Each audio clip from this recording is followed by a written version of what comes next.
I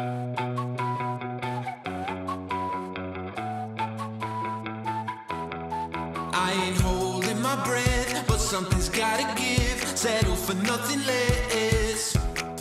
Gotta go, gotta get. I take it as it is. The game is never ending. We never signed it to life, but we're here for the ride. So hold on tight. We're moving fast and time don't slow, so we gotta let go. We already know we're just living for the good times. Nothing better than the good times. Stay living for the good times. We're living for the good times. I don't know if you noticed, but I ain't on it. If it don't got that buzz, stay awake, come alive, throw hands up in the sky, and I love it how it was. We never signed it to life, but we're here for the ride, so hold on tight. We're moving fast and time don't slow, so we gotta let go.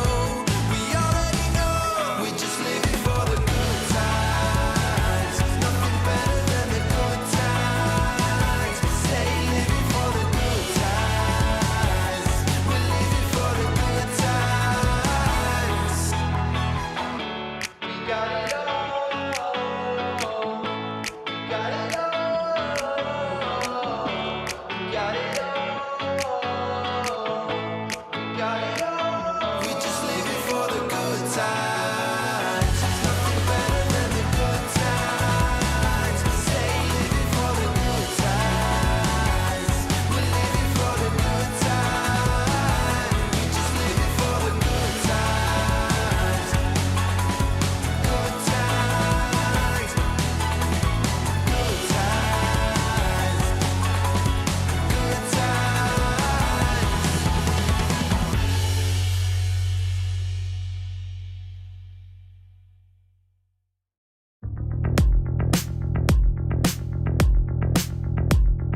Hungry for attention, you're so hypnotic. Take me for a ride. I'm feeling nauseous. Oh, I'm delicate, just like the pick-me flower that you're crushing. Feelings that I've got, you say they're valid. Take me to the party, buy me drinks, I guess I'm lucky. Pull me apart, like when I'm broken. I don't wanna wait for you to make me cry. Turning black and blue from the words you fought. Feel like I'm dying, dying. Deep down inside, I'm crying, crying. But I'm holding it, cause you say I'm a cry, cry, baby. But I'm holding it, cause you say I'm a cry, cry, baby.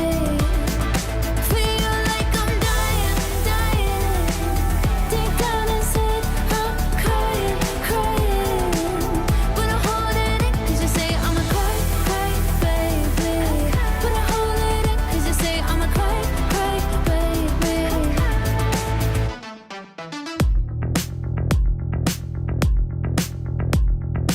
Making jokes at my expense, you say it's funny, but the irony is you're so broke emotionally damaged. Have the nerve to tell me you can't afford to love me. Think about my body with somebody else. Hope it feels like hell. Feel like I'm dying, dying. Deep down inside, I'm crying, crying. But I'm holding it, cause you say I'm a cry, cry, baby. But I'm holding it, cause you say I'm a cry, cry, baby. Feel like I'm dying, dying. Deep down inside, I'm crying, crying. But I'm holding it, cause you say I'm a cry, cry, baby. But I'm holding it,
Excuse me, señor.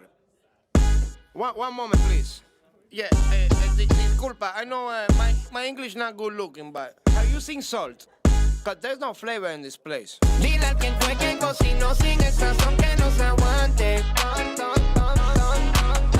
Ponga un poquito de cebolla y limón a ese picante. Ese mangú no me lo como. Le hace falta sal y huele a mojo. Hay brujería en esa vaina, me hizo daño. Pues tu mamá se come un plátano muy extraño. Ya estoy cansado de estar picando por la plaza, amor. Quiero comerme un desayuno ahí en tu casa, amor. Dos huevitos con chorizo te cocino. No soy cochino, te lo cambio por tocino. Dile al quien fue que cocinó sin el sazón que no se aguante. Ponga un poquito de cebolla y limón a ese picante. Es que te extraño como la cocina de abuela o la empanada de tu vieja.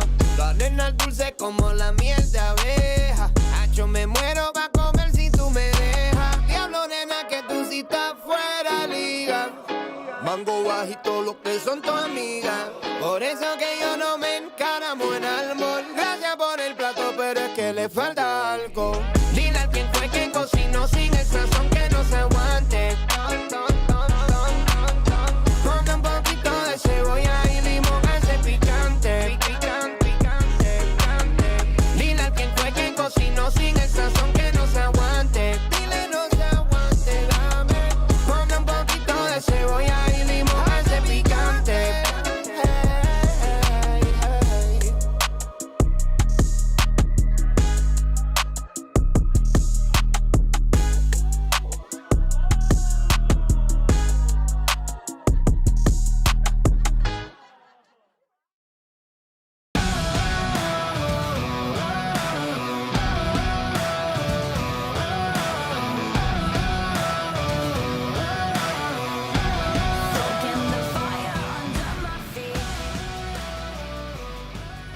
ESL Impact is brought to you in part by Intel,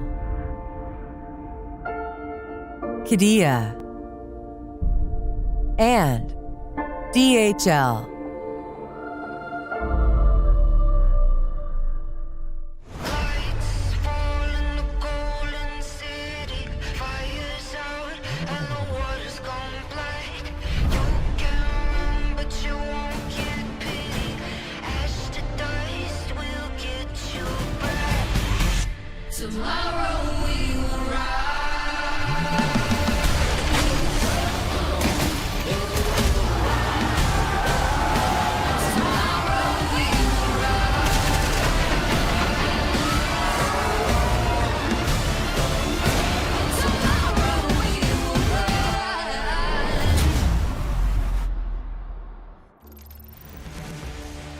Hello everyone and welcome back to ESL Impact. It's great to have you here as we're getting into the deep stages of the season, which means, Bardoff, before we get into our games for today, we have to say a big congratulations because we have our first team qualified to Stockholm.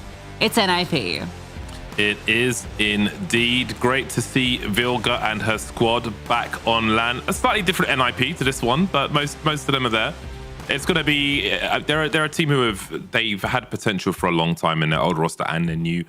Again, I think they've got great ingredients there, a great leader in Vilga and great young talent around her as well. So they're at LAN as they should be. It'll be great to see them all again. Absolutely, yeah. Zana, the new addition to the team. So very exciting to see her on LAN with this squad. But yeah, let's take a look at what we've got coming up today, Bardolph.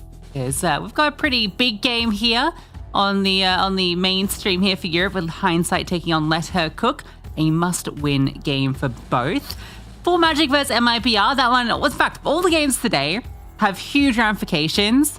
I'm not going to try to explain the South America and North America qualification things because I was just watching Freddie and Affinity and everyone just getting super confused and working out who's actually going to qualify depending on who beats who. They can tell you later. All I'm going to tell you is every single one of these games is must win. Absolutely. If you lose, then things may no longer be in your control. at a minimum, put it that way, as far as Yes. going to LAN is concerned. So you absolutely have to win. Otherwise, you have messed up the bag, as they say. Here in Group A, this is where we're playing out today, James. NIP, as mentioned, they're 4-0. They're sitting pretty. No one can get up to 4 to match them. The ones in hot contention are Flame Sharks and Hindsight, both sitting 2-1. But with Lettercook and Triple Eight Aura 1-2, it's actually a little bit closer than it seems. Unfortunately, AK Hero KO out of contention for a top 3 finish. But that second and third, that play-in spot is up for grabs for all 4 teams in the middle of the pack. Just for pure chaos, I would love to see Triple Eight and Let Her Cook with W's, just so everybody's on 2-2. Really mess it up. Yeah, that would be... Imagine the pressure of that. That would be incredible. But, you know, again, for NIP, the team they are on paper, you want to see that scoreline on paper as well. 4-0 heading towards finals and their final matches of the group stage. Everything's in the right in its right place as far as that's concerned. But again, it's all to play for, quite literally, for the 4 teams below them, which is really fun for the viewer, I think. Absolutely. Over in Group B, equally as confusing. Be a Keeper, they've only played 3 games. They're not quite in the same position of NIP, but they are probably best poised to go through. However, Peekaboo definitely has a chance to be the team that goes straight to LAN, which when we looked at this group at the start of the season, this absolutely stacked group, they were not the team that you were looking at and thinking, okay, yeah, that's definitely the team that's going straight to LAN. Be a crazy storyline if they do it. But the key thing there is Overpeak and Imperial Valkyries, because those 2 teams, because Overpeak beat Imperial Valkyries in week 1, but there is a real chance that we don't get Imperial Valkyries at ESL Impact in Stockholm. It would be a shame to not have them there for this particular season, but that aside, the storylines of the new teams which have come together, the fashion in which Bigger Keeper beat them last week was, oh my God, I was so excited watching that. I was super hyped because again, it's not so much about them losing, but it's about seeing the potential of that Bigger Keeper squad and watching them just bring that synergy as a team is just wonderful for like a new team to rise, which are immediately going to be a threat, but then to deliver on that promise, at least at the early stage, wonderful stuff. But yeah, there's a lot of mix I feel like that can happen in that group B. I think that might be an even more dangerous scenario than A. Quite possibly. We'll keep our eyes on it. Let's keep our eyes on our game that we've got coming up, because we have another team that has a lot of potential, but hasn't quite lived up to it. Let Her Cook, they've got this Jenga tower situation is how we put it here. Because you've got Zia at the top of the tower. She's been absolutely dominating. We saw her play a couple of times already this season. Has been phenomenal. 3rd highest rated player in Europe. But she's at the top of the Jenga tower, James. We've got all the pieces below. And a big problem that seems to be coming with Let Her Cook is once those pieces below start to crumble out, Zia's left with a whole lot to do and can't quite get it. 22.8% of rounds. She's the last one alive, is what Nuke tells me. So she's been doing everything. Rest of her team need to see a little more out of them.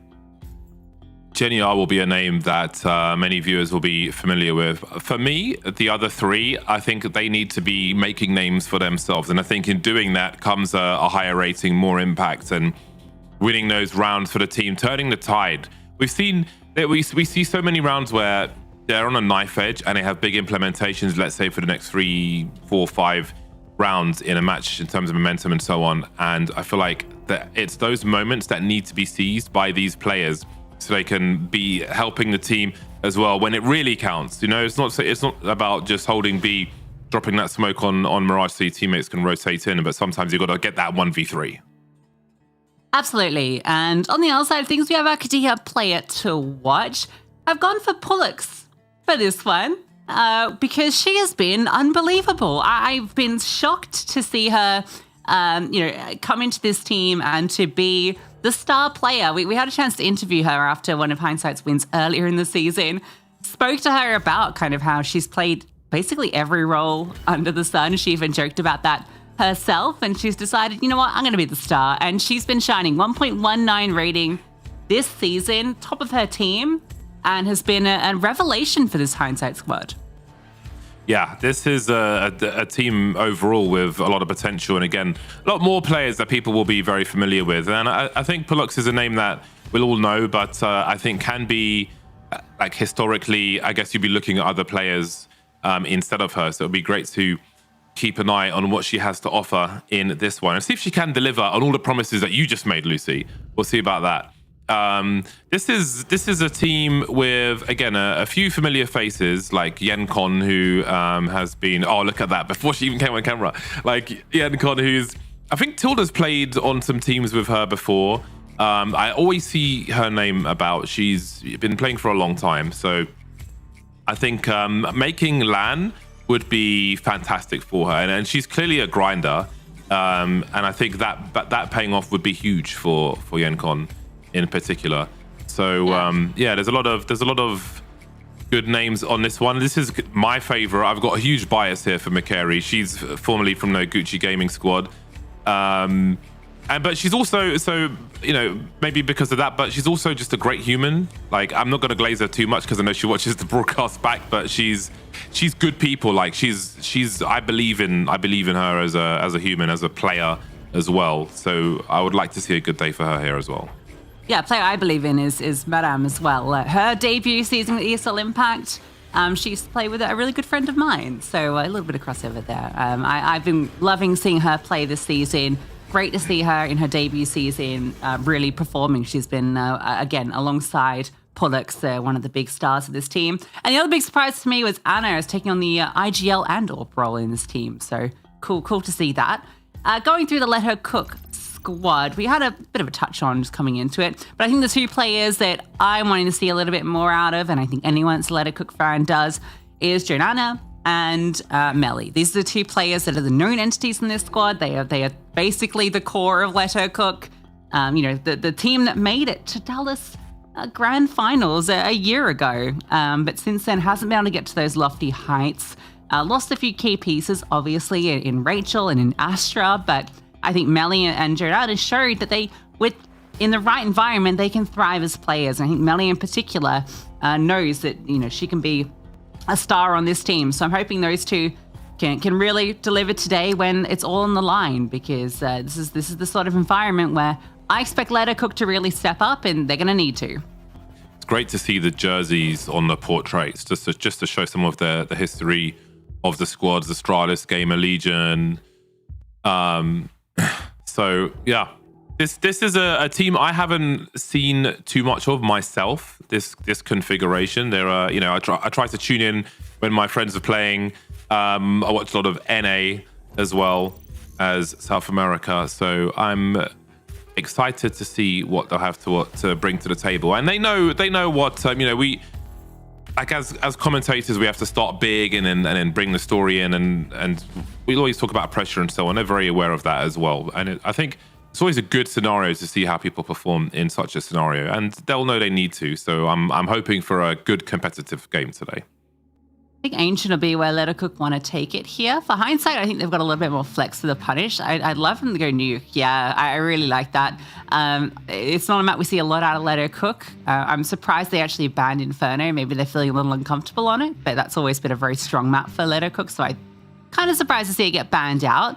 So I think the Nuke is really tricky for Let Her Cook. If Hindsight show up on Nuke and look really, really strong, this is going to be a very difficult series for Let Her Cook. But we'll see. I'm not sure they've played a Nuke at all, so I'm very excited to see how they can perform. Actually, I've lied. They've played it once already. That was against AK Hero KO. So another team tried to punish them. Didn't work out. So we'll see if it will for Hindsight. But if we have to make our predictions, as always, and I think just given the context of these two teams, the sort of trajectory they're on, for me, I think this is going to be Hindsight taking the series. So I've based my prediction on familiarity, but primarily personal bias. I'm going to be backing Mikari today, so I'm going to be going with Hindsight as well. But I'm as long as the game's entertaining, I don't mind who wins too much. But I do think that they should win Hindsight because Mikari's my friend, so there we go. Okay. Well, that's my analysis. See. That's why I'm a caster, Lucy. Don't ask me for analysis. Yeah, my friends are on the team. They do. I hope they do good. And you know what? They're all our friends here at ESL Impact. But sometimes some of your friends have to win more than your other friends. That's exactly just the way it goes. So Nuke, where we're kicking this off, Hindsight pick into it. what looks to be a demon. And will Zia have some support around her superstar AWP? We will see a double setup on the ramps. Jonana being baited in, her teammate Gush. So these dualies, they're going to need to sing, and they're going to have to sing loudly. 1 kill comes through, but 2 for the T's. Jonana strikes, but the bomb site's been taken. Let's not forget that new defuse now. A little bit more difficult to go for the fakes or try to shoot. Once you touch that bomb, few extra milliseconds. Tia doing what she can and making her way into the bomb site. Has she done enough? Has she made enough space for Janana to clean up the rest? Running low on those bullets. 2 targets and 3 bullets left to switch. And there's 3 in this one as well. Oh no, that's a disaster. She's got the reload in though. I don't know if she's got time to... Oh, she's got a kit as well. She just needed to find that headshot. Not quite happening though. That's a big exhale from Madam and then a huge smile as the T side of hindsight take the pistol. Really interesting approach to the pistol round in the T side too, because they get the Gush on ramp, start to accelerate, but that didn't seem like it was ever the real intention. I think that was they only went off because of the Gush, because they already had players looking to push out through hut, and they took both the site and ramp at the same time, but got scared out of ramp by Jonana.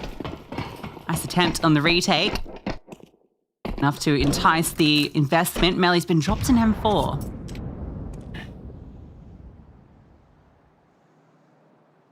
Yeah, full investment there from the CT side. Again, you think about the AWP already and how you want to start on these buy rounds, but they're looking to get started right now. Jenny R making her way downstairs as hindsight quickly clear the outside, quickly and carefully. She has missed that timing, I think. Oh, now she'll get it. And she'll win the long range duel with the MP9. The distraction allows Spike to strike. And she's hit another with the Deagle, the Force Buy. The slow crawl outside. Actually worked to counter it somehow. Yeah, this is really nice. Madam stuck in the garage, dealt with. Anama Carey's got 40 seconds to find 4 players.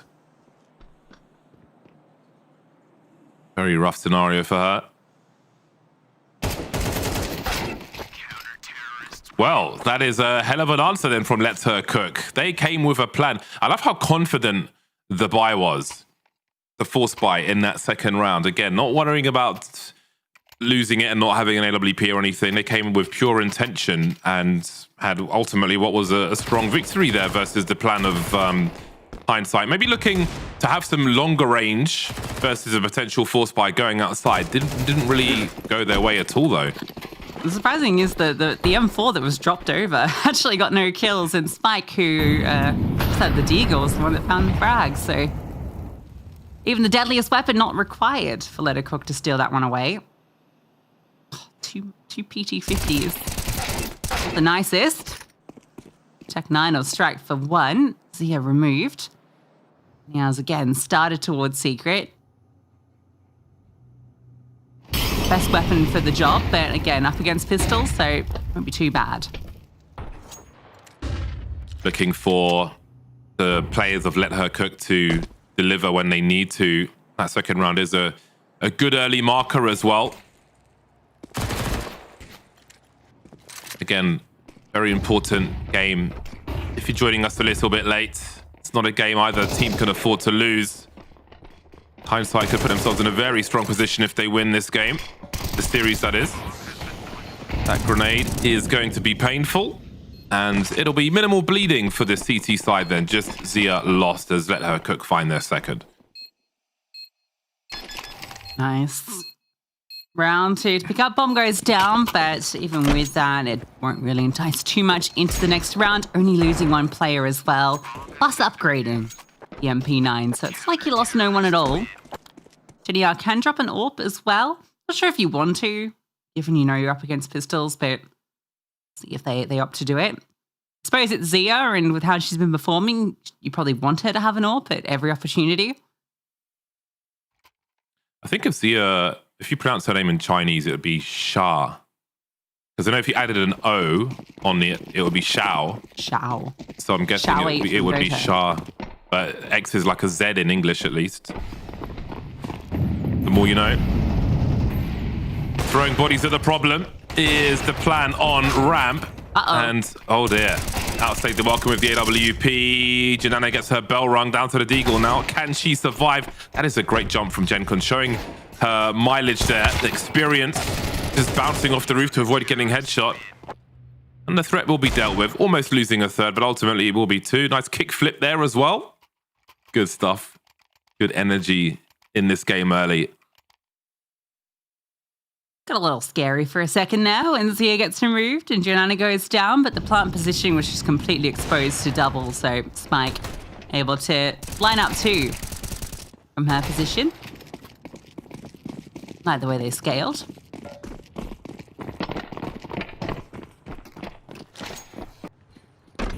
Start for Leto Cook. So smokes go down. Pullux looks to see if there is a response. And there will be. You can see 2 players running beneath through the secret. Zia patrolling outside with the AWP. And Sight will get the fight they want.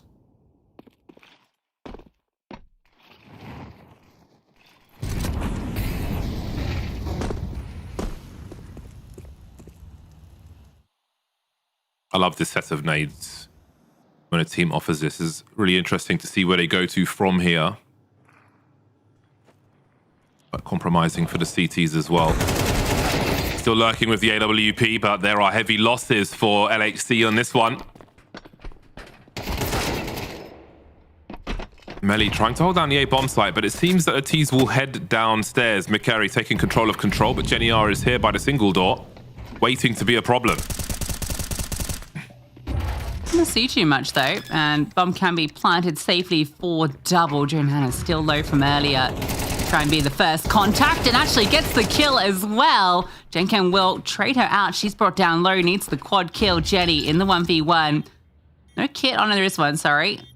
Start to move forward. Knows she's not on that bomb. Repositioning. Can she get towards the silo in time? Smoke down.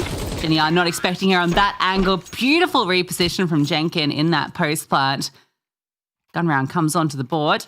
Get it. And the timing of that split as well was really nice. The wrap position, as soon as they were ready to start scaling heaven and swinging into hell, that's when the ramp players struck. You can see Zia and Spike die at the same instant. It was really well coordinated. It's a great start by Yencon. 7 frags so far. I'm liking what I'm seeing from Yencon. Keeping it close, keeping the fight, keeping the team in the fight. This is an important round for the CTs. Things could get very expensive for them should they lose this one. The only one with notable cash is Spike. That's great timing for Spike as well. Rings the bell of the second one. I think she can be happy with that. Melly waiting, biding her time up top now. So we've got a teammate on the flank as well. She will run distraction. I think there's a flash waiting to be deployed as well. Look at this come through from Jonana before the T's can really take control of this bomb site. Hindsight find themselves with just the one remaining. The one to watch, Pullux, with so much to do. On this occasion, it'll be too much. Brad and I have been cursing our player to watch it more often than not. So I'm hoping we've not passed that on here. Not much for Pullux to do into that round. Really nice response from Let Her Cook. Fast flank from Jonana. She was really quick on that ramp wrap. As soon as it came through, this was clearly going to be the A hit quickly. Just pushes the pedal down and arrives just in time to make sure there's no chance into that round. Fast util into A. Could suggest a play downstairs. Anna will be dealt with, though, trying to run shenanigans in the A-bomb site, one way or another. 3 remain. Just the one Tech 9, though. It'll be McCary leading with the P250. Janana can isolate these fights now. A lot of targets coming her way. Can't pick the right one. She'll be frustrated with that scenario. Zia's got a lot to do now. One plant looking more and more unlikely as the cavalry are on the way. Adam looking to do maximum damage. Suddenly, this becomes winnable.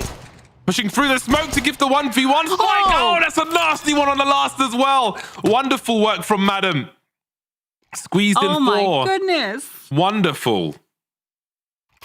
That tap at the end with the P250 had to be straight to the dome. A quad kill from Madam. Zia tries to match with her own, but it is not enough, and it's on pistols. A burst through lower. And a special sidearm from Madam. Humbles let her cook.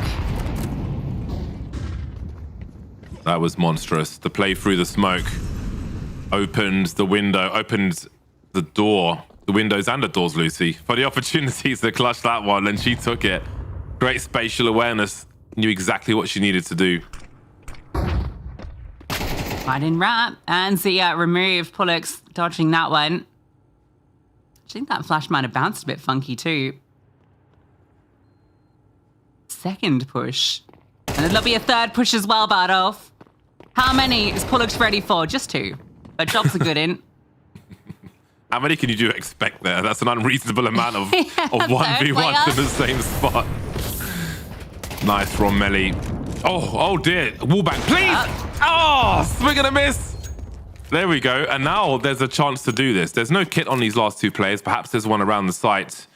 Let's see what they choose to do. Melly low health, but she has the AWP. Do they fish for something? Do they look for an opportunity? What if the AWP fired straight down the middle of that site? Well, they've repositioned now. Smoke on the bomb. Invited deep enough to lose it all. The score is tied. Nice try. Some nice kills from Melly there. Gave that round some interest after Pullux just holds down grab. That was a really nice first kill too. Zia was quick in motion. Pullux crosshair placement pristine. Everyone else just holding and waiting for theirs. 4-4. Hindsight looking to step into the lead. After Let Her Cook got off to a great start.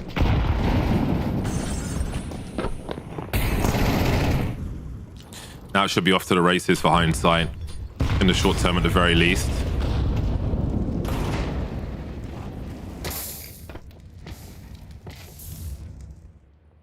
Should be.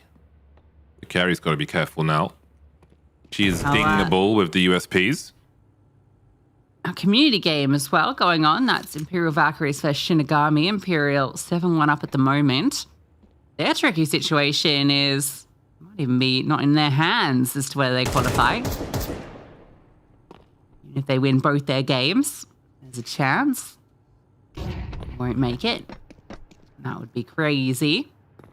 I think every team if they don't make it, I think every team will feel like they have a chance going to LAN, or 90%. Those teams who can just never, teams and players really, who can just never quite topple Imperial Valkyries. And they get that LAN buff, don't they? Looked mortal online before, but when it comes to LAN, they just they've always stepped it up. Till Furia had something to say about it. That was awesome. But now Furia are having their own difficulties over in South America. MIBR, Full Magic, all these teams, Atrix, they're all showing up. It's great to see such a strong season in South America.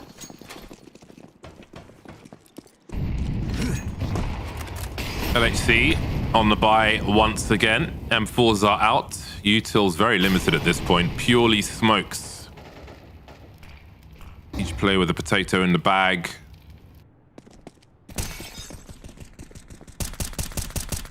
Now, if they lose a player first, you wonder what level of risk we will see from them.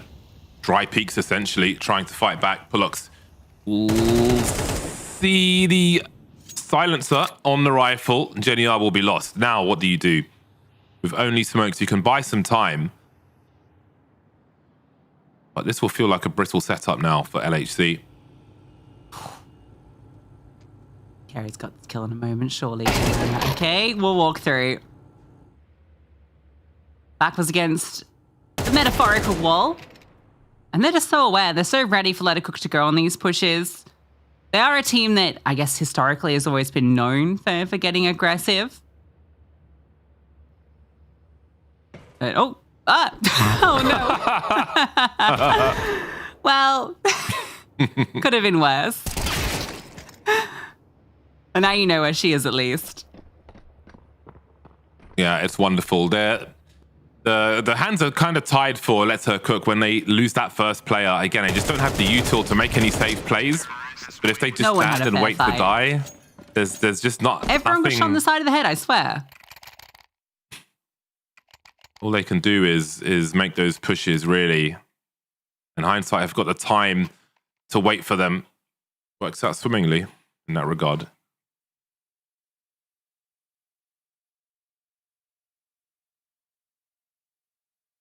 I think the only head-to-head duel that happened, or face-to-face fight that happened then was the player that I think it was Spike that walked into ramp from Hut. And she went straight into the crosshair. Oh, Jengen, surely. Cool, like she was in trouble. She's getting some help, fighting her way out. No trouble at all. There was a classic strat we would see from Virtus Pro, like the classic Virtus Pro team. I'm talking Pasha, Taz, etc. On the T side, where they would nade off Squeaky Door and then throw 2 HEs into main or mini, depending on what region you play. Nukon, which you still see from time to time. It's a good thing to throw in there, just to obliterate any CT trying to hold that position. But it is nice to see things like that in today's game. Ooh. 2 remain then. And a dry round here for Let Her Cook. They'll be thinking about the next one. I think the thing with nades is they're much more of a premium now, especially on Nuke with the smoke breaks. You kind of need to keep your hands on them a lot of the time. Yeah. CTs. Good to throw in a surprise though as well. Double up. That's what we're getting. Joanna, I assume on that, used to be a primary AWPer. So we have 2 AWPs without any util. They're just going to be sentries somewhere. You imagine a ramp? So you're off to. Open the door. Won't get naded from that angle, that's for sure.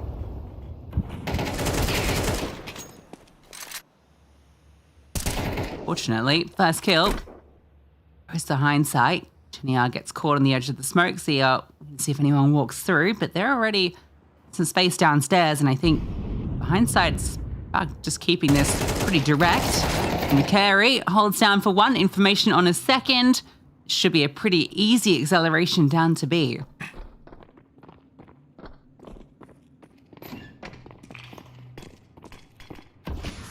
Awkward to get a multi-frag with 2 AWPs as well. I've just got that 1 M4, the low health player. The T's not quite working out there. Again, a very difficult round at this point. Oh, the nades as well. Both low now. 2v4 with an AWP and an M4. Really tough stuff. There is a kit in the hands of Spike. But this is taking too long, and there are too many of them. They'll put him out of their misery towards the end for a 4-round lead at halftime.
An early lead for Letter Cook quickly dwindles into a hindsight lead of 4. CT side as well. Huge advantage for them on their map pick. A similar setup to what Letter Cook ran on their CT pistol.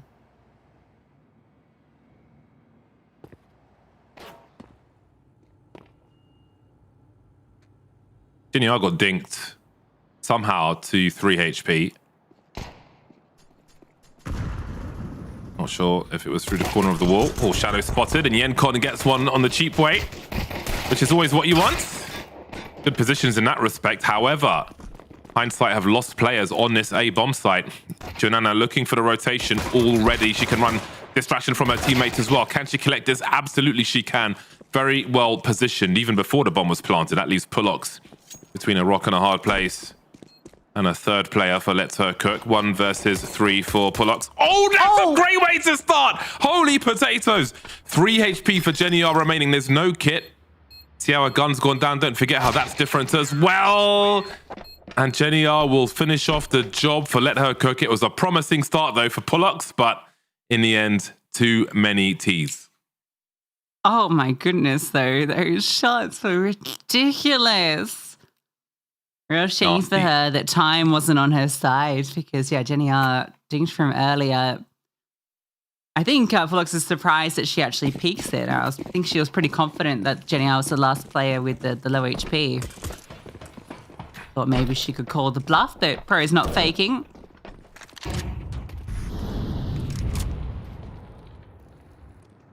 Zeus? Madam's side? I think so. Who are those people who drop uses in matchmaking games, by the way? Like, why? Why do they do that? And who are they? I want them out. I'm a Zeus head. I buy them to use. But but like there's always that person, or often that person, who will just drop you one. And I'm not trying to pull out the Zeus. I just get rid of it. Yeah, you gotta throw it away because it messes up your like quick switching to your stuff. Yeah, it's ruinous.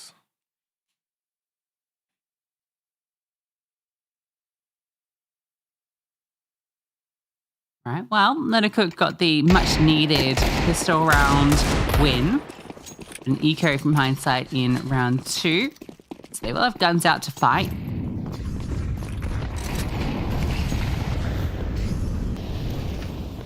I'm going to try out ramp. Anna's holding a very passive line, but McCary is by her side. That contact on the first player moving over. Anna wants to swing out wide, won't find her mark. Meanwhile, Melly gets a kill elsewhere. Difficult scenario to hold on there with the buys. Disengage at the right time. Madam trying to create space elsewhere. And this one's collapsing quickly for Hindsight now. 3 players remaining versus the 5. Make it 4. Anna's still holding. There's no bomb plant just yet, but they should be getting closer to that position. Now, do Hindsight go for this? There's nothing really in their favor here. Yencon maybe finds a cheap one. That won't work, and that will definitely be the round over now. Yeah, gotta save these 2 guns while you got him. Yencon just saw that kind of gap on the edge of the smoke, thought maybe there was something to exploit there way into the round, but being held. Melly had great space taking there after getting her first kill, which was, I think, towards Indestructible. She just kept scaling, got past main for free and thought she had a good position to wrap. Anna, I think, must have spotted her in one of her little movements because she was just locked onto that angle despite the low HP. Well, that space was info gathering enough. So we are within 1. A great T half so far for Let Her Cook. A good chance to tie us up. There's that open up. Nelly, brilliant shot.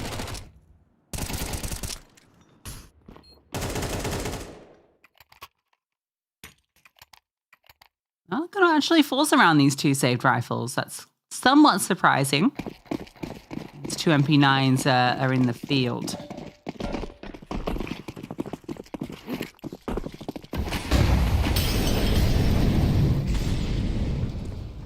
Important round here. Momentum would be great at this point in the game. Oh, Janana going fishing, wondering where these CTs are. Oh, that's a big swing from Madam, though. Too many footsteps on the approach. That could have been a big opportunity for Let's Her Cook. Oh, McCary playing the bait game now. She's got to find a multi-frag. It could be 3. It absolutely will be. That was getting more and more crucial as her team fell, but she did exactly what she was there to do. A lot of confusing things going on there as well. Because there was an MP9 kill that comes outside from Pullux onto the AWP. I'm not sure why the AWP was solo there with the close smoke. That was very risky. Also, it was Melly. Okay, I think maybe Zia died and Melly picked it up. They must have had maybe a misread of the economy in this round because Giordano was just out solo fighting on the site. I think they really didn't expect the force buy. That caught them off completely, and the bait, as you mentioned, was brilliantly executed. To have the patience to have that much timing can just, like, if you time it well, it can really increase the impact. As they did on that occasion. They did lose a few players at the same time, however. And this is a better setup with the AWP with rifle support from McCary. Isolated, though. Let Her Cook might be smart to these ideas from hindsight. They've seen them already in this half. Oh, Yencon will get a better of Spike, pushing the smoke. Suddenly there were 3. Make it 2. Zia's been dropped, and there are big problems here for Let's Her Cook. Hindsight threatening double figures. Very likely to do so now. Geniar makes her way in. 1v4 made 3. She's got time, but doesn't have the right angle to see Pullux. And it will be 10 for Hindsight with 3 surviving at the end of the round. Yeah, last 2 rounds have felt very, very disconnected. Everyone's kind of doing their own individual things. It's basically just a Scooby-Doo sitch, just a spread out default. No one's finding the clues they were looking for. Just the big bads of Hindsight.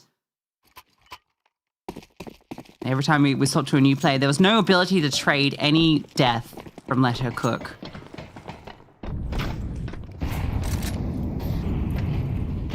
What kind of dog is that in Scooby-Doo anyway? Is a It's not a Chihuahua. That's Great Dane.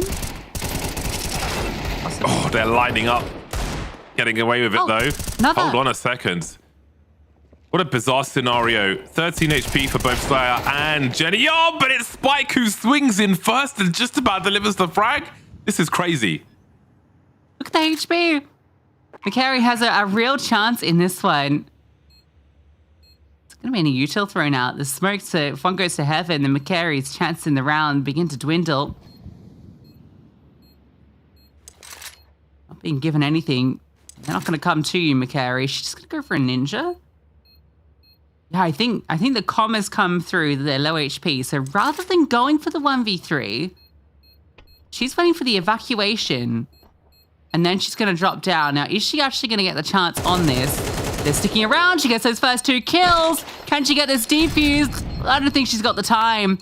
The forward plant position is too far in. Oh, my God. Whoa, yeah. It was just slightly too far forward. Oh, no. That second of throwing the molly, I honestly think that incendiary might have been the difference. That's so unlucky. I thought she had that. I thought that was in the bag. Down to the wire. Oh, man. Pulling out the molly. Yeah, it was ticked. It was, the urgency was high. I love the play, though. And that will keep the score close.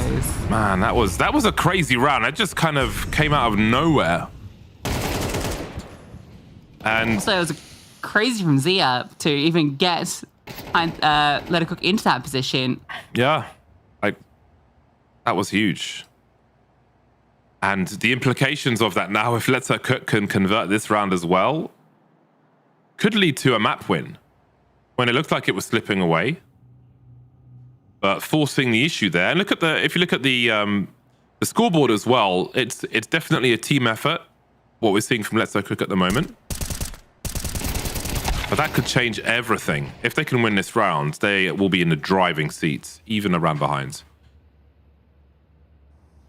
Chance for 2 there for Pullux, but doesn't quite connect. Jenkins just been spammed out. Zia catches her. Anna's AWP patrolling, needs to find something quickly. They're in the right place, but the shot misses. Madam with the MP9, too much to do with that gun. Anna had hit that quick shot. Maybe there was a chance then to give Madam the opportunity to strike. Instead, it will be let her cook with that 9th round, as you say, puts him well into the driver's seat because Hindsight have to go for pistols into this round. We will be tied up momentarily. You imagine. Hero rifle from Zia, 2 rounds previous. Give him that inertia to get here.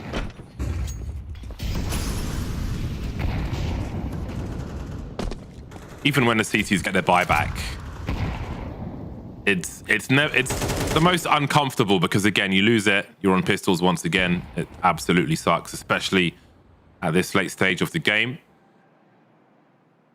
which is a great boon for Let Her Cook. Melly's looking for the lurkers. Very nicely done indeed. Just, oh, nasty work. Just showing presence outside. She knows a nade's been thrown as well. May have a good idea of where that last player is as they go on a pilgrimage, Hindsight, into the lobby area. And nothing will be going in their favor. The score is tied, and what a score as well. 10-10. First game of the series. Both teams must win, but only one can. Losing this would be catastrophic for either.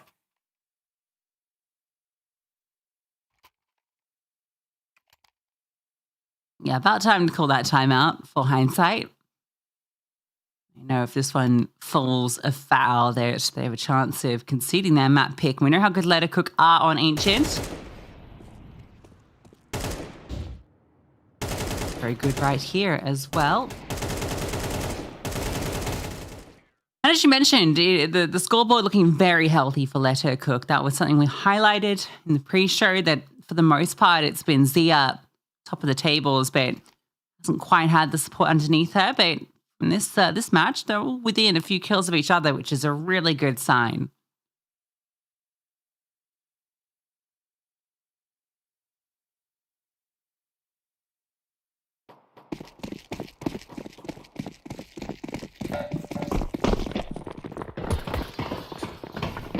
Again, if Hindsight lose this round, be essentially playing against game point. Janana's made it her way down on this occasion.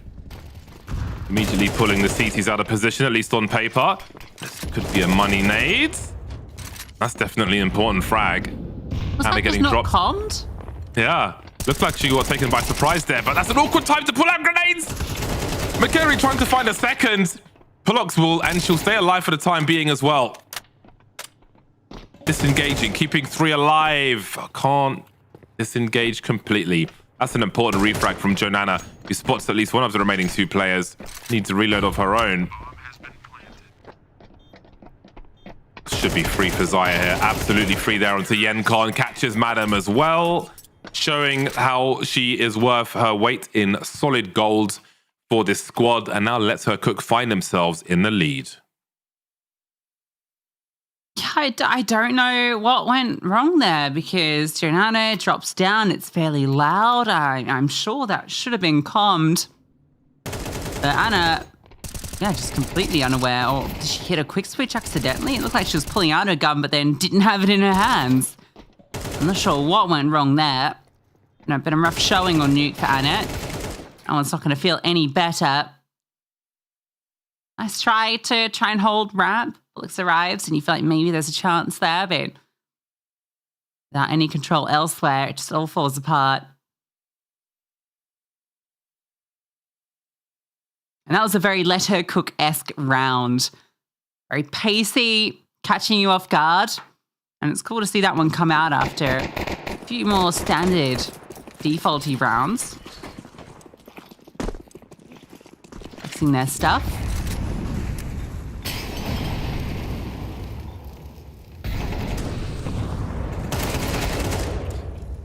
This would be really rough from a Hindsight POV if they lost this one. I think we had confidence that they should feel it's in the bag. But the bag's looking pretty empty right now as Let Her Cook find themselves on game point. And again, That's the bristleness of that round. Their last buy round, you lose that, you're basically going to be playing against game points, and here it is. Now they've got to find 2 from 2. All kinds of problems for them. We'll see if they can deliver. Only 2. McCary hasn't bought her utility yet. And as she does, she won't have a full buy. And there's also only 2 kits on the players. And it's gone for a helmet. Could have been a kit there. We'll see if it has a part to play in this round. But it's a great opportunity for Let Her Cook to start this series with an upset.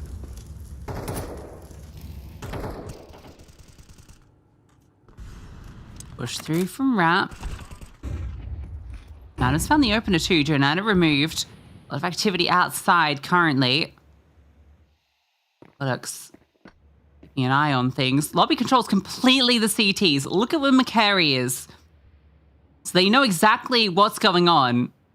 McCary can just park up. She doesn't really need to extend any further. But what does need to happen is the CTs need to respond elsewhere. There's no one down lower, James. No one is down lower. You have full lobby. Why is no one down lower?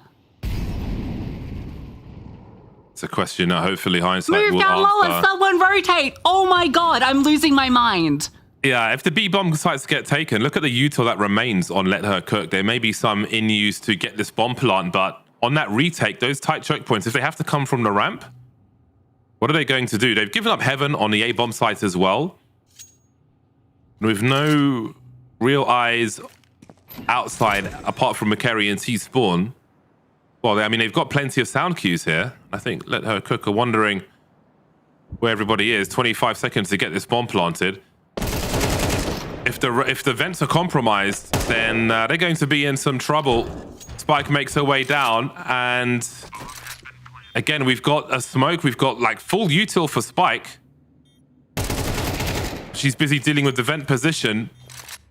So with the info they had, they were a bit trigger shy, and now they find themselves in a very dire situation. Madam forcing her way through the vents, trying to run distraction, but that won't last for long. Anna and McCary remaining then, going into the site. And now Anna in a 1 versus 3 will get the double peek through. You have to wonder, Lucy, if they maybe misplayed their chance to stay in that round and this game. I'm a bit of shock about that final round. Hindsight, who started this map so strong, a great first half, but on the defense just looked completely out of sorts. Let Her Cook running rings around them, and a great half from them as well. Lots of different aggressive plays. We saw some signature Let Her Cook style, but also definitely flexing some slower defaulter rounds, some nice lurk timings. Great showing on their opponent's map pick as well.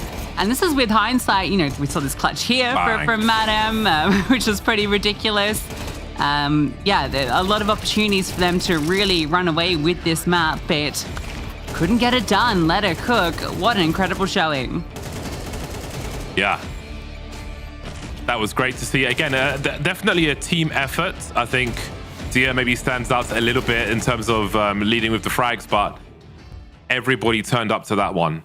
Everybody for the squad did. I mean, it's not even that far away. 20 from 18 for Jonana, 17 for Melly. We saw some important frags from the team. A good team effort from Let's Her Cook. And again, they came to this one, they understood what needed to be done, and they delivered on that. There were opportunities taken, some given, and they took what they needed to, and they broke the CT's economy in the right places.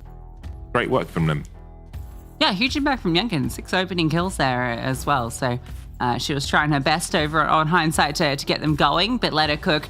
The Jenga tower stands tall. It's not just there at the top. In fact, she's not even the highest in ADR, but everyone was contributing, as you say. So exactly what you want to see from this squad, and necessary with the position they are in. As mentioned, this is must win for Let Her Cook. If they drop this series, their chances of going through, they fall with them. So they've really shown up today, and they've shown the importance of this game to them. And it's great to see them really stepping up. Yeah, wonderful work. You can look at a head-to-head for that map and see the scores on the doors.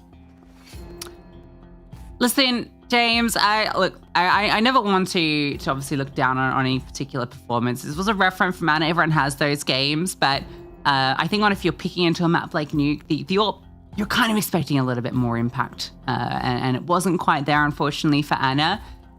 Zia actually wasn't even really using the AWP, which I think is the most surprising thing. She got 1 AWP kill throughout that entire map, 20 kills. So really, this wasn't a map about AWPing at all, which maybe that just feeds into the playstyles of these two teams. But also, listen, that last round, I'm not sure what the decision-making there. My understanding is Anna is the IGL. I don't know why they didn't rotate someone down. I can't get my head around that. A really unfortunate loss for Hindsight when it felt like they, in hindsight, had that win. Yeah, it looked like they were maybe expecting it to be a B play. Maybe it was based on an earlier round, but they didn't really have the info beyond the fact that nobody was in lobby. And it might be that they thought that was a hard tell. Okay, when no one's in lobby, they do this. But I mean, they'll learn from that. But boy, what an expensive lesson that might be for the squad. I think with McCary in that spot, I mean, you might have an option to put her a bit closer to A in lobby and maybe put somebody down towards B, or I don't know. I guess there's lots to think about. And if things don't go well in the second map, they may have a long time to think about it. Let's put it that way. Yeah, definitely not out of contention yet. Even if they drop this series, it might not be. But for Leonard Cook, absolutely do or die. Ancient up next. That's their map pick. Their bread and butter. And yeah, Leonard Cook, I think they're going to be feeling confident after that one. The entire squad showing up. And can they show Hindsight how it's done? Can they do it in 2? We will find out after this.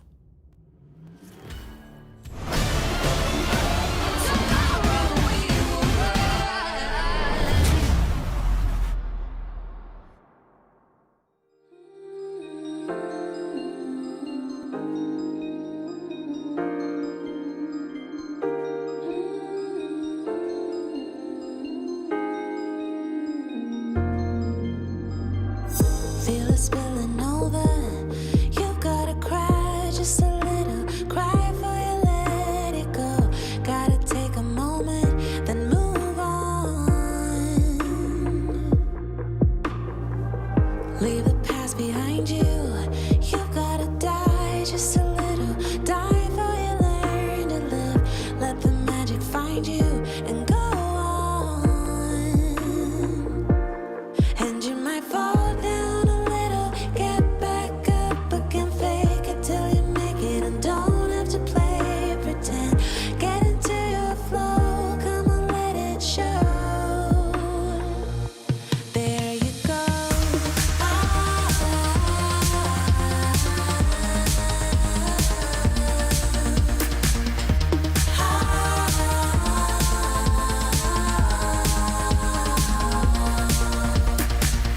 Feel the fire burning.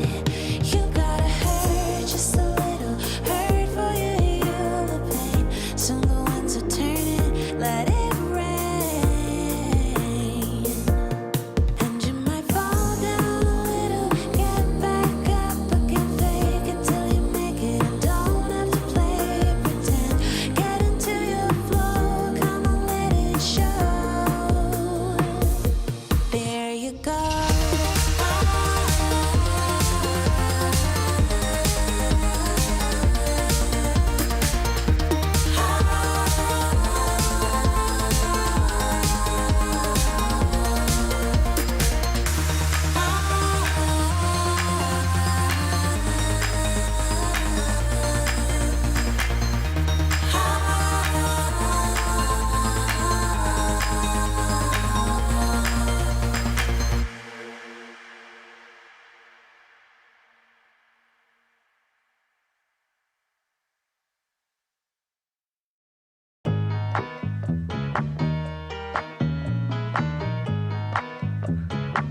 Yo con lo mío quiero gozar. Dale pa' acá, dale pa' allá. Se prendió la fiesta, se prendió la fiesta. Yo quiero esta noche gozar. Yo quiero gozar. Gózatelo una vez más, solo una vez más. Yo quiero con lo mío bailar. Echa pa' acá, echa pa' allá, bebé. Este ritmo está como es.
me viene pa' librar los fines. Pásame un shot que cobré estoy chile. La paso bien gastando los miles. Con mi combo no te metas. La familia no se toca, se respeta. Con mi combo no te metas.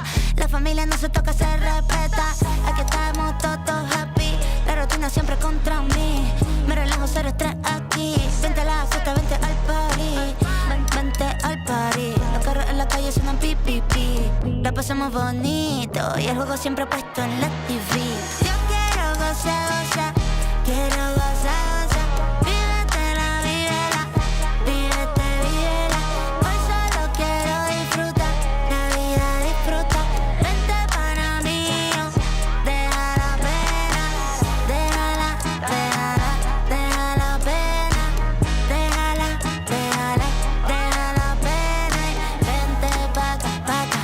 Vente pa' acá, pa' acá. Echa pa' allá, pa' acá, pa' acá, pa' allá, pa' acá.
coming up.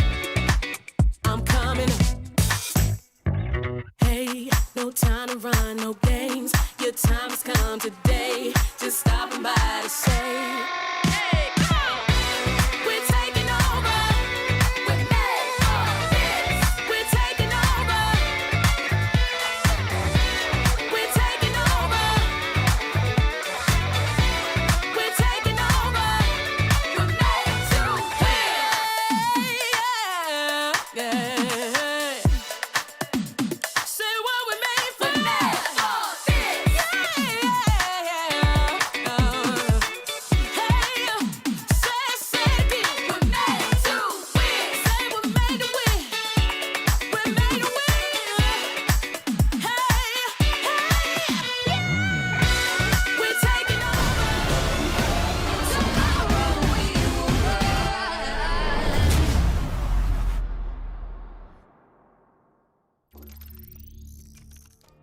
Welcome back to the main broadcast here, where we have 3 games coming your way from 3 different regions. We are currently in Europe, Lucy and myself. I'm replacing B-Dog, so I thought I'd grow my hair out to try and look a bit more like him. How do you think it's going? Yeah, I mean, he's got the full-on quiff thing, you know. It's going to take a bit of growing and maybe a hair straightener to get it to the sort of Yeah, at least a while fluffiness longer. that- yeah, so we'll try again later, maybe. Give it a few more days. Doing my best. Maybe tomorrow. You said mainstream. We also have the community stream going on Budoff, where craziness is unfolding between Shinigami and Imperial Valkyries. Uh-oh. A 9-3 half from Imperial Valkyries on Dust 2 has gone to OT. So we'll keep you updated on how that one goes. If Imperial Valkyries lose to Shinigami, they cannot qualify to Stockholm. So a lot on the line over there. And the same thing here. Let it cook. They need to win this series if they want to keep their playoff dreams alive.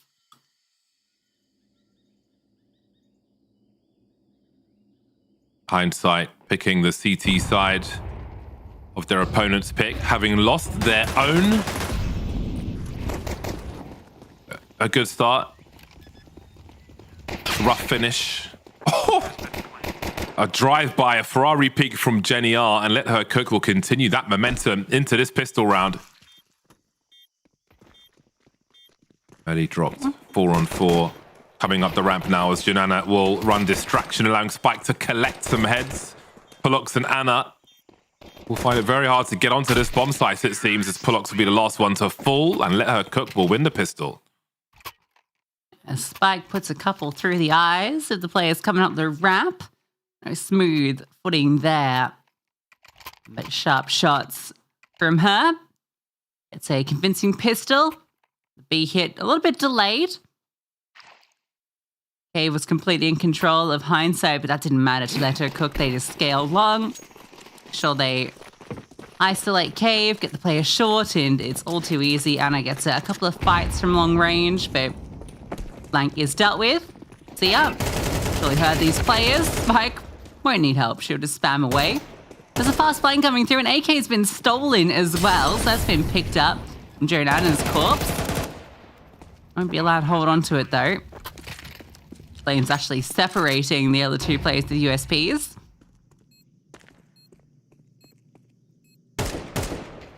Prized. Melly, yeah, Melly's going to come over now. May as well hunt with this MAC-10.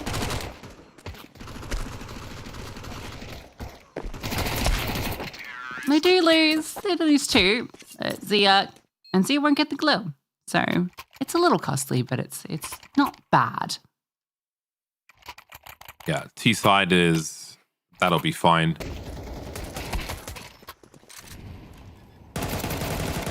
Charging through. What a great position for Let Her Cook. And again, if you're an enjoyer of chaos, as I am, then you want to see these 2-2 scenarios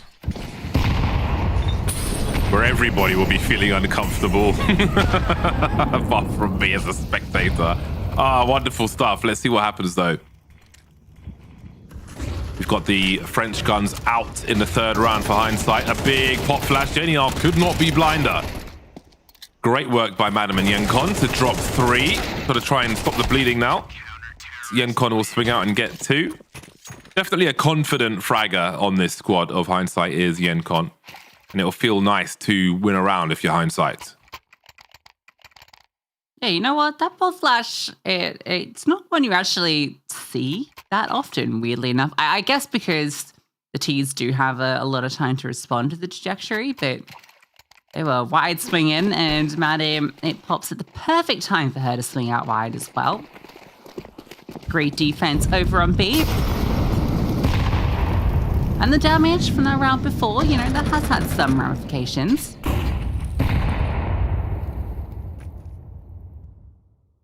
Eagle and Tech 9. Apparently she's going to lurk out.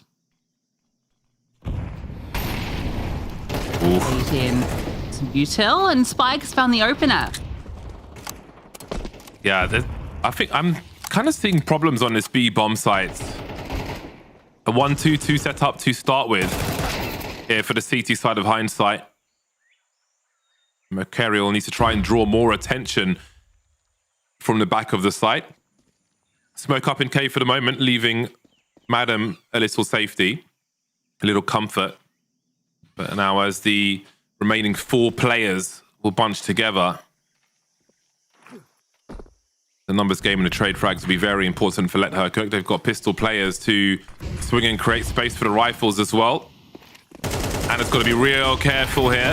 Don't think help's on the way anytime soon. McCary through the smoke will only be good for 1. And Hindsight losing grip on this bomb site. Locks down, and 1 versus 2 has a good idea as to where these players are. But that element of surprise is real important. There she goes straight through. Indeed she does, but Melly will deal with her. And that will be a 3rd for Let Her Cook. It's surprising the way they approach that defense there, because Hindsight, they basically have no control of the site, right? They've got a setup in towards cave, a player out towards long. When the long smoke comes down, I think it's okay for them to honestly concede the control of site and play a bit more retake, because they have cave. They can just kind of hold that ground, be disruptive, but instead they choose to fight forward. Anna gets caught, the push through smoke gets caught, and at that stage, a lot you can do.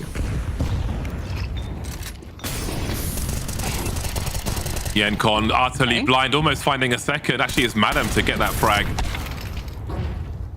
Either way, it's a good hold for Hindsight. 4-on-3 early, cripples Let Her Cook. They don't really have anything in the name of map control to show for the players they've lost. Now things start to slow down, and Anna wonders what the climate is towards A, as does Pulox. Zia will be going to find out what she can. But again, they're spread so thin at this stage, Let Her Cook.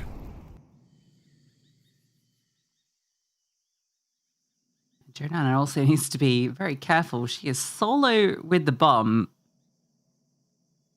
And still deciding to clear through cave. Madam is pushed down ramp. Won't be extending around that corner. Double up in Donut. This feels like the perfect remedy. That's the bomb spotted. Tickle out though. Now Jenny can strike, but Pulox adjusts downwards. Tirana runs out of bullets. Zia with the space on A, it's meaningless. It's going to be behind her. Flames at her face. Finding these fights is going to be incredibly difficult, and you think the swings would come at any moment, and there it is. So 3 alive. Hindsight, keep that one pretty clean. God, this feels so unpredictable, which is great. But it's so strange. Like, yes, we have a little fun with bias at the beginning, but ultimately I don't have a dog in this fight. And it's even like watching it, it feels nervous because I don't have too strong an expectation of which team will win in many scenarios, but it's very engaging to watch in that respect. Although I think Hindsight will win this one because Let Her Cook have pistols and the odd piece of utility here and there. Heading towards mid with their util with the pistols. We'll see how they get on with that. Normally you'll see the pistols kind of close the distance towards B. The bomb's been lost in mid, but for their troubles, they have dropped 2 of these CTs and a rifle's been collected. Even in a 2 versus 3, even with no Kevlar, there is more damage that could be done. The CT's got to be very careful here. Anna's position will be quite important. Denying the bomb plant. We'll see what Jenny R can do. Actually, all three. I was going to say two, but it's all three players rotating over towards A. So she can reset the situation, and who knows how far that P250 can go. I wouldn't get my hopes up, but a bomb plant already feels pretty good. Given what they brought into this, that's kind of what they wanted to get out of it. Oh, she even hit the headshot. It could have been really costly. But instead, it's two players going down. Bomb plant secured. 3-3 scoreline established as well. In fact, even with that bomb plant going down, a couple of players will go wanting into this. They won't have util. Spike probably has to go to a lesser weapon to get it, so she'll have a Galil.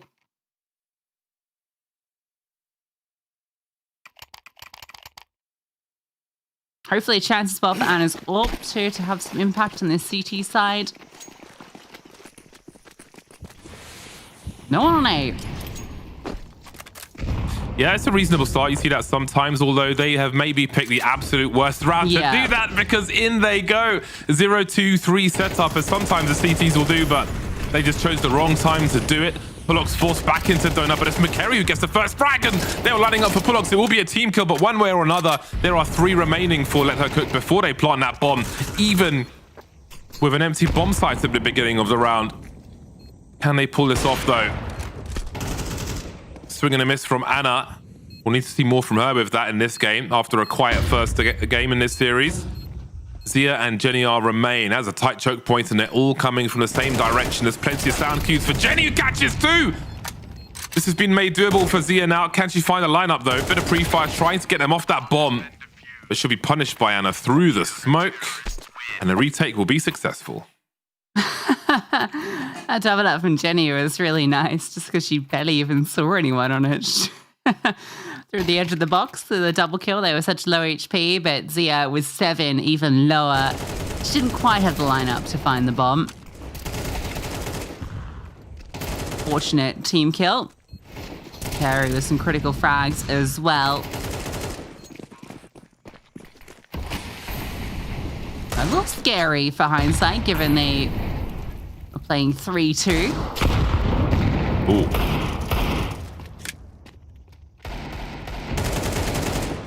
Yeah, you can't throw it in too often. But I call it the extra man or woman. Just playing against the expectations at the beginning of a round to give yourself an extra player somewhere else to just make something a little stronger.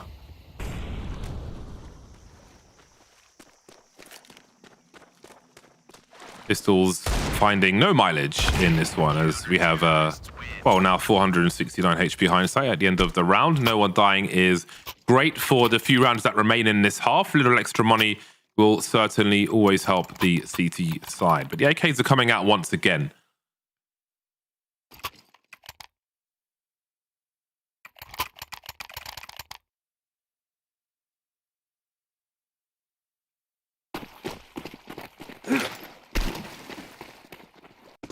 A bit more standard into this one. Double send him over on A, so the CTs wanting to get aggressive. Up takes the line, Rifle can then push up, and Youngkin's found the opener as well. Spam through the cubby, gets an easy one onto Janana. And now you've got all this control over at A as well, so you can afford to rotate this third player over to B. Fantastic position to be in. The smoke on Donut might cause some disruption to the setup. Control's going to be critical here if Let Her Cook want to find a way back into this round. Jenkin has walked through. Spike, that's been calmed. I don't understand why, when you're in a 5-on-4, you make that play. It might cost them. But they lost a lot of map control. Maybe feeling like they needed to do something. With all that presence shown in Cave, making them nervous perhaps. Anna losing her position. Bit greedy there, going back so close to the wall. And it will be death by paper cuts in this one, as Pullok and McCary remain. Bomb's not planted yet, though. Pullok's dropping Melly at the back. Maybe made it doable. But now McCary's got much to do in a 1 versus 3. There will be a kit in her hands. How far does Jenny R go?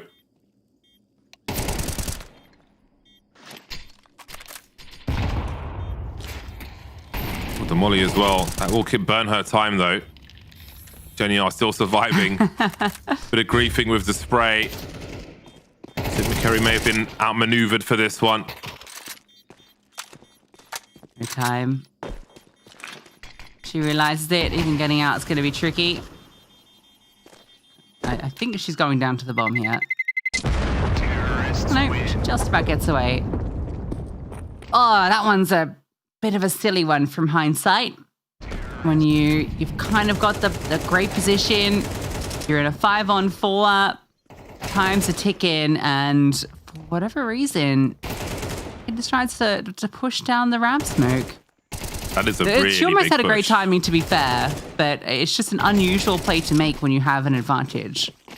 It is a big bust, isn't it? Like for ramp specifically, it's one of those scenarios where what do you get if you're right and what do you get if you're wrong in that versus what you have in that scenario, which I think makes it a difficult argument to go for a quiet ramp push with a smoke like that in a 5-on-4. Because it's not worth it most of the time, and Zia's got a free one, and Yenkon again getting caught on this bomb site. Not looking so comfortable on Ancient CT side. For hindsight at the moment. Oh, tagged through the wall as well. Pressure stays high, and Let's Cook are definitely ready for this series. Bullock's having a bit of fright over on A as well, and Spike perfectly executed. Won't be ready for the second. Melly strikes in towards middle. That is an open A bomb site. So you're just going to throw a single flash. That's enough to keep them rooted that extra second. And actually will arrive in time, perhaps. Jenny R's already out the donut. And Anna's just charging around. Had a chance there. Jonana's already scaled out. Anna has the read on this. But there's a flank in the back lines. That's the key thing. They just wait. No need for them to move. Jenny R is there to execution them. Beautiful stuff for Let Her Cook. It looks like hindsights are in trouble on this CT half. I don't want to say on this whole map, but the CT half definitely we're seeing some holes in the defenses now around that ramp position. Again, maybe expecting a certain respect that they're not being given by Let Her Cook. And they are reaping the rewards of that now. The 5-on-4 from the round prior being lost. 3 kills up the ramp of the AWP. It's going to leave them short on a number of players for this buy.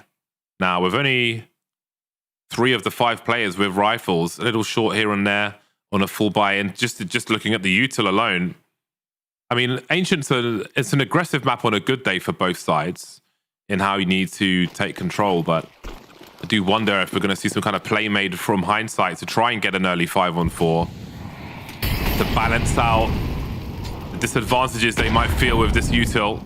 These lack of primary rifles on 2 of their players. There's a big swing from Yenkon. Kind of stuck in that smoke now. And it's another disaster around this B bomb site. Unfortunate timing with the smoke. But it seems that Jordana will give them one back. Yeah, it's another, I mean, I guess that's the position where you feel you've killed the cave player. You know that the CTs know a smoke's up. Maybe they're not expecting that push. That one's a bit more excusable, but it has given Hindsight a chance in this round. Still lesser weaponry on 2. Spike takes this space in towards B. Melly's gonna get all the information and then some. Oh my goodness, gracious me. Well, Melly's gone and done it. Those were some beautiful frags, and there's nothing left afterwards. A wipeout. You wonder, with Let Her Cook playing like this on the CT side, I'm expecting him to come through on the CT side with confidence as well. I mean, how many rounds do you think Hindsight need on the CT side to be... I know we're in the last round now, but what do you think is the level of comfort for Hindsight in terms of how many rounds they should come away from the CT side with? Is 5 or 6 enough? Oh my days. Oh my days.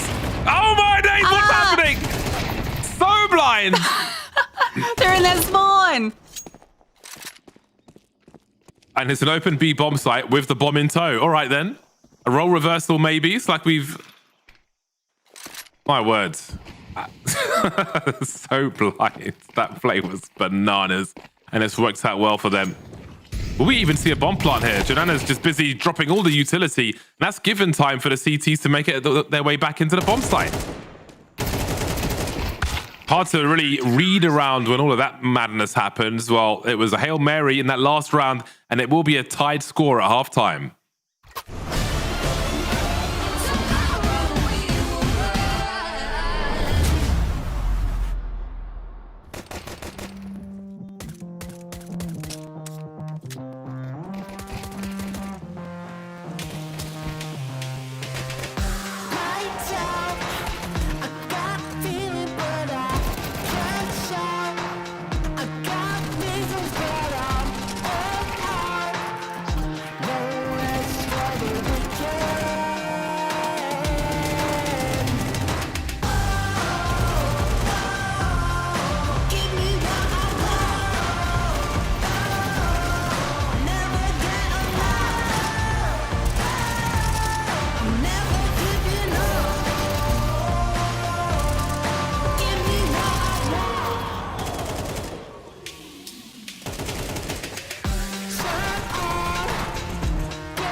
Press play.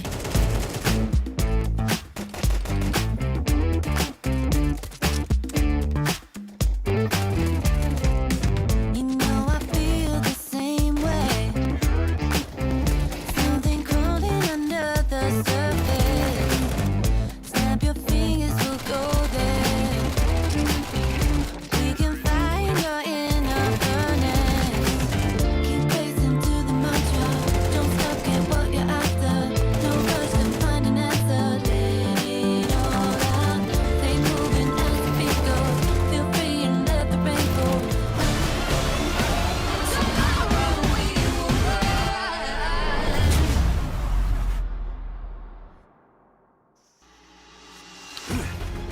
Chaos, I think, is the best word to describe that first half. But scores for the scores, it's 6-6. Both teams even as. Hindsight bounced back a little, especially that final round win, which was pure ridiculousness. 1-for-1 in middle, going to try and pounce onto B are the T's. Melly spots one out, smokes are coming down, and actually not onto her position, onto short. And she gets run down. Safety in numbers. T swinging through to CT, leaving Jonana alone. This is a really important pistol round for Hindsight. I'm not sure what kind of strength we're going to see from Let Her Cook. Perhaps, look at Jonana smiling. She had a huge smile on her face in a 1 versus 4. with little chance of doing anything, but she just seems really happy anyway, which is great. I need to channel such energy. She has the kit. Going for the Hail Mary then. Not gonna make it. Amused by the attempt though. Well done to her. 7-6. Hindsight win an important pistol round. Can you imagine Letta Cook won't be forcing into this one? I think there's a lot of, there's probably a few smiles because there's some history between these different players. Young can actually even play for Letta Cook last season for a bit. So, yeah, plenty of camaraderie there. Worth noting, the Shinigami Imperial Valkyries map 1 finished. That was a... Who won? Averona masterclass to get Shinigami across the line in OT. 1.78 rating from Averona. We're going 2-2. We're going 2-2 for everyone. It's happening. Janana bought a Mag 7, as she is wont to do, and she just got shot in the back of the head. She's not taking it too hard. Oh, wait, no. Imperial needs to win that one. That would be... Yeah, if they lose that, that's it. Yeah, that'd be 1-3. That would be rough. Sorry, would I'm be too focused on our impossible for on them Group to A. finish in top 3. Yes, we don't want to see Imperial in the bin, especially for this season. I want to see them make LAN. Although, again, without going too far into the other group, Peekaboo over Peak. I mean, Nemesis Impact, even on paper and in the server, looks great, but it's been a hard day at the office. There's a lot of talent in that group, and not everybody's going to make it to LAN, which will be sad. But there we go. Full buys out in round 15. We've got a very forward play on A immediately from Let's Her Cook, who haven't been too interested in that mid position. Anna spotted some shenanigans. She knew better than to repeat to get that molly thrown, which is really, really good. And it will force CTs to disengage. Now, this might slow things down towards the A-bomb site. It looks like Let's Her Cook have plans towards B also. Because when you catch the CTs making a play like that early, you kind of need to re-establish that map control. Oh, the timing, though, will drop McCary. Nice work from Melly, but Pulox will get an important refrag. A minute on the clock, 4-on-4 for the T's. Yeah, that kill also keeps Jenny now in red. She has to stay towards the B side so she can help out her teammates. Look at this push through. They're actually wrapping in towards main. I am surprised that Zia doesn't stay in main. So this is an A play, which as you can see it is. They've just got the complete wrong read on it. Bit unfortunate for them. They really think they've got this great B wrap, but they're about to find out that they do not. Ooh. They've lost all position. Jenny-R's got to get this frag. Oh, and she does. Yenkon looking away. That was such an important frag. I'm not sure how much is left in this round if they don't get that one. But here we are, 4-on-3. The MP9 is swinging as well. Awkward reload, but she has the cover. Anna suddenly somehow able to stay alive in that. This is one of those knife-edge situations I was talking about. And Zia finds herself in a 1 versus 2 now. She doesn't have a kit though. She's got to find Madam and quickly dancing around that box. She's killing the time really, really well. I think it's too late now. An important delay there for Hindsight to keep in that W column. That's a massive round from Madam there. She gets both players coming in from the CT side, I think it was. Absolutely necessary kills. And then just playing to perfection the time. And this is, again, also Letta Cook just making the wrong read in the situation, unfortunately. I think they would have had a different read if a single player had been spotted in middle. But Jordana just missed the timing when she walked out middle, that the last player walked into Donut. If she'd spotted that player moving from mid to Donut, they would have known it would have been the A play. Zia could have moved back, but instead they bite down on B, out of position. Now they get some good kills. It's just a little bit too late. We might be going the distance in this series. Bardoff.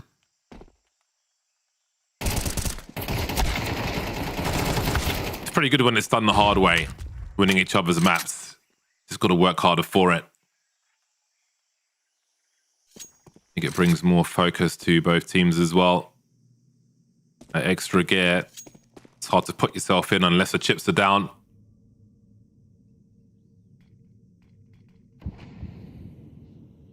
Yeah, a 10-6 would be such a good start here for Hindsight in the second half.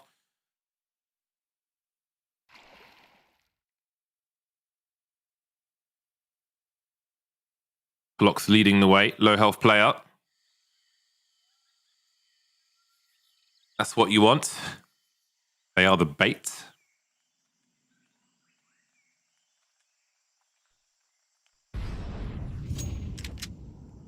Mirage, a decider.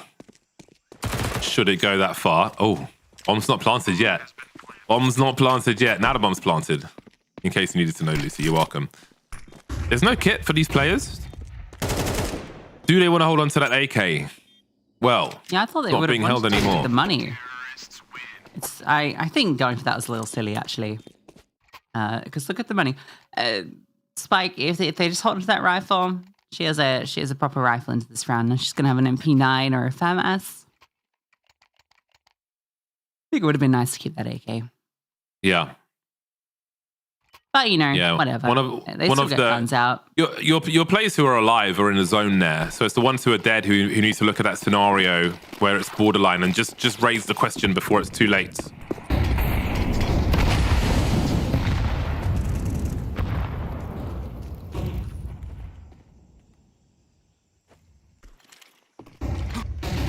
Right at middle, flashbangs are perfect. The second one in particular saves the tease.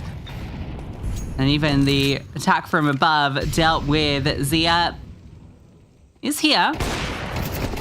She'll get that first kill, but they were already really close and she was very extended, so nothing she can do outside of that one. Beautiful flashbangs. They won the whole round of those flashbangs. That was more of an invasion in that mid area, the way the tease came through swinging. Well, the wheels keep turning for Hindsight in the second game. I was very excited for Letta Cook to put them in a tough situation, but they haven't let it get that far.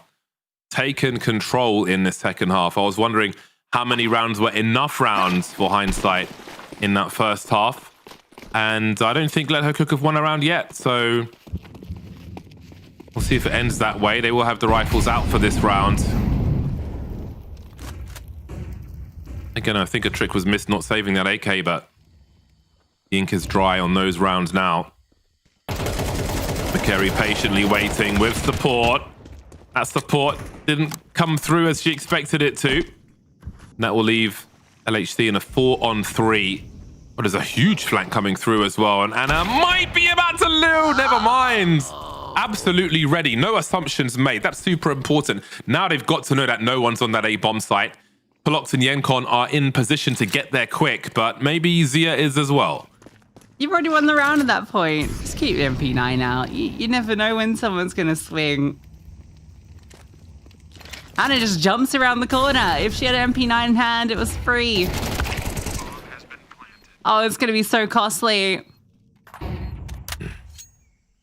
That one little blunder in spawn is quite possibly going to mean that point for Hindsight. How do you dislodge these players? You don't.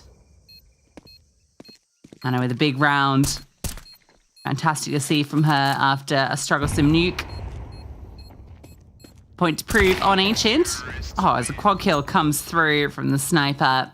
And 12 secured.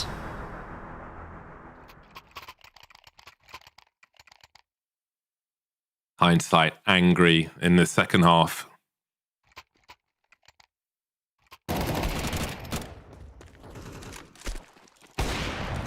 That was the difference maker. That was a really important situation to deal with. But again, Anna came to it prepared. Again, a lesson to learn there. Seeing more of Anna with the AWP now, 14 for 8.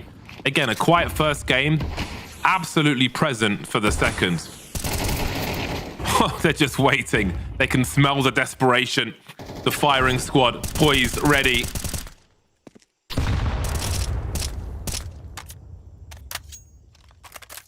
Could be a great run here for Hindsight. A sprint into a deciding map. But Janana may have something to say about it. They're setting up with the grenades, and Spike might catch them. But look at the trades come through. Down to a 2-on-2, winnable by all. Does Janana swing? She might have to with that molly. Oh, the bomb getting pulled out there. Madam dropped. Can McCary trade? Or we finally see a round? Indeed we will. Last chance saloon for Let Her Cook. They need a run of their own now.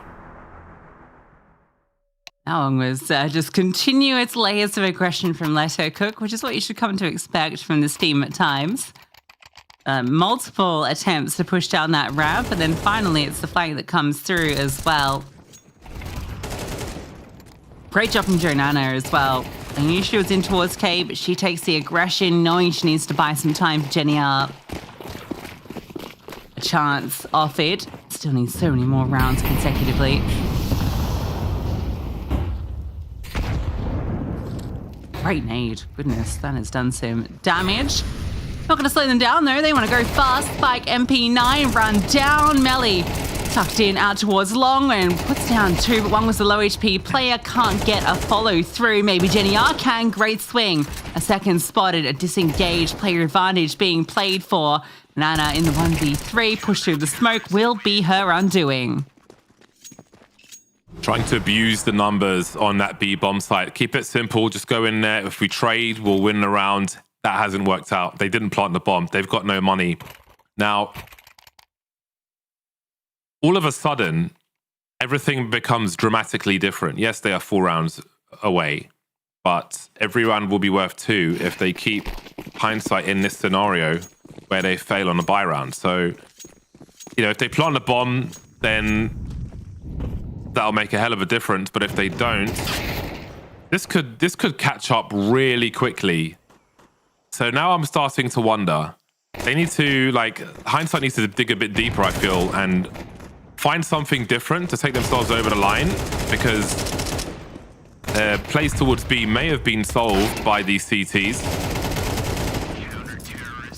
So let's see what the next round looks like, because I think this will be a big indicator. If Hindsight fail in this round, I think how they fail could be quite worrisome. But let's see if they succeed. Oh, super light on util as well. Not super light, but they're definitely missing chain flashes. All right, we're rejigging. We're rejigging. We're getting a better balance.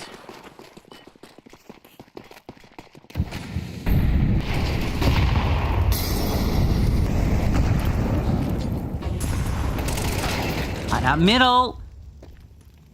Jenny R tucked into the corner. Trade out her teammate. Spike comes on over. She goes down. Melly wants to step in, fires off a shot. Zia as well out towards long, and she's able to go 1 for 1. They know this K presence is here. Melly catches that timing under Pullux though. Jenny R still up from middle, keeping the pressure on, not allowing them that way out. They're going to go straight into Melly. Off the back of that, she goes 1 for 1. It's Madam and Jenny R plant to be secured. Jenny R on that slow approach through. And Madam close it out here. Her timing.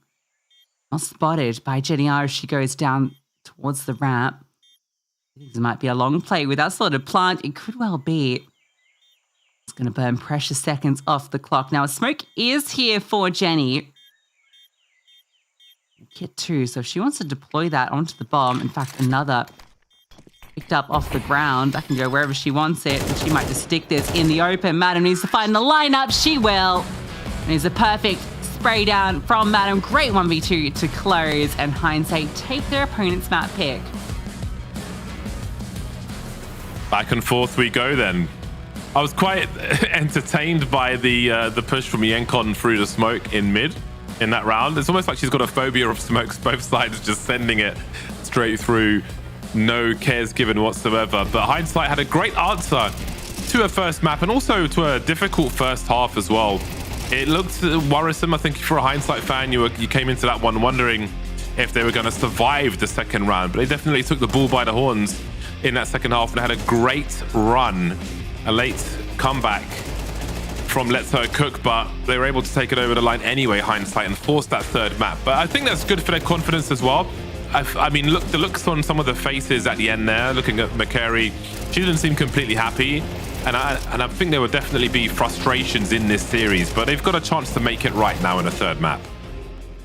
Yeah, I think probably frustrations for both teams of how these maps are going. You can see the scoreboard here. Great showing from a lot of individuals, Madam and Jenkin in particular. On the hindsight side, mentioned Anna having some more impact, a few big rounds from her, but I think it was the rifleers that were really doing a lot of the work. There's a lot of down in the dirt duels going on in this map, and that's where you need players that can be ready for the sort of plays that Lettercook want to put out, the multiple tiers of aggression coming through. I definitely felt like they were able to hold on to that on that hindsight side.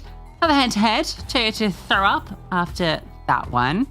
I think that's no surprise that we wanted to highlight Madam here, who I think single-handedly won both that last round, but also that 1v2 over on the A-bomb site, which was hugely impactful. A lot of big rounds from her, but Jenny R as well on the Lettercook side. She's a great ancient player, and I think we got to really see her skills here in finding that space. She's very good at finding those mid-round openers, and not quite enough to get over the line, but again, it's just reiterating that point that we are seeing a lot out of a few of the different individuals in Lettercook. Yeah, everybody's performing at the moment, which is great to see, especially going into a third map. But I guess there's frustrations, as you said, for both sides now having lost their maps. It looked good for Lettercook. I was surprised in how that second half went for them, just empty-handed round after round. I think they'll definitely lament how many of those rounds went. And indeed, it was a very scrappy one on Ancient. And I don't expect much different from Mirage. I think like a scrappy game of Mirage could be quite fun, Mirage being what it is. So that would be... that's what I want to see. That's what I want to see. But I mean, do you feel confident in either team? The way things have gone so far, it feels very winnable for both squads. I don't feel like there's one feels far ahead of the other in the series so far. Yeah, it's going to depend on what this last map looks like and if it's a bit more puggy, because I think that if it leans into that more frag heavy, like we saw seeing on Ancient, but Ancient doesn't really have that same ability for individuals to take over. I think Mirage is a real chance for Zia to just dominate the server. I think she's got to be feeling like she can just take over. So if they get that CT side start on Lettercook, they get up onto Zia early. I think Lettercook can take this, but the momentum is with hindsight at the moment. So definitely a chance for them to eliminate Lettercook from contention. And that's another thing that I think is going to be in Lettercook's favor. A bit of fire underneath them because they know what's on the line. So we'll see, James, if they can do it. Mirage, our decider, coming up after this.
Scandalous, scandalous, scandalous, you're scandalous. It's in your eyes. Scandalous, scandalous, scandalous, you're scandalous. No big surprise. Scandalous, scandalous, scandalous, it's scandalous. It's in your eyes. Scandalous, scandalous, scandalous, it's scandalous. No big surprise. Speak to God. Speak to God. Speak to God. Speak to God. You called me the other night. Don't you know I've got no time? That's it, I'm never right for you and I. Don't you call me babe? Thought you had a chance dropping DMs on my page. You can stay outside, you can park it on the pavement. Waiting, I don't need a man that's cheap and basic. I'm ranking. Back up. I don't need another suitor, babe. Man up.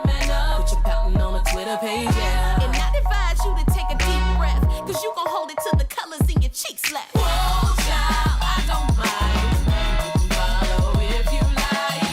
Just know I got no time.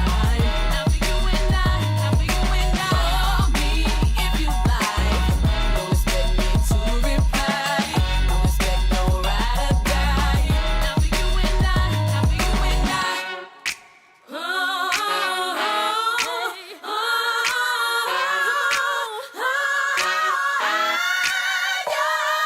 What makes you think I want it when I treat you like a ghost? Take this man home, everybody else already knows. I'm the only one I need, you're the one that needs to grow. I ain't playing, boy, turn around and walk it out the door. You've got to go. For the love of God, for the love of God. Watch, baby, I don't mind. Just stand home, yeah. Televised, you don't need to come by. From a distance, though. Whoa, child, I don't mind. Follow if you like. Just know I got no time. Now for you and I, now for you and I. Call me if you like. Don't expect me to reply. Don't expect no ride or die. Now for you and I, now for you and I. Only love, I need to keep this from the mirror on the wall. I'll never let her fall, no.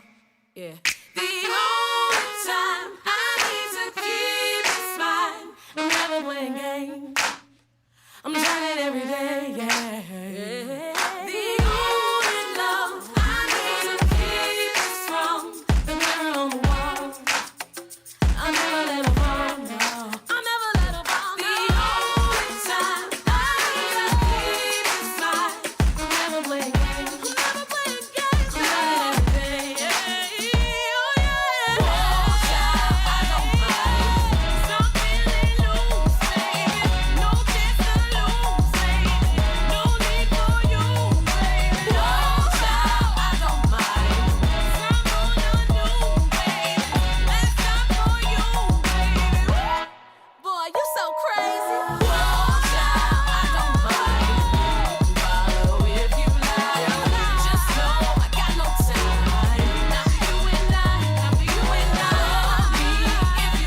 Drop some bass on the radio. You and me will drive through the night, cruising on the way to paradise. Jump right in, baby, let's go. Let's go. Drop some bass on the radio. You and me will drive through the night, cruising on the way to paradise. Jump right in, baby, let's go. Let's go.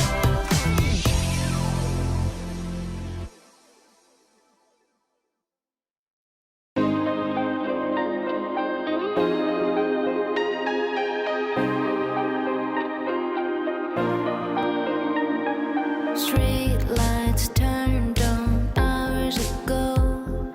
You've been here 3 nights in a row. I feel like an afterthought, but still I open the door. No matter how much you adore me, oh, maybe don't. Right before the dawn is when you leave. Oh, do I glow in the dark? Or what do you call me? Only after hours leaving in the morning. Do I glow in the dark? Would it kill you to hold me? In the bright of day, oh, could you see me falling? In the bright of day, oh, could you see me falling? In the bright of day, oh, could you see me falling? Midnights are my only hope to see you, but it's not enough. I feel like an afterthought, but at least you thought of me.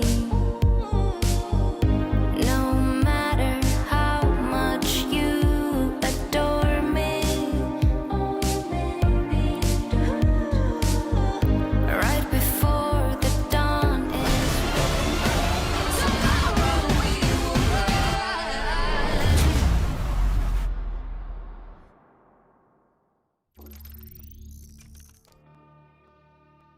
Oh, it's me. Welcome back. I said to you, I was like, James, it's you're the one bringing it in. Listen, I was distracted. I'm limping around. I can barely walk. I don't know what's wrong with my foot. I had an X-ray earlier. Enough about me, though. We are going to a third map. It's our first match of the day. Lucy, could you just refresh? Actually, we'll do it in a second. It's our first match of the day. These teams have won each other's picks.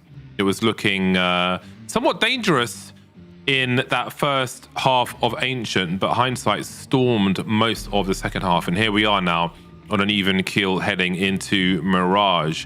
So you were saying that Imperial Valkyries are 0-1 down in their series in Group B? They are, but they're looking like they're in a pretty good position to take map 2. So we'll keep our eyes on that one. Inferno will be the decider if it's required. We have a decider of our own here. Oh, yeah. Mirage, and it's the same situation. Do or die, let it cook, need to win this. Mirage used to be a pretty decent map for them. Only played it once this season. Dropped the ball to 888 Aura. For hindsight, they've not played it this season yet. I've played it a couple times in other events with mixed success. So we'll see who will stand tall. My eyes are on Zia, and all eyes are on the A-bomb side here. Classic Palace burst. We've got some flashes being deployed by Anna. There's a second one to come through as well. But look at these pops from the CT side. So far, not so good as they find themselves now with only 2 players remaining. There is a flank coming in from Jenny R. She's heading towards the ramp now. We'll see if Anna checks for that. She's trying to make some steps now as the urgency rises. Maybe that was a sound cue that Anna needed. That's going to leave Melly on an island now. No one to talk to. 1 versus 3. And she needs to get her skates on as well. Finding the first one, but Pulox will pull out of the Palace and drop her for a pistol win for hindsight. Lovely stuff from hindsight. Despite Zia getting 2 great kills to kick things off, teammates not able to find anything off her contact, which is kind of surprising because you feel like The bait setup is perfect there. If your sandwich player takes contact first and gets 2 kills, you feel set up. You've got the dualies under dark. They don't get a kill. The player with ticket didn't get anything. Whole thing just falls apart, unfortunately. Melly's got in with the Deagle armor. It would tilt me. It tilts me when my teammates do stuff like buy a Deagle second round when you're going to be buying rifles the round after, and you know that they're going to have like $3,000. But, I'm sure that was communicated between them all, but it annoys me when my friends do it. Let's look at what her buy looks like afterwards. Like, oh, get a kill, it'll pay for it. You got to get the kill, though. With all this extra money that people get now with frags and such, I often find myself in the second round with the opportunity to buy an AWP and no Kevlar. I always buy the AWP. I just feel like, you know what? Life's too short. I'm just going to buy it. Kevlar, who cares? It works out more often than not. Jonana's I definitely just so still...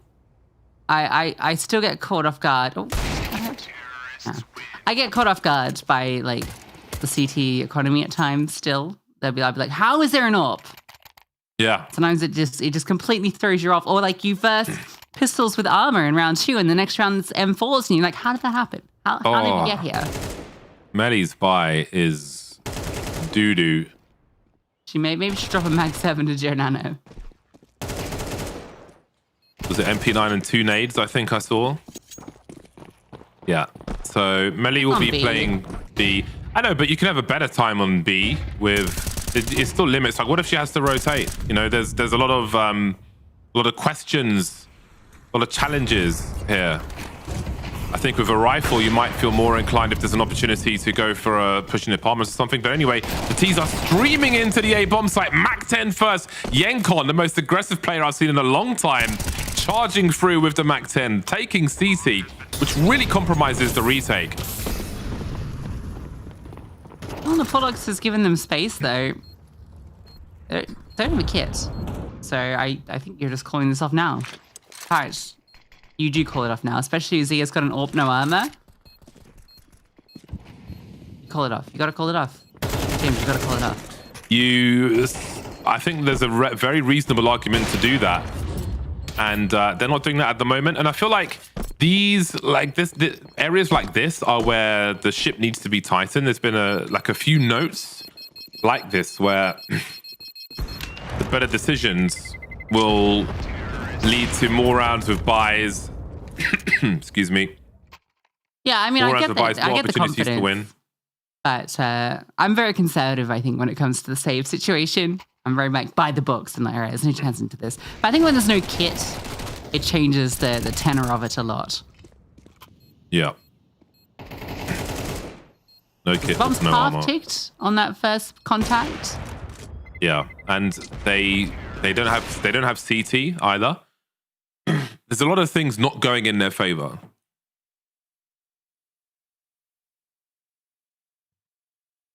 Good news is the AWP did get exit kills, stayed alive, and has actually enabled a drop. So Zia's given an M4 over, which means she still doesn't have armor. She's provided a rifle and is still armorless. And is truly selfless for your AWPer. But I am glad, as I mentioned, that I said that it'd be nice if they prioritize that AWP on Zia. They've done so. Exit kills so far.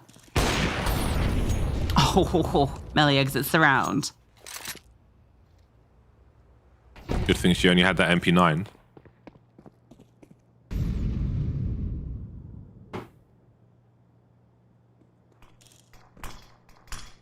That's not quite the mid-smoke. Oh, that one is. Doesn't throw on the mid-smoke. What am I saying? Not shy to hang around is Zia. I love her confidence. Jenny R's got a lot of sound cues as well, which will call for rotation. It will be a full rotate from her squad. She's got to be careful not to open the door back towards A, as Janana will try to create space in the meantime. Few targets for Zia to look at, but she'll be dropped by Anna. This one might not work out for Let's Her Cook either. I was about to say that Jonana's on the site now. 1 versus 3, Meitu switches to the AWP. That was a very nice quick scope there. Down to the 1v1. And she finishes it with the USP. 3 different weapons, 4K in the round. Crazy work on B. Oh my goodness, I thought she was done for. Madam played that so well as well, just creeping, crawling, so that the wide swing would just completely catch Jonana off guard, but the instant flick with the USP. Disgusting. Flames at her back. She had to go forward. Such a tricky shot on that close left angle. Wow, that is definitely a play of the day. That's one way to get the first round.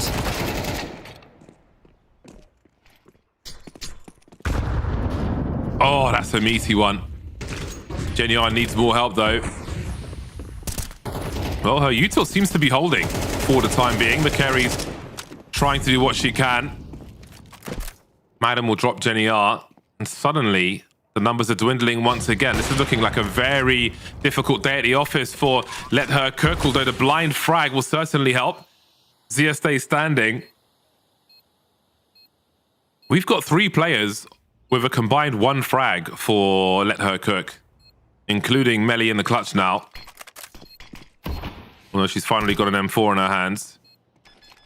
On the site looking, and Pulox will come in from the back. Just looking for Melly now. The HE is there, but she's defused the bomb. Oh no! She's robbed the round.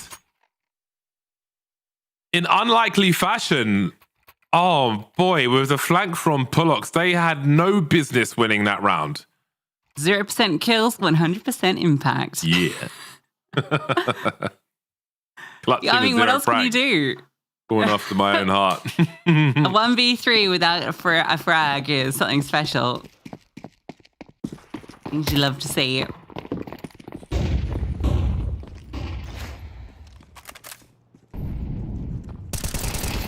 Nice flames, but this is messy. Spikers actually won that one back at the same time. McCary looks to take space on B. She might be able to catch a player unawares. Yeah, quick kill on Jonana. Is she ready for the second? I think she has any read on that situation. And snipe out. So many players with knives out this map. And a 1v2. She's coming through the palace. Has a good chance on this. Jenny has fallen in towards Con. And has got all the space to work with. She want to try and find a fight first. She's hearing this running in CT. She's got a perfect chance for the strike, but misses the shot. And now planting front and center. A fake tap on it, seeing if someone reveals. They're not giving her much. She's not getting really any chance here. Melly will deny and let her cook win that round. What a wild round. I just wonder what the comms are like for Let's Her Cook. You've got McCary at the back of B in the bench position. You've got another T in the sandwich on A. Like, how do you decide even where to throw the forces? So much going on at the same time. A minute 13, McCary's in the spot, which is unheard of. Really crazy work there. Pulled her knife out for I don't know what reason.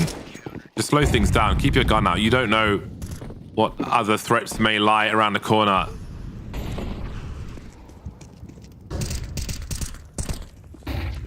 Mixed bag in terms of the buy for Hindsight in round 7 as the score is tied. And it did look like a really strong, a strong start. It looked like Hindsight would run away with this half, but thanks to that diffuse in the smoke, we find ourselves in a very different situation. But the war of attrition continues through mid to A. 3 plays for Hindsight now, charging around the map, and Pulox finds 2 of the Tech 9. Numbers tied again, and the bomb still in control of Hindsight, who are looking to plant it now. They do. Barrel of the gun spotted by McCary, loses the duel to Melly, who finds her 3rd now in the game overall. And Anna's in a 1 versus 2. Some sound cues, maybe for both. Bomb getting touched, made some steps of her own and won't survive the trade frag from Jonana, allowing Let Her Cook suddenly to take the lead. And it does feel very sudden, Lucy. This is proper down in the mud. Rolling around, getting very messy. It's crazy. This Counter-Strike, explosive, aggressive, and impossible to call at any moment where a round is going to go. And while I believe we have a pause, scary stuff happening over in the community situation. Talk to me. It looked, I was saying, look, this is going to be a third map for Imperial Valkyries. They had a 9-3 half like they did on Dust 2. All look good. That's currently sitting 11-9, so they still have the round lead. But getting concerningly close over there. They're almost there. What's the third map? Do you know what the third map is in that series? It will be Inferno. Oh. We're back for an 8th round of carnage, ruthless aggression, disrespect. Now we see some aggressive plays in the apartments. Zia having a look-see. Yencon, speaking of aggressive, won't get a better of it on this occasion. That leaves 3. Kerry trying to do what she can. Bell's being rung on both maps, both bomb sites rather. But now the bomb's been lost on ramp, and that's going to be a big win.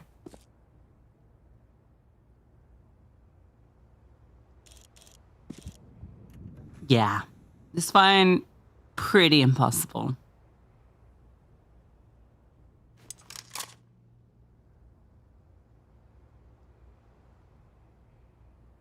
Strange things have happened. Now a third player joins the bomb defense mission.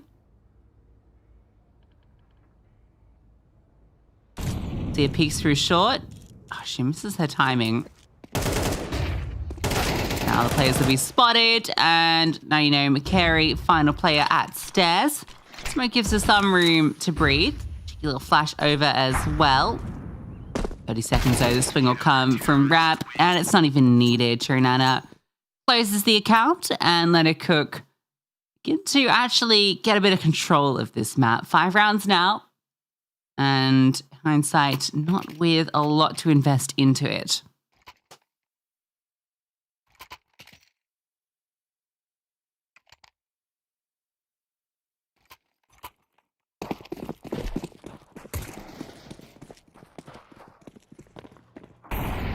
Good spawn for Jonana. Heading towards the underpass.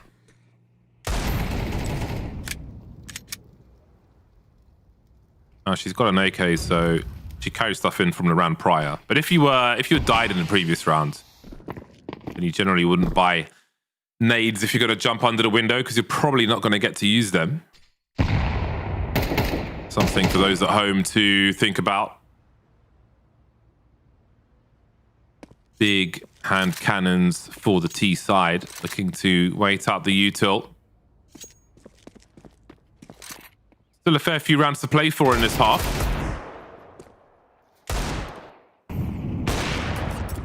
It is nice on this around this A bomb site, looking for those headshot angles. The CCs can very easily get punished for going for info. Melly doing God's work here in the apartments. Keeping her team in the good fight. 10.9 for the judges for the backflip from Anna. And we'll move on to round 10.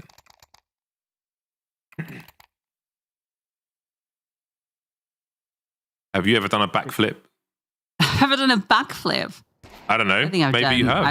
I've not done either type of flip. We're both tall people. I think it would be hard.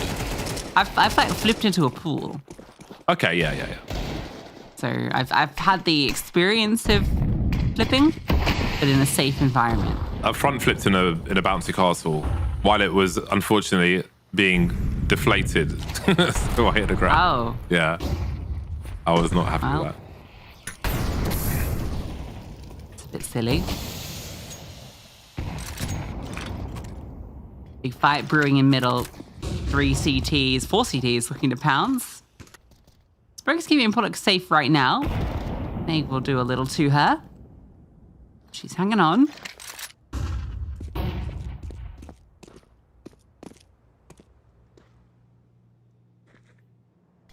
He's still sticking about. This has really been a round that's all about mid. Each team taking their chance to poke and prod, and it's the CTs that poke a little bit harder.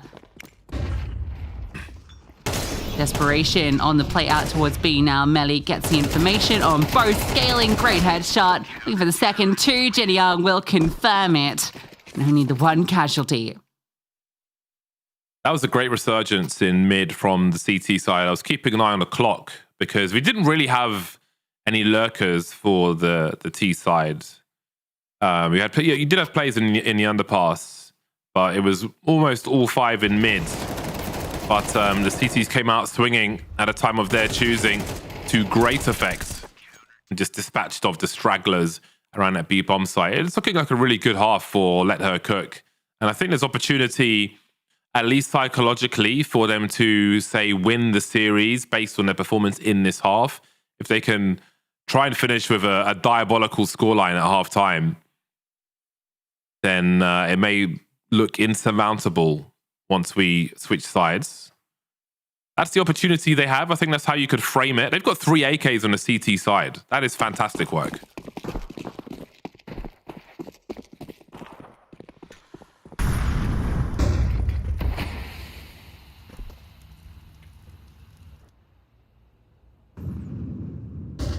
Three AKs in as many rounds for Hindsight.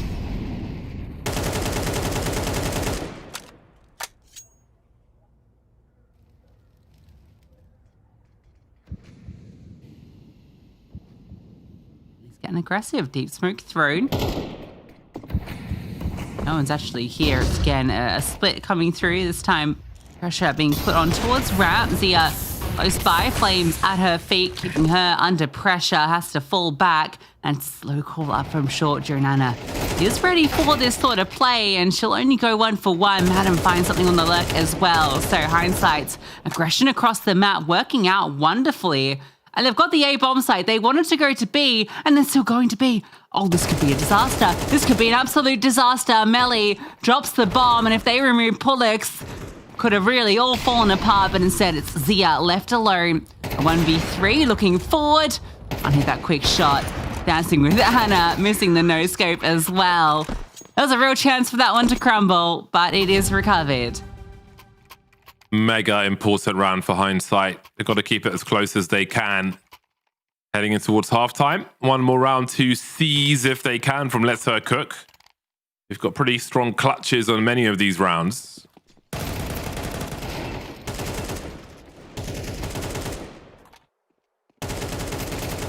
Again, a heavy fragging map, just as you expected.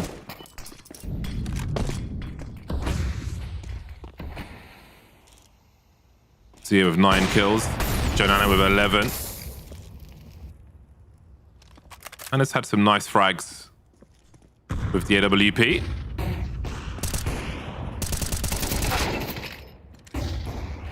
As has Zia. Sorry. Follow. Should be. Spikes ahead of the smoke. The carry has no clue. That's a massive kill in the space given. And it's still going back here. They want to reaggress on this control. Like, we'll fall back. What else can get away? Oh, okay. Well, she can't. 2 on 4. Otherwise, Let Her Cook gonna have the lion's share.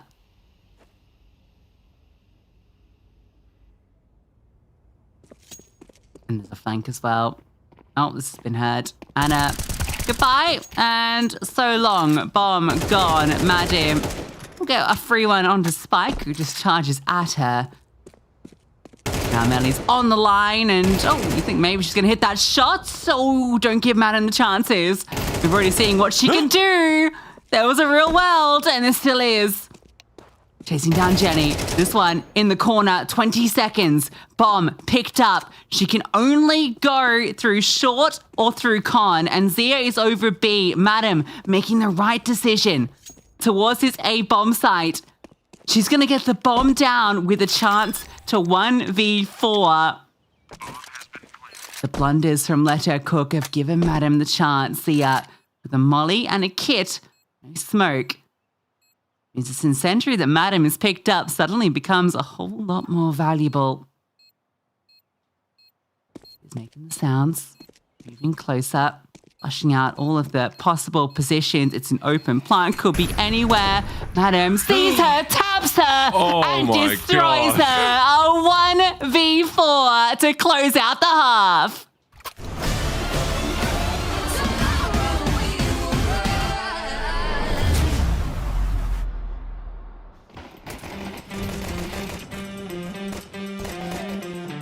That's how we like it. That's how this goes. Come on now, baby, let me ease your soul. That's how we live life. Live it up to the top. 'Cause once we start, you know we're never gonna stop. We own it. We're winning every time. We own it. Pushing every day and night. We own it. We don't do compromise. Yeah, yeah. We touch down every time. Every time. We touch down every time. This is our time, hit it up with the rebound. This is our turn to see. Gonna push it back, anybody in the league gonna stand in front of me. Oh, no, no. This is our turn to see. Gonna push it back, anybody in the league gonna stand in front of me. We own it. We're winning every time. We own it. Pushing every day and night. We own it. We don't do compromise. Yeah, yeah. We touch down every time. Every time. We own it. Every time. We're winning every time. We own it. We're winning every time. We own it.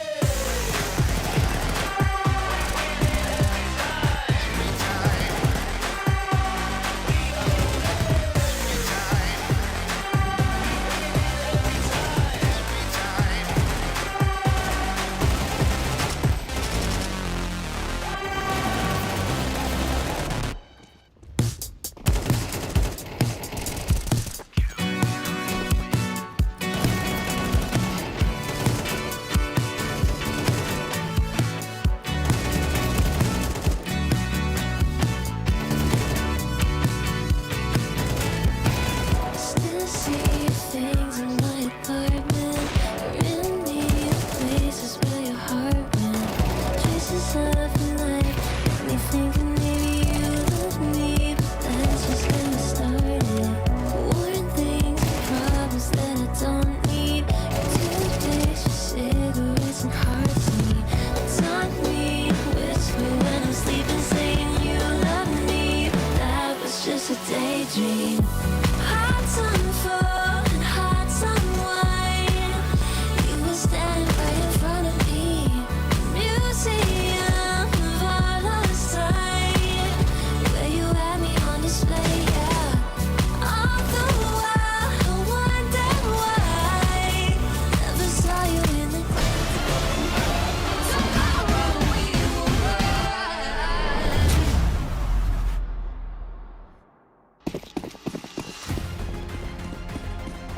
What a crazy clutch to end that half. And you wonder what part that round may have to play in the end of this series, depending on who wins. Perhaps some regrets to be had. We shall see. 7-5, a 2-round lead for Hindsight, a 5-on-4 for Let's Her Cook in this pistol round. Often see the first player leading into a bomb site, jumping around, getting the info, trying to avoid getting headshot, sometimes jumping backwards. Either way, 3 remain for Hindsight. I see a smoke, I see Julie's for McCary. I don't see a kit. And they are absolutely running out of personnel, running out of steam in this pistol round.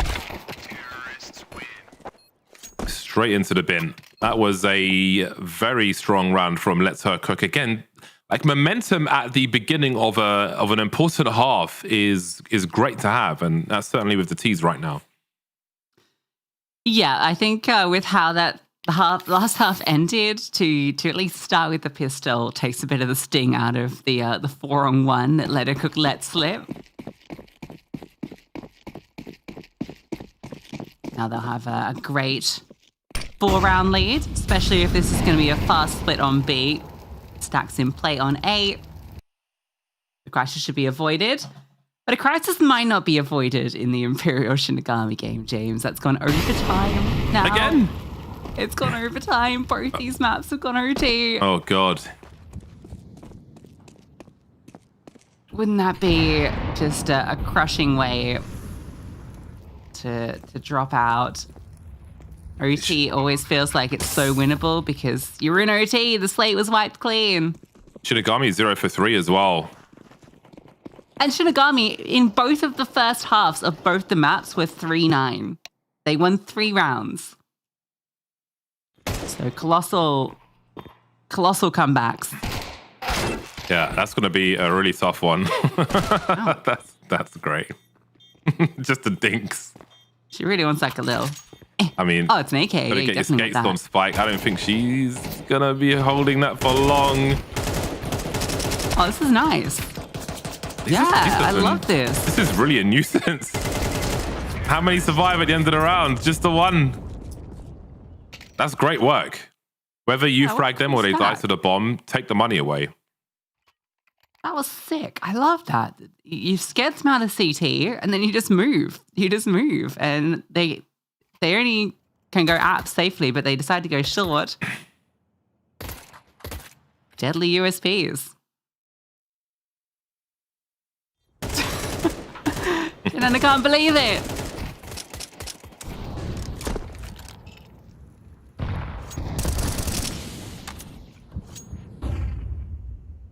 Hindsight win this gun round. We're back on. Yeah, really important now.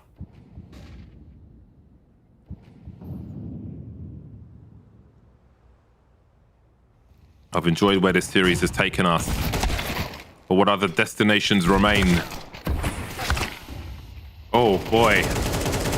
Hindsight getting aggressive in that mid position. Let her cook. Just starved of oxygen in mid there. They didn't really know what hit them and were unable to respond, dropping like flies. And now there's USPs. All of that damage. Let it cook have to force into this. Incredible. Hindsight have found their way back into this map. That is just a lesson in 3 rounds, a case study. They dropped this round, and it's a 1-round game.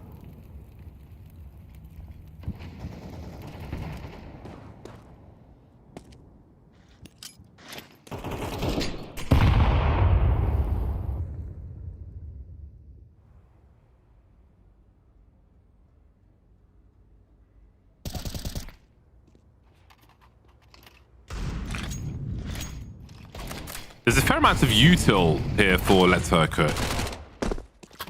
We suggest they have a plan to make a play to win this round. So far, so good. The bomb needs to be retrieved in B apartments. Jonana's getting active with the Desert Eagle, pulling CTs away from B. That bomb's got a little journey to do. See her showing some shoulder. 2-on-3 as the bomb gets planted for Let's Her Cook. This would be the unlikeliest of rounds, but they definitely came into it with a plan. Nice flash, but it doesn't quite hit the mark. They know where both these T's are right now. Zia runs out of bullets. Glock's got to come out, and Jenny R has 1 HP. Surely not. Yeah, Anna won't allow her to any shenanigans. Great round from Anna in the mid-round, finding those extra kills. Back on that B bomb site. Bomb plan is only a small consolation, not going to enable too much into this round. Is Hindsight 1 step closer, bringing us within 1. It'll be Desert Eagles. What? No, it won't? What's going on here? What? No, don't do this. Don't do this. Zia, you better get some kills. Spike, you better hit some headshots. The Desert Eagle armor, the nightmare, blocking Lucy's dreams. They're inviting the CTs to come out and keep re-peeking, which can be a trap for Hindsight. If they keep re-engaging the same positions, those Eagles don't have to adjust too much. But it seems that the CTs won't take the bait in that regard.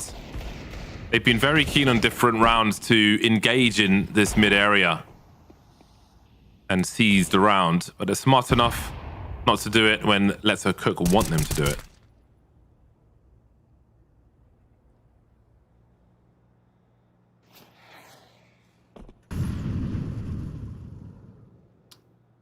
Melly, answer maybe something cheeky.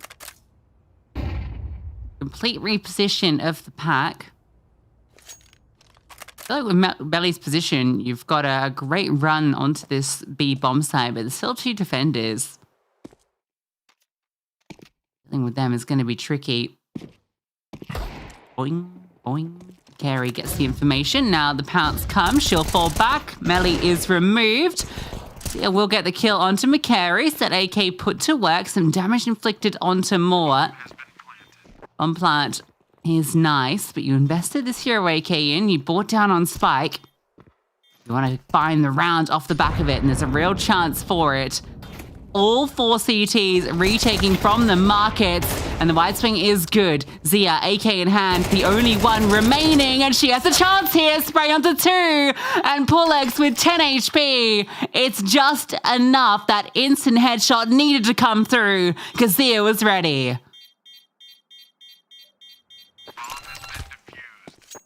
The teaser, they're finding ways to get this to go down to the wire. I think I'm not sure if McCary had a smoke when she's dropped on that B bomb site. Standing her ground completely blind there. Difficult to go for the retake. Normally often you'll have the smoke down towards the van to help with the rotation through. No angles for the CTs. Had to kind of force their way in. But it was perhaps the right round to do it with a not fully equipped Let Her Cook, but they are much better equipped now. So maybe it gets even more difficult. Hindsight fighting to tie the score in this deciding map. Again, if you're joining us late, it's a must-win for both squads. A lot of opportunity for Hindsight to put themselves very close to land, and for Let Her Cook to keep themselves in the fight. A loss for either would be catastrophic at this point. We're late in the game here, and all regions at team kill will give Hindsight a 4-on-3 as they look to retake this A bomb site. The bomb's technically not down yet, but it shouldn't be any problem with planting it. No util thrown in to counter, surprisingly, despite plenty of it, but they can use it in this retake. And look at that fast flank. Yankin's already pushing up. McCary gets the kill on June Anna. Thea and Jenny are. Difficult situation for the 2 of them. Thea head spotted and tapped out. That one's easy as you like. Jenny are spotted over the top of the smoke. We are 9-9. After Let Her Cook, we're in a position for an 8-4 half. James, that 4-on-1 is actually going to be hugely impactful. Already is. Already is. Got to stay focused at all times. If it's possible, it's doable. No matter how low percentage it is. No SMGs this time then, round 19. Hindsight's turn to enjoy the luxury of 3 AKs on the CT side. Always a difference maker. Jonana somehow still surviving. I guess she was tagged through the wall at the waist, so barely alive. Maybe that presence is something they can play off of. She's rotating over towards B, and McCary's been dropped again on this B bomb site, and there is the second player, Yenkon, gone. Now we've got huge issues for the CTs. Retaking could prove very expensive indeed, and surely the round's over now. How much does Pulox throw at this? All these players are heavily tagged, but they have position. Not again, surely. Can't do it twice. Unless.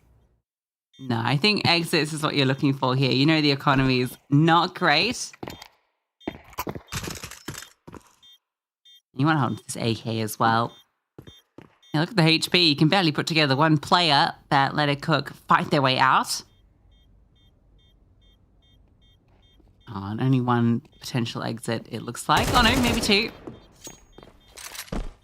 Nope, Jenny decides, I don't want anything to do with that. She's going to run out through short instead. Hook, find 10.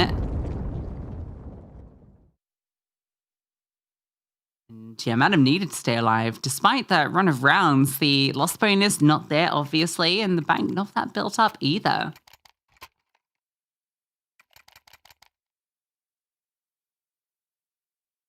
What's the situation with Imperial Valkyries? Double OT. Double OT. It's like Anna started OT2 with a 1v4, which has involved a knife kill, where she also got knifed. Wow, that game sounds absolutely crazy. And this one's just as tense as we're heading into the dying rounds of Mirage now.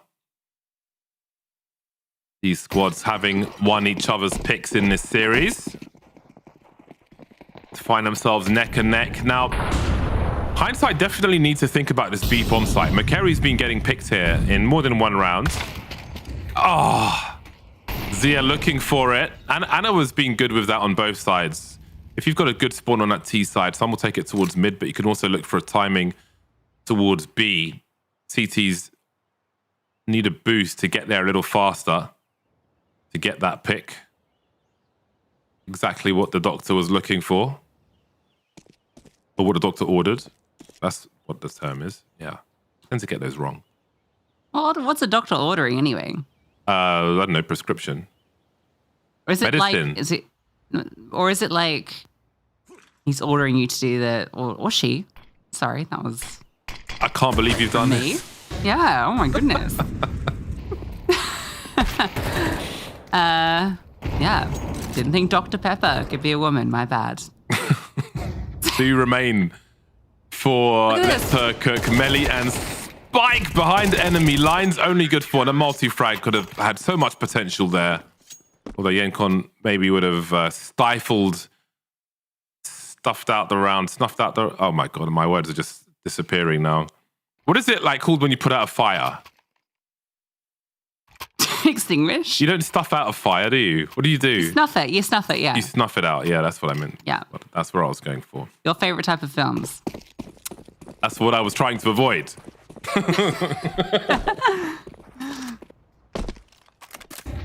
All right, uppy pistols. Gone fast, up to A. There's space here, quite possibly. Pulex gets her gun out. The flashbang timing is perfection, though. She's run down. Madam, playing safely, doesn't get that chance, but the kills come through. Anyway, Anna's low, has to run away. Bomb still not down, just planted as I say that. Reverse default, and resmoke lands in a weird spot at CT. And whatever happens here with Yankin probably determines the future of this round. And with Jared Anna getting the kill, it's not a great looking future for hindsight. Still HP advantage. Smoke and kit available too. Madam's over the top looking for the kill, but they need to get on the defuse. Someone needs to smoke this bomb. Someone needs to defuse it, and it needs to come quickly. There's the smoke, there's the stick. Can they find the kill through that smoke? They're spamming, but they're not finding. Oh wait, they do. They do. It's that last second. 11-10. I got to give props to kill Madam. Comes seconds too late. Madam just ran through the smoke there because you're thinking, okay, does she body block? But she just ran through the smoke and she was just running around in circles. And they were all trying to deal with her, or the ones we could see anyway. The most unorthodox meat shield took the crosshairs away, and that's what needed to be done. This time, Zia gets the better as both snipers go for the same players last round. And again, they've had so much mileage dropping McCary in a few rounds here, a few important rounds when you look at how close the score is. But as we watch McCary stay alive, the rest of her team have been annihilated elsewhere. Madam's the closest 2D8 bomb site. No one's got eyes on A just yet. They've lost 2 players there. Now the T starts to stream in. If hindsight lose this round, what will they have left? Yenkon's the only one with money. This is a really rough scenario. You can't call it just yet, though. McCarry's got a kit. They're going to go for it. Oh, they're just seeing one in CT, but we're looking for the trade fraggers. And this is really wasting time. They've got to pull. They've got to call it. They've got to leave. It's too late to win this round. Oh, they're going for it. Going for it. They're full sending it, looking for a smoke diffuse. There's absolutely no way. Maybe the math didn't make sense if they saved, so they just sent it. Nah, the math made so much sense, James. The math has never made more sense. Oh, that's so important. They had no idea that Jenny was playing reverse, like playing a default. I think they thought maybe Ramp, maybe Palace. If Jenny had been anywhere else, there was a chance. But it's the sort of risk that can cost you the map because now, yeah, you've got a hero M4. You could have had a full buy, possibly. I mean, they could have had 3 M4s in this round, but you know, you don't want to go as far as to ruin your next buy. So let's see what the buy next round looks like, because if they've got a proper buy next round, then it makes sense. I mean, you kind of can't expect to stay for 2 rounds, but yeah. Jenkin's found one, and McCarry's found another. And I don't know, you don't want to stand and fight in mid in this. This is awkward. It could be a surprise round in this. Janana's kind of on an island. The Yenkon's lurking with the rifle for the squad, and Pullocks will do it from the back. They've got the numbers. They almost can't lose at this point. Rifles are being collected. Oh, this could be a choke. Oh, no. Oh, James, no. Not like this. I think Jenny might have just been spotted there. CT's choosing to disengage and make it as hard as possible. Indeed, look at the rotations. She's got so much to do, Jenny. It's like free-for-all deathmatch. Everybody spawned at the same time. That is a round that's hard to forget. I mean, they've had a couple of those this map, haven't they? That's the difference between 12-11 and 13-11 for Let Her Cook instead. That was an M4 USPs. Sure, a Deagle thrown into the mix, but it's Pullocks USP that actually does the lion's share of the work. It's up an AK and finds a lot with it. Blocks has been crazy this game. 24 for 15. That's why she was our player to watch.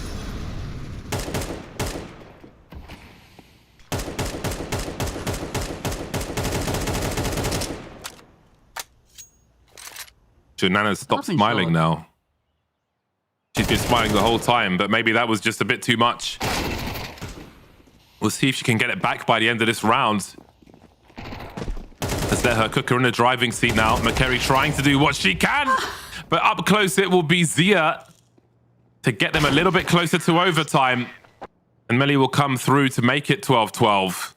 And I think that will be a relief to let her cook. Everything that's gone wrong now in these prior rounds doesn't matter. We have a reset, we start afresh, we start anew.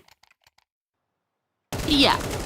Yeah, I think you can relax a little after the stress has definitely built up. Let Her Cook and have this one in the palm of their hands, but at least able to get to OT. Of course, we have a technical, which is maybe a good moment for these teams to breathe. And a good moment to update you, Shinigami weren't able to 2-0 Imperial Valkyries. Imperial Valkyries included that one 19-17. So that will go on to Inferno. But not good showings for Imperial. 2 3-9 halves. Well, 9-3 halves for them. And took OT. Close one. It's weird that they can start halves that way. And I feel like saying that surely the worst is over for them. You know? Really scrapping, doing it the hard way. God. I'm so curious as to how Shinigami are playing because they don't really have a chance of making it to finals, and maybe they can bring a more like carefree attitude to the server, which is just a bit unnerving. I feel like maybe perhaps that's what's going. You know, they can take a few more risks where they might be hesitant to do something before. Now they can be more daring. Who knows? Is there a way?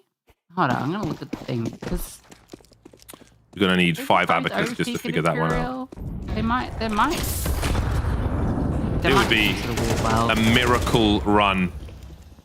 Let's her cook charging into the A-bomb side. They'll make it a 4-on-4. That is to their advantage. They've got 1:40 on the clock with only 4 CTs on the server. So that 1-for-1, the T side will take all day. They've got time to reset. They've got time to show presence elsewhere. They've got time to keep the CTs guessing.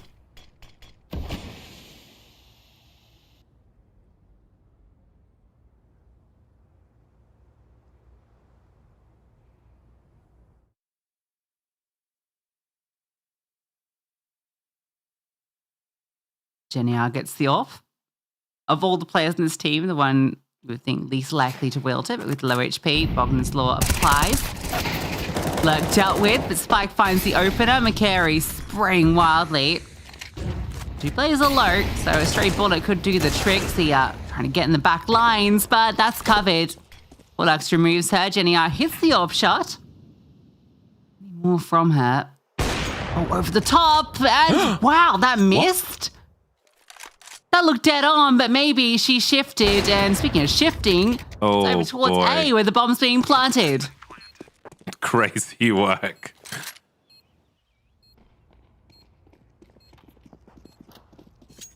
She hears everything. Oh, is she going to go all the way around? She realizes she doesn't have the time for it. There's no smoke. So she could really catch a good timing here. And she does! Oh my goodness, Spike, what a multi-kill. The spray down to get both with such little HP. A shocking way to get the first round in OT. Looked like she was feeling the pressure as well in that 1 versus 2. Nicely done by Spike. Nicely done by the team. To bait the CTs, to have the vision to rotate the bomb over towards A. Oh dear. Oh dear, it's Zia and Jonana, and that's going to be the round. Unless a miracle happens. I mean, it is overtime after all, but my words, they are coming out swinging. There's a famous quote from the first ever UFC where the commentator said, "All I saw was swinging." It was very much... I mean, that's what you get in fighting, isn't it? Well, back then it was like very different to to what it is now. It's a little bit more technical now, where some of the guys back then it was like the guy from the pub, basically, who fancied himself as a bit of a fighter. I've been looking in the deep dives. We have a document, it kind of has some of the different scenarios. It actually doesn't have Shinigami's scenario because it's such a difficult one for them without any wins so far. But if I am not mistaken, I think if they win this series versus Imperial and they beat Overpeak, they actually can go through. But it would require... an act of God. It would require lightning, floods, a swarm of locusts. It would require Nemesis to lose their remaining games, basically. But it's possible. It's actually possible. So no wonder they're playing some Lights Out CS over on the community stream. We're getting some Lights Out action here. Now Decider. Opener for Spike. Madam swings out in melee, ready for it. But kill back. Anna now looks for her chance, but flash off the line. Jenny R with the AWP in hand. What is going on? Jenny the AWPer and Anna trying to do her best shot, and she has hit 2 blinders. Cheeky flash over the top. Any more from her? McCary's offering up some resistance in con. The Latvians, no, 2v2. Bomb's still not down. The smoke's gonna fade. No control of CT. How do you deal with this? They still have a minute on the clock. They've cut noise, and that has meant that McCary's rotated over towards B. There's always the choice to split defend both bomb sites or to play together. But that's going to be a very long rotation. And she's the one of the kit. Probably makes not much of a difference in this scenario as they've got to retake together. Anna maybe works best under pressure, delivering some nice frags here. 1 bullet left in her magazine. She's just fired. Down she goes. McCary now will jump up to get dunked by Jenny R. That is a lightning fast round. They just came out swinging again into the A bomb site. And now they've got many match points versus Hindsight. Yeah, I really thought McCary was going to actually go route all the way around to ramp, which I wouldn't hate it. But at least the B rotate, like she can get here and group up. They're played perfectly by Jenny, who had the AWP that round for whatever reason. Anna hitting some great shots, but unfortunately not enough to find the round. Now 3 chances for Let Her Cook to close. They're going to be feeling like they probably could have had this earlier. Anna again with that opening pick over at B. It's been great at punishing Melly. Yeah, B's a little hard to defend for both teams. Especially when they've got good spawns, big pressure on from those T sides. Swing from Spike, not winning her duel though. And perhaps there are some more heartbeats in this game for Hindsight.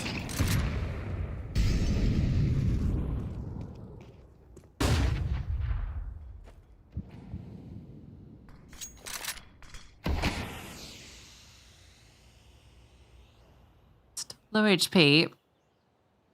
It's in a tricky spot. She's just going to park up. Play that late lurk. Zia can end this right here, and she's the only one anywhere nearby. But there was a place to do it. It's Zia. Misses the mark on the first. Smoke deployed to buy her some space. Oh, it's broken too, but she's still fine behind it. Really tepid, and it's because they're waiting for Yankin on that flank. She found that incredible timing. Jania's already fired off a shot, so eyes will be posted. An AWP in the hands of Yankin, locked in. And despite the low HP, she finds 2 more kills and leaves Jonana in a 1v3. There's a kit in front of her. She's got one, in fact, in her pocket. She's going to try and ninja it. I get the cheeky smile on her face. She's got a smile back. Yeah, she is going to try and ninja defuse this.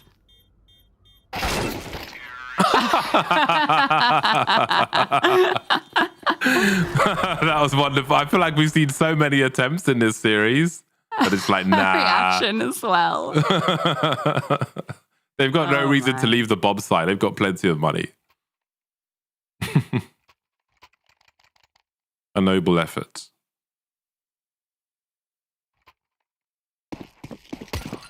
Two more tests for Hindsight then.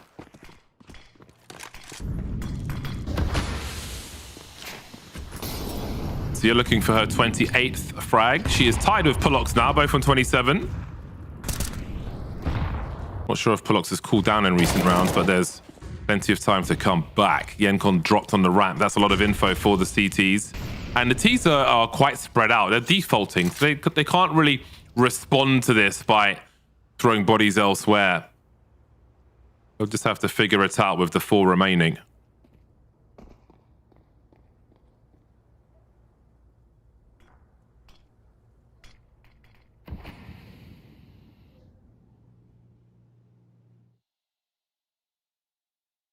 Gonna try a Pullix or play late through mid. close control. Spike's just going to drop a smoke on any contact, so that's going to get baited out now. Oh, the swing. Be a little over eager. And Melly removes Pullux on the leg. Madam taken down by Spike. Anna gonna get run down. You saw what happened when you try and run down a player before. But maybe the 5v1 a better position to do it.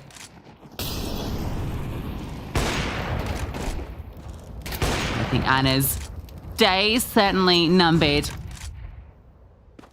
They're even sending someone just to make sure she can't go to B. She's not going to get past Zia's up. Let Her Cook will close. It takes OT. A must-win game for Let Her Cook. And they win. Again, super unpredictable. It was clear that I feel like it was clear quite earlier on that was very winnable by both teams. I think it was pretty close. We saw some big swing rounds. And again, I think Let Her Cook did a lot with a little, especially in the last 2 games of the series, maybe more so this one actually. Just the unlikely rounds, just getting loads of mileage of only pistols, getting onto bomb sites, getting bomb plants where you think the chances are quite low. So they really kind of forced the issue in the best way and kept themselves in the fight when they really needed to. Yeah, I think for hindsight, they'll probably be looking back on that nuke and feeling like that one definitely should have been theirs. It was a bit of a rough map 1 on their pick. Ramped it up on Ancient, and you feel like the inertia was there, but Let Her Cook a brilliant first half. Great CT side. Took them a little bit to get online on the T side, but just enough to force the OT. A few fumbles throughout, but they fumbled their way to the win. And at the end of the day, that's all that mattered. And Zia, she was the top of the scoreboard for Let Her Cook, said that she'd be the player to keep an eye on that map. But again, it was much like we said at the very start of this series. She needed that support underneath her, alongside her. She got it. Melly, 91 ADR. Spike, just as consistent. Jonana, Jenny R, both finding their impact. A team effort from Let Her Cook to pick up this necessary win. Absolutely. Everybody delivering from start to finish, especially in the maps they won. Nice work. Again, it was really fun to watch just how scrappy it was. I think those can be quite engaging if both teams are kind of up for the fight, and they certainly were on this occasion. So yeah, it was a good performance by Zia. I mean, she was highlighted as a standout player for her squad, and she definitely delivered, not just in terms of numbers, but I think stylistically as well. You can kind of see her level, which is really strong. But yeah, it was you know, they brought a fight to Hindsight, who I think a lot of people would have expected to come out with a W here, but they haven't. Yeah, with the way their season's going, they've been racking up win after win, but it's Let Her Cook who win this one. And the player that we chose for our Kadia MVP, our player of the match, it was actually a little bit of a tricky one, but Melly, I think, is the most deserving of this mantle. For consistency across all 3 maps, she was a huge impact player on that final decider, which obviously went to OT, so that was a really impactful map. But on both the previous maps, she was the one player, the workhorse that was keeping it going throughout, didn't drop off, didn't go missing, always delivering, and that's what I love to see. That was the Melly that when we were talking in the pre-show that we want to see. We know that she can be the second star of this team alongside Zia. And I feel like today she was the primary star. So great to see from Melly, and well-deserved MVP. Yeah, we got some nice highlights from her on that server, and good for her getting the MVP. Definitely a really confidence-building series for her and for the whole squad as well. So again, well done. It was a hard-fought-for victory, and deserved, certainly. It would have been deserved by either squad with some of the rounds they won and lost. But on this occasion, it was Let Her Cook, which again just puts everybody in, well, many of the teams in that 2-2 scoreline, which leaves everything wide open for that second slot. Yeah, we take a look at those updated standings now that we've played out this series. So we can take a look at Group A where it's at. Let Her Cook put themselves 2-2. They're tied with Hindsight. So that series is going to have a complete shake-up of this group now. There's a real chance that Let Her Cook could actually cut Hindsight off in the top 3. Still plenty of games to play though, so a lot of opportunity for this to shift. Even Triple Eight Aura, if they win tomorrow, Who knows what chaos we get? We'll have 4 teams sitting 2-2. Anything could happen then going into the final week, which is what's so exciting. I will take a very brief look at Group B, just so I can re-familiarize ourselves with it, because right now Imperial Valkyrie is going up against Shinigami, and if Imperial drop the ball, they can't qualify into the top 3. That's on a third map now on Inferno on the community broadcast. Shinigami win it, they have to. That's their only way to get through. They have to win that game, and they have to win their game after that. So they've got a long road ahead of them. And so do we tonight, James, because that was just Europe. That was a 3-mapper, an OT final map. We've got South America, we've got North America to get through. So we're going to love you and leave you. 4Magic Gaming versus MIBR, another massive game. 4Magic Gaming fighting for a spot in the top 2 to get through. So you're not going to want to miss that one to see if there can be another upset on the stream.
With it.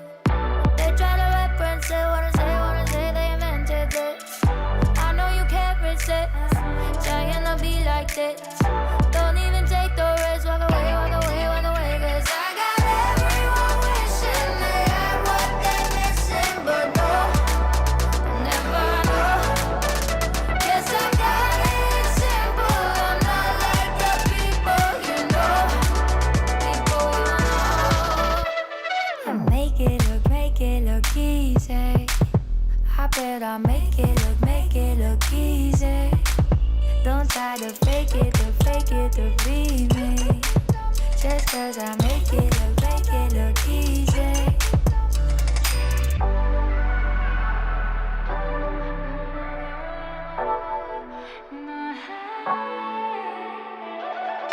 Make it look easy, I do it in my sleep at night. Don't try to get it right, gotta stay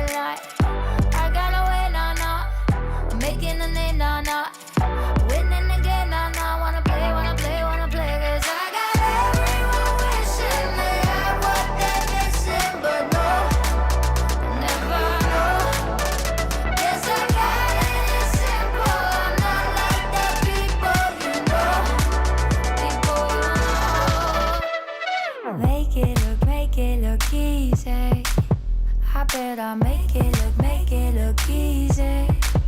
Don't try to fake it to be me. Just cause I make it look easy. Don't even bother, try to win a liar. Real like no other. It's in my veins, like in my DNA. My vibe is like no other.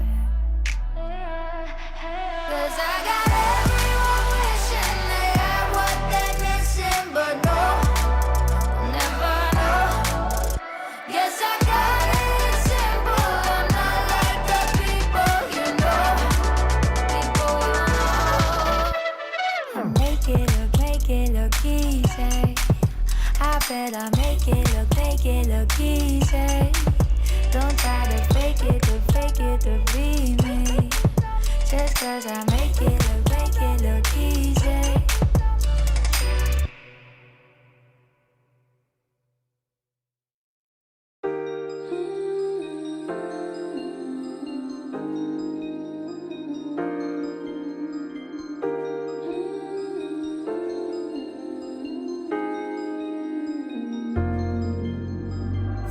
Feel it spilling over.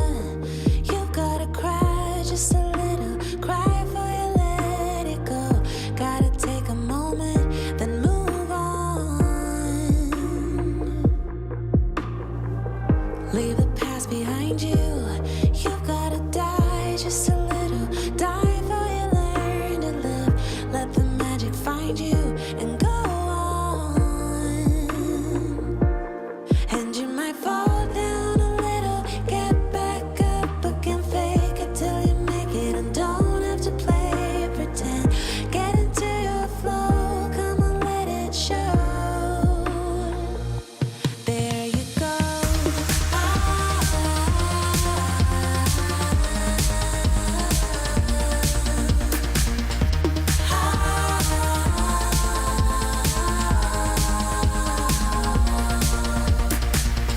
Feel the fire burning. You gotta hurt just a little. Hurt for you heal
ESL Impact is brought to you in part by Intel, Qiddiya, and DHL.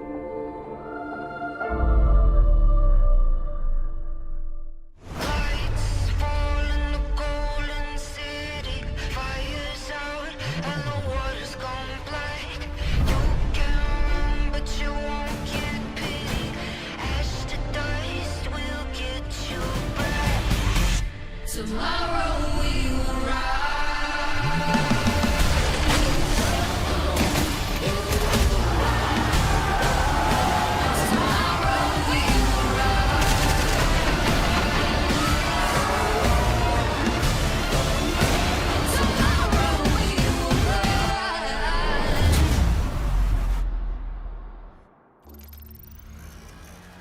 Hello, everybody. Welcome back to the ESL Impact League. Can you believe it?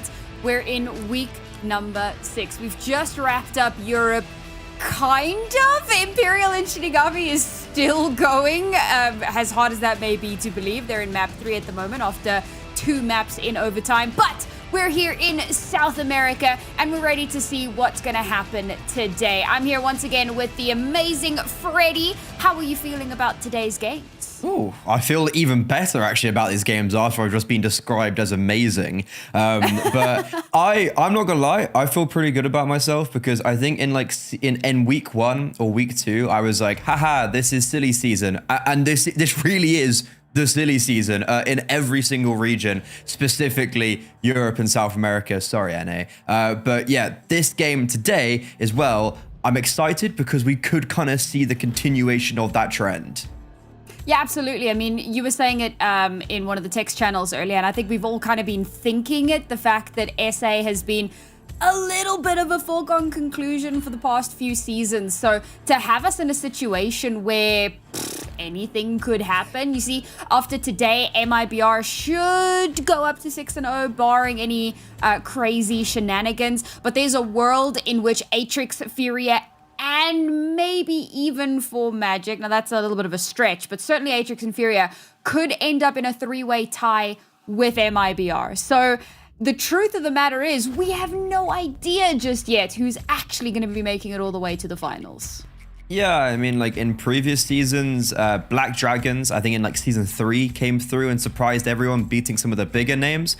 Some of the players today played on that Black Dragons roster. But with Atrix upsetting Furia early on in this season for Magic, it's kind of potentially their time to see if they can stand up and replicate what one of their fellow underdogs was able to achieve. Yeah, looking forward to seeing how that is going to pan itself out, right? Because as I said, on paper, MIBR should win today, and that's going to put 4Magic in a really uncomfortable spot. It might even knock them out of contention. Might. But if somehow the crazy, the almost unthinkable happens and 4Magic sweep the win today, we're going to be in a world of surprise and chaos. I do just want to temper things a little bit and give everybody a slight reminder that yes, 4Magic went on a 4-0 run, but that was before they had to play the 3 biggest teams in the region, and now we're going to find them tackling their very next hurdle, potentially their biggest hurdle. So why don't we take a look at what that hurdle is going to be as we take a look at our storyline of the day. And it's all about the cast percentage, Freddy. The top 5 players in ESL Impact South America are all MIBR. Which is actually mental to think, right, after 5 games that there's just this level of consistency. Atrix was a team they faced very early on. MIBR swept them aside and we didn't think much of it. But now I look at that result and it's very legit to me that they were able to 2-0 Atrix. But since that game against Atrix, it has been pretty smooth sailing, playing against some of that lower level opposition. But when they've gone there, they've been flawless. And for me, a lot of the storylines heading into this season of ESL Impact South America was Furia, world champions. Why wouldn't that be the storylines? But every single week, it gets almost affirmed to me that MIBR are actually the most consistent team. They look like the most stable, and I got to put a lot of that props to Olga, because whatever she's done, she has whipped her soldiers into shape, and across the board, they are playing like the team that should have been playing at the start of the year. This MIBR super team didn't come out the gates running. It stumbled through the gates. But right here, right now, in Season A, in the regular season, they're playing like they could go on to challenge the whole title if they continue this form and if they get to Stockholm. I'd love to talk about the Goddess impact, but there's somebody else whose impact we really do need to talk about here for MIBR. That's our Kadia player to watch. And it should come to no surprise.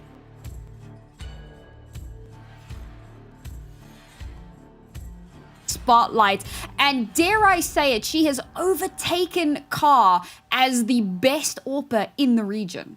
I'm so glad you brought that up, Sam, because that is, to be honest, exclusively the reason why I looked at Younger today as our player to watch. We've had a lot of focus on MIBR with Poppins, with Olga throughout the course of this season, and we've also had a lot of focus on Car, mostly because of how she's kind of dropped off a little bit. In Brazil, when we compare these two, the best players in Brazil, it's been this battle for many years between Younger and Car. Obviously, other players have joined that fray recently, naturally, because the region's been thriving. But Younger is, if anything, actually playing better than previous seasons when she was considered the best in the region. And something that was very evident in Dallas when it didn't go MIBR's way, Younger was still top of the scoreboard. Younger was still performing lights out. She's kept that form and has upgraded it, and it's been a very pivotal and will continue to be a very key part of MIBR's success. And it's really interesting to me as well, because when we came through last season, obviously Furia being the big talking point, and very specifically Lulitens being the top rated player in South America going into finals. And now, you know, MIBR really starting to step up each of their individual players. And I mentioned the Goddess effect. And you might be looking at this roster, particularly if you're new to the scene, if you've joined us for the first time this season, welcome.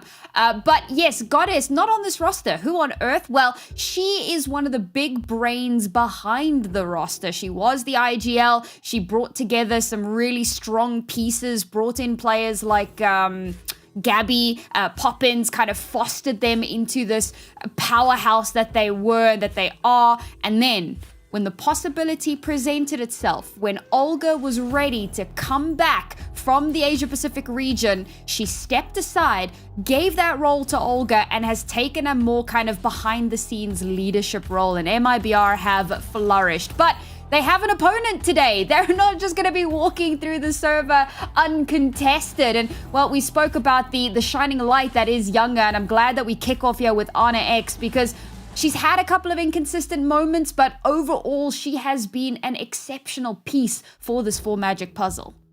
Yeah, I'm sorry. I'm actually really glad you mentioned Goddess and how she fostered young talent, because we've basically got like a Fluxo 2024 reunion, basically just apart from Goddess, who's still almost a part of this team, like she's basically in the server, right? That is because Jossie, who was a really I think a bold pickup for Fluxo last year, she was a part of the core of Goddess, Younger, Poppins with Anorex, Jossie, Anorex, and Babs. They, as a core, got left to the side when this MIBR project got founded, and this team, which is kind of like the leftovers, right? I think it's that's maybe a bit harsh, but I think in principle it's fair, right? They go to Chemstar Lass, a non-orged team, just playing under that banner. Previously, they haven't really contested, but with their roster changes, even though you said that, yeah, look, when they come up against the bigger teams in the region, they did stifle. I came away from last week when they played against Furia, and they should have taken a map at a minimum, maybe even a series. It was a 0-2 in favor of Furia. 4Magic could have won that series. So I'm just hoping if they can come in today and continue on that form. As we can see, our veto is popping up below us here. Overpass and train already taken out, and I don't think that should come as any sort of a crazy surprise to anyone. We'll have the nuke come out, followed by the Mirage again. I'm feeling like this is a little bit bog standard, Freddy. Any surprises that we can expect in the last little bit here, or on any of these maps, realistically? I'm just taking a look at actually, this is it's an interesting video because we've got the train ban, which is a ban for both teams. So MIBR, they kind of actively are like, we don't want that in. We don't want any chaos. So for Magic, they ban Overpass, which is also kind of like a second ban. It's not like for Magic went to try and ban like, I don't know, a Dust 2 and try and really throw like something random in. But no, by the by, this is a pretty standard veto. I suppose the curiosity is the fact that Dust 2, which is a good map for both these teams, isn't in the veto whatsoever. And I think for MIBR, they choose to not go on their favorite map and instead go on to Mirage. All right, now we got to throw our predictions very quickly, and I think we can get through this quickly because this should also be bog standard. For me, it's MIBR. Freddy? I love what I saw from Babs last week. I love what I saw from 4Magic. But I'm going with MIBR. I'm going with my heart. I'm going with my gut. This team, I think they're going to take it even further than being the best in South America in Season 8. Oh, well, we're looking forward to that one. As mentioned, there's already potential for upset over in Europe, although I think that third map is concluding itself in favor of Imperial, so they're giving themselves a second chance. But Furia, our world champions, may not make it to finals. None of those teams matter right now. Of course, the only thing that matters is MIBR and 4Magic as we kick off week number 6 now, our very first game of this week. We'll see if MIBR can indeed take that one step closer to confirming their spot at the Stockholm finals. Danny now taking a very aggressive position. Oh my god, up close and personal. Double dinks, bombs lost. Oh, third one. How did I miss the third one? All right, Danny, calm down. And she'll go ahead and make it a fourth as well. Go on, give her the ace. Give her the chance. Anna X not willing to give that up, realizing there's probably someone behind her. No, Younger! Oh, yeah, look at Danny, bro. She's so upset. She's so mad. I can't believe she's done this. Oh, that's unlucky. amazing. That is a phenomenal start to the map and to this series for Danny. Before the season started, Fury and MIBR played up against each other in the LAN finals. MIBR ended up actually winning in that kind of like shock upset, and Danny was at the very top of the scoreboard for the whole series. She had like this ridiculous series, but hasn't necessarily transitioned that performance at the start of ESL Impact into the regular season. So to see her step up right here as an anchor and just atomize 4 players is a really good start for MIBR on their opponent's map pick, and kind of just maybe sets the tone for what's to come. 4 players that should have been 5. Darn it, Younger. Oh, Olga now playing the outside hold. Oh my god, Danny, calm down, calm down. You've done enough. It's okay. Chill. Let someone else get a kill. Well, that round was over in the blink of an eye. I don't think we were expecting too much out of it. Now's where 4Magic are in with an opportunity. Unfortunately, no bomb plant for 2 consecutive rounds means that it's going to be there's not going to be much left over at the end of this, and they do have to sacrifice a little bit, so it's going to be 3 Galils along with all of the utility. It's a bit of an unfortunate way, but it's not the worst imaginable. We need to start seeing a little bit of a resurgence from them into this round.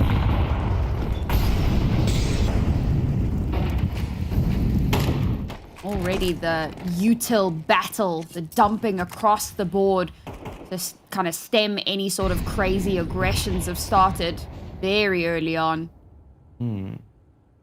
Nades in the smoke for MIBR, they have got some information that there hasn't been much outside, but they haven't got enough to go, okay, yeah, we can defend A and ramp. So it's forced a rotation from Danny. She's left a vacant a bomb site, and because of that, Younger may be paying more close attention towards Heaven. This means Gabby's very isolated towards ramp, and here they come. She does molly them off, and that's a very key smoke to put down. That is very surprising. 4Magic don't hunt Gabby down and respect the utility that much. We do have confirmation Imperial did in fact win their series, a 2-1 fashion. And MLB are looking to try and replicate that, maybe do it a little bit better as we kick off here with a trade-off. Ana X good for the first before she's put straight down, but the ramp has been taking control of Selax. Oh, we're not respecting Younger there. We want to shut that down as quickly as possible. And Olga under heavy fire as well. Molotov to just try and deter, and she can finish that up. Babs has found the tiniest little gap in the Molotov there to survive. A moment later, a teammate groups up, and Olga is not much longer for this world. Poppins on one, slips away, runs directly into the crosshair of Brandina, but Danny is there, up from the vent, and she'll get the final kill of the round. She couldn't get the final in the pistol, but she got the final in this one, and, you know, that clutches them that third round. Okay, Danny is reigning on the 4 Magic parade right now. If there was any permutations that 4 Magic were potentially able to make it through to the ESL Impact Season 8 finals in Stockholm, Danny's just going, no, there isn't. We're winning this game today. And it's actually quite upsetting for 4 Magic, right? Like, they do everything correctly. They have that really nice delayed ramp take. They are able to catch Younger, who maybe over-aggressively tried to help Gabby, who also died very quickly. So a poor round for MIBR on the default, but then saved because Danny's individualism just flourishes. And for Magic, it's also even further disappointing. No bomb down. They just got Tech 9s right now. That's rough. 3 rounds in and not a single bomb plant to show for it. MIBR certainly making a bit of a statement here. You want to give some flowers, you know, they managed to get 4 kills in that round, doing that little bit of damage, but it's a good ultimately round. It's not going to make, I mean, it's all about how much of a difference it's going to make long term. So with the Tech 9s now, we're going to go for a little bit of a crazy rush, push straight in, Olga spraying through the smoke. Oh, that's devastation. Josie already off the board now. And unfortunately, that forces 4 Magic to have to slow down. And in a round like this, you can't afford to slow down. They've already lost their second player. They have to rethink their entire strategy. They've only got 2 pieces of utility remaining off the back of how this round started.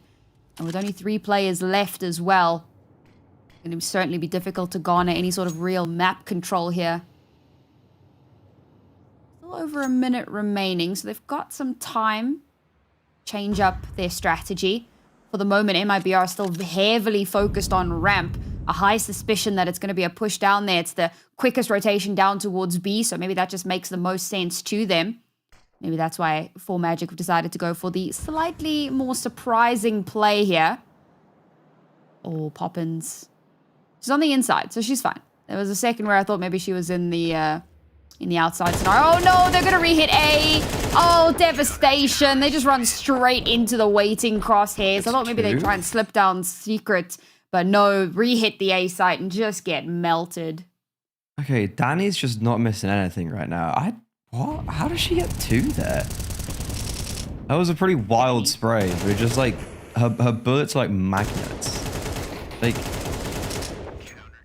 she's moving.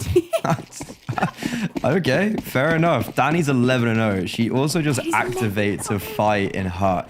Like, she's having one of those games where she's just dueling, she's brawling, and no one's stopping her. Now we're starting to see Younger take matters into her own hands as she gets aggressive outside. There's also, surprisingly, not much support around her. So if 4 Magic do choose to go and activate and try hit towards ramp or A, they're going to be very rudely awoken, but that there are a lot of players here. And Younger's also just rotated ramp.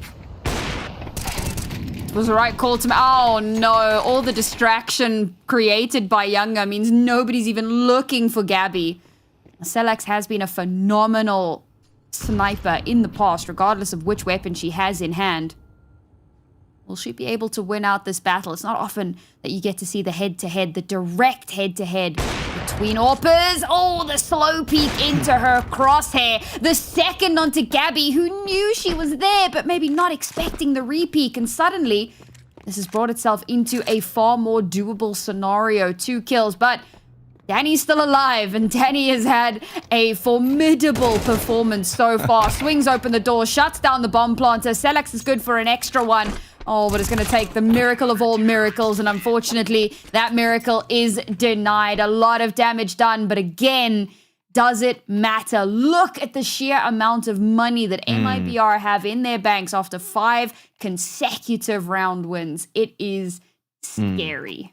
That's actually just a beautiful round from MIBR. As I was saying in the moment, when a team does get aggressive with the AWP peeking back red like that, there's normally, at a minimum, 3 players there getting support. Maybe someone goes close towards Silo. And the reason why 4Magic then just hit ramp is because they assume, yes, there are 3 players there. So they think that there's a weakness elsewhere on the map. And I think it's a good call from 4Magic. MIBR, there was no weakness. And Younger also disengaged instantly. This is MIBR playing some beautiful Counter-Strike right now, and it doesn't look like it's going to stop as Olga's heard all of that noise going down B.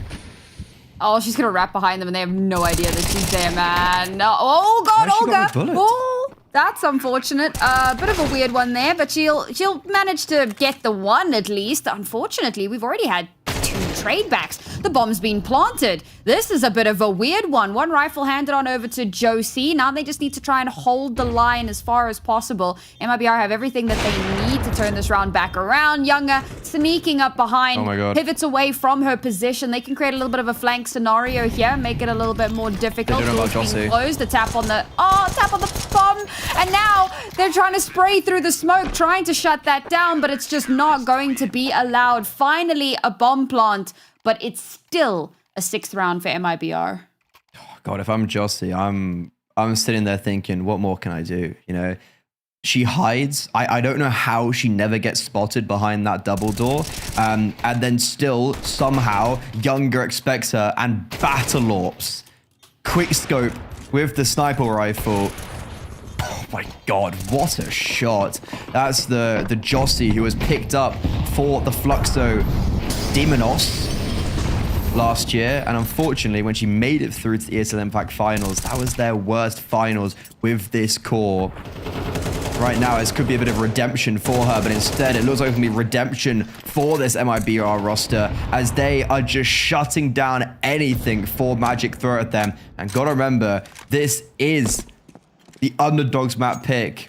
This is 4Magic's map pick, and would you guess it? It's really tough. I mean, again, you know, I wanted to kind of temper things a little bit at the start when I said, yes, they had a 4-0 run, but they were playing against the, for lack of a better term, the bottom of the barrel teams leading up into this. So they had a meteoric rise in the scoreboard all the way to the top, but they still had to fight the demons, the raid bosses, the ultimate queens of the region. And I don't just mean MIBR, right? They still had Fury on the horizon at the time. They still had Atrix on the horizon. And things have been going a little bit more difficult for them. This has been their litmus test. And unfortunately, it looks like they are middling out and not quite ready to kind of put their weight in with the biggest teams of the region. But that being said, we've had a couple of close rounds here. There are signs of life from this roster. And as we've said before, you know, there are some incredible performers on this team. But coming up against the likes of MIBR, I think that it's a little bit misleading to look at this and go, oh, well, it's, you know, it's 4Magic's map pick, and therefore MIBR are no slouches on Nuke. They've been decent on this map, and, you know, starting on that CT side, having the kind of firepower that they do have. 2 of their players are already on double digits. What can you do at that point? I mean, to be honest, it's actually interesting to see how MIBR's map pool has developed over time, that we've seen Dust 2 being incorporated a bit more. They've been picked into that. Mirage obviously been picked into this series, and Nuke being picked for them, right? Like, Nuke is obviously a good map for 4Magic, but it's not something we've seen MIBR play much so far, or at all actually, in this ESL Impact season. And the reason why that's surprising is because the core of Goddess, Poppins, and Younger, I've always just kind of looked at them and thought, okay, what's the map veto? What's the map pick? And it's been synonymous with Nuke. throughout. Goddess obviously played on the T side very much like, I'm going to make all the space, and then you guys are going to thrive off the space I make outside. So it is actually going to be interesting seeing how Olga approaches the T side and how this squad does in general, since that's a pretty drastic change changing out the IGL. But so even though it's Olga's new leadership and they're under her tutelage, the core of these players have always been the best in this region on Nuke. So, you know, I haven't played it recently. Kind of, so what? So what indeed. I think that's also their attitude about the whole thing. So what? Feels like they're not really having too much competition in this. As much as I'm saying there are some signs of life, particularly from Selax. And she's... Man, I don't want to dog on this team too hard, but she's been the only one that's really had much to say in this map so far. That being said, Gabby and Poppins haven't really done much either, but when you don't even have the opportunity, exactly, like Younger and Danny have just been on top of absolutely everything from start to finish. It does make it a little bit more difficult for you to like... Maybe it's Selax that's playing that tip of the spear, but they are walking straight into Olga. Olga's been having a really good show. Oh, Gabby here for the crossfire as well. How? How is Olga good for 2? And then Gabby with the follow-up as well. And all that promise taken away. The bomb's now been lost. And the last 2 players left standing here, they couldn't even get a trade onto Olga. She's able to back away without, you know, barely scraping her knees at that point. So now it's just about maybe getting a little bit of damage down. They want to try and slip down the vent. And Poppins will not allow it. An extra 2 kills for her. Pad those stats a little bit. MIBR up to 8. What were you saying about Poppins and Gabby not doing much? I mean, you know. Am I missing something? Why has Gabby just left ramp and gone down B? For Magic, 3 players got down secret. And as far as I was aware, MIBR didn't know. Olga rotated down. Okay, normal. Outside player goes down. Not necessarily normal that she's the one to rotate, but Younger was still holding with the AWP. Gabby just leaving her post on ramp was kind of insane. It was a great read, and now Gabby on her post, this time is able to double down. She's struggled previously when they've charged her. And for MIBR, they've got a player advantage. They've got all the advantages, to be honest.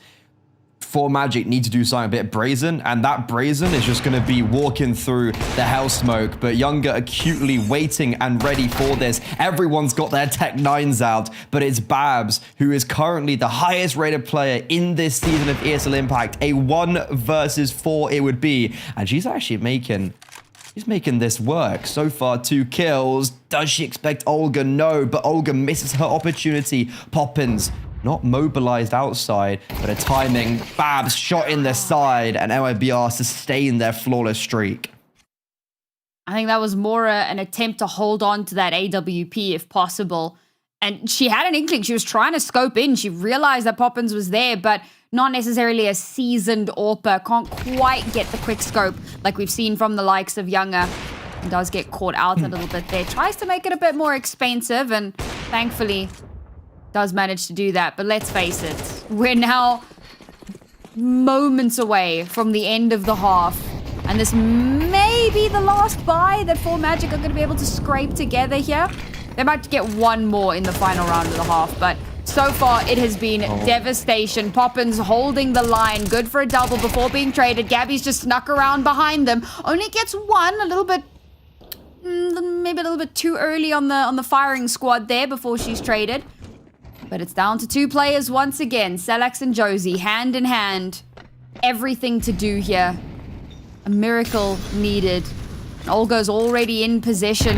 Has an inkling of where that bomb's being planted. The HE doesn't quite land where she wanted it to, so she's going to have to follow that up with a molly, and even that doesn't do what she wants it to do. The bomb has been planted. Selax brings it to an even kilter, but does she know that there's someone behind her? Hasn't got a clue. The HE will clean her up, and now Josie has to do this on her own. Oh, God. Checking the ramp angle. Has no idea that both players are coming from the exact same place. Shot in the back of the head. A defuse to connect. Double digits. 10-0 for MIBR.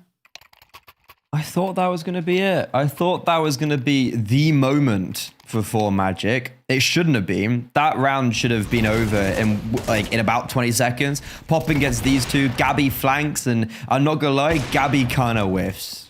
Bit of a miss spray from her, but the 2 versus 2 is clinical. They don't go too fast, right? They don't overplay their hands. They know they have time. Utilities play seriously well. And for Magic, sure, a bomb plant that will allow for another purchase due to the max loss bonus.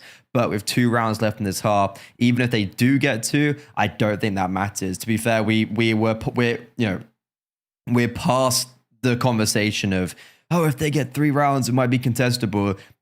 Since like 6 rounds in, I was like, yeah, it might be, are they going to sweep this? But are they going to be sweeping it this hard is the question. Like this, I didn't expect.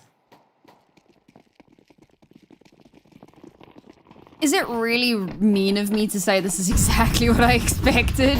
I just had so much faith in MIBR and that they were going to just be slamming their way through this one. Hey, you were the one that was starting to question your who you predicted at the start. Don't sit Not there for all MIBR, high. friend. Don't sit there all high and mighty. You were like, oh yeah, No, but no. isn't this like shouldn't I be picking the underdogs? When have I ever said that? You literally said that to me. Like you were like, oh, but that's how this season's going. Was MIBR playing at the time? Yes, this was like 10 minutes ago. No, How long ago our pre-show was? I don't know, friend. I think you're making things up. Fake news. Sorry. Freddy is AI confirmed. She's making stuff up now. He's basically apparently wrong. so is Younger, because she has just randomly shot through the smoke and found a second. Standard Younger. I mean, robot Olga aim. did that a few rounds back as well. Like, that's the thing with smoke spam, right? I feel like it's a. This sounds really stupid, but I feel like smoke spam is an underutilized thing. Like, it's not like an ability. I don't want to call it an ability. It's not really a strat. It's literally Someone's been watching spam. too much Valorant. An ability. I don't know, man. Prove me wrong. It's working. I think so. Like, obviously, smoke spam with A1Ss, they can't see your traces. But if you have an AK or whatever, they can see your traces. You can get spam back and also can get caught on reload. Like, smoke spam is a good thing to do, especially on nuke CT side outside, to just try and exactly what like Younger and we've seen Olga do, right? But gotta be careful because they could pop through and kill you on the reload because, that's all audible. They could spam you back. Like, it's one of those things where it's good, but don't overuse it. It's yeah, gotta find the subtleties of it. The sweet spot. Yeah, exactly. Like Also, I mean, as you spam through, we've got overpass. dynamic smokes now. So Yes, that actually is a big thing. If you watch donk demos, which I would never advise if someone's trying to learn, by the way, but if you do watch it, how he like spams smokes in the like close, because you can see like all good riflers do it, but it's like you kind of spam a smoke when you're close to it or when you're on the edges of it, and you can just see through it. Yeah. But again, it reveals your position. So yeah, subtleties, right? High risk, high reward. You gotta risk it for the biscuit, so to speak. All right, last round for Magic to find themselves a biscuit. Not the greatest loadout. Oof. 1 AK on Babs. I'm even convinced that's the person you should have given it to. As much as she's been the hero of this team for the entirety of this season, unfortunately hasn't had the greatest showing today. Josie opens things up, Rendina follows it up, and there Babs activates at last. We might actually have a round on the board here, folks. Gabby and Younger gonna try to battle this back. Younger gets one, brings it up to a second. With only 2 players remaining now, Rendina, the tiniest little bit of damage would put her in the grave. Gabby does just that, cannot find the final one. And in the final dying embers of this half, Magic find 1.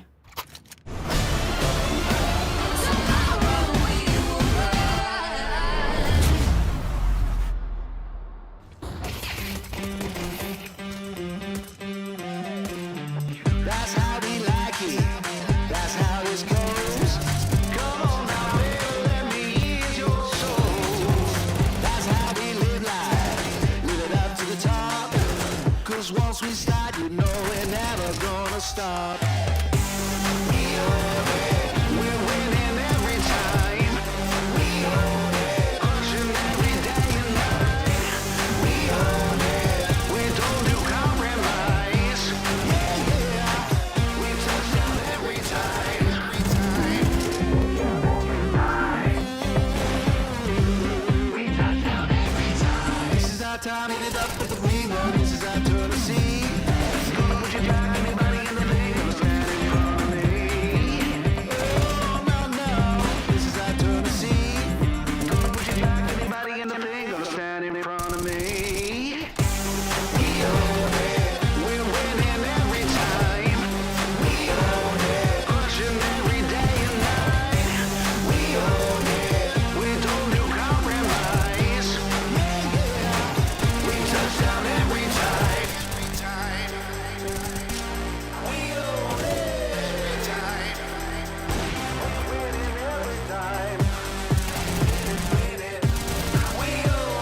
thinking maybe you love me, but that's just how it started. Warning things and problems that I don't need. Toothpaste for cigarettes and heartbeat. Tongue me, whisper when I'm sleeping, saying you love me, but that was just a daydream. Hearts on the floor and hearts on wine. You were standing right in front of me. Museum of our lost time, where you had me on display, yeah. All the while I wonder why never started. Tomorrow we will rise.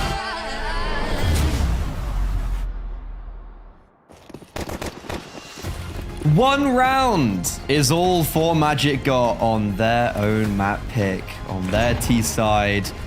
It isn't looking pretty. MIBR are contending for not only the best in South America, but just honestly the best in the world with how some of the favorites are looking. And performances like this are certainly proving that. Danny, however, who was on a stormer at the beginning of the first half, gets decapitated. Poppins in the same fate. And MIBR, they will get on the B bomb site. It's a 3 versus 5 disadvantage. Oh, Olga, gotta stick that. A little bit of nervousness, not knowing if there's anybody nearby. But they do get that bomb down, and it's more than we can say for 4Magic on their pistol round. So even if this does end up in a loss, which is looking quite likely, at least they'll have that little bit of extra money into the next round, which could make things very scary. Olga loses her life on the site there, to be expected. MIBR struggling to even get anything in this round. They only had the 1 kill onto Selax. 4 players remain at the end of the round for 4Magic. Not a terrible start to the second half, but it's a baby step. It's a crawl on the way to baby steps. There is still so much more that needs to be done. Yeah, they're on top of the molehill, and it's like Mount Everest they still have to climb, right? Like there is a very, very long way. At least, though, because they got that final round and a half, they're starting to string some rounds together, and they still have the ability to end this off in regulation. And yes, I'm puffing that copium. That's what you have to tell yourself. That's what you have to tell yourself. It's good to see maybe someone like Selax, who obviously is going to be bringing out that big green on the CT side. Well, I mean, if they can get, hopefully she can, if they get to a stage where she can. But like Younger was just like so good on the AWP. She was so dynamic, always moving, always getting herself in the right position, and also just hitting all of the really hard and difficult shots, while also hitting the easy shots that you have to hit, right? The consistencies.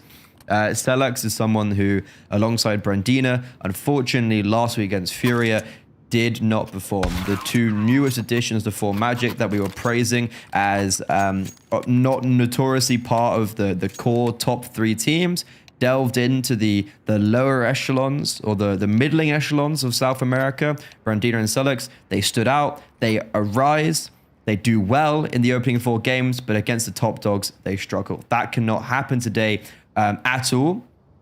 It obviously has just across the board, unfortunately. But if there ever is time for redemption, this AWP needs to go huge on the CT side. All right, here we go. Second round with the bomb plant. They've pulled out the Mac 10s. I like this. They've sacrificed the big guns in favor of a ridiculous amount of utility. We're going to pop straight in onto the site, and we're going blow for blow. We're trading out. Danny doing absolutely everything she can, but they do find themselves in position. Unfortunately, the response from 4Magic is incredibly strong. So despite everything thrown into this round, it's all down to Younger, and she cannot get it done. 2 kills for them in this one, but no bomb planted, no extra round. 4Magic up to 3. That's a really nice reaction from 4Magic. As you mentioned, they don't ever allow MIBR to get settled and situate themselves on that bomb site. So as soon as the defenders and the immediate anchors fall, boom, instant retake. But they don't also overrush it. They still play it together. A nade in the main smoke, double swing, right? Like they're still playing the probabilities. So for MIBR, The force buy doesn't work, and they're going to try at this again, but this time it's unarmored pistols and just Glock. So this should be a farm for Jossie.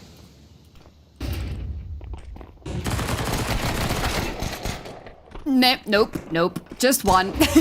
Instantly traded back somehow. They found themselves on the site again. Full Magic playing a little bit more offside, playing in for the retake, yeah? And, well, as to be expected, gonna be a little bit of cleanup. We want to see a bit of damage done. Danny's still alive with a Tech 9 in hand, so nope, not gonna be able to get too much more done. Oh, it's Gabby to step up and get a little bit more. 3 kills into this round. Now, don't let this fool you. They're slowly chipping away at this economy. Yes, there's going to be AWP out on the board, but now MIBR have a full buy, an AWP of their own. If they win this round, 4Magic's money is busted. Pretty sure Olga tried to get down the vent with the bomb there and then kept on missing. And then there was a CT player that she was being blocked on. Ever so awkward. But still 7 rounds down before Magic. Look, they've got 4 in a row and they're still 7 behind. Salix on the AWP needs to go huge. Younger, AWP of her own. A very... Ooh, what is going on? Babs?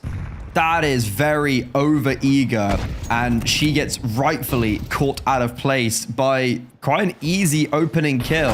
Babs, who has been a rock solid for 4Magic so far this season.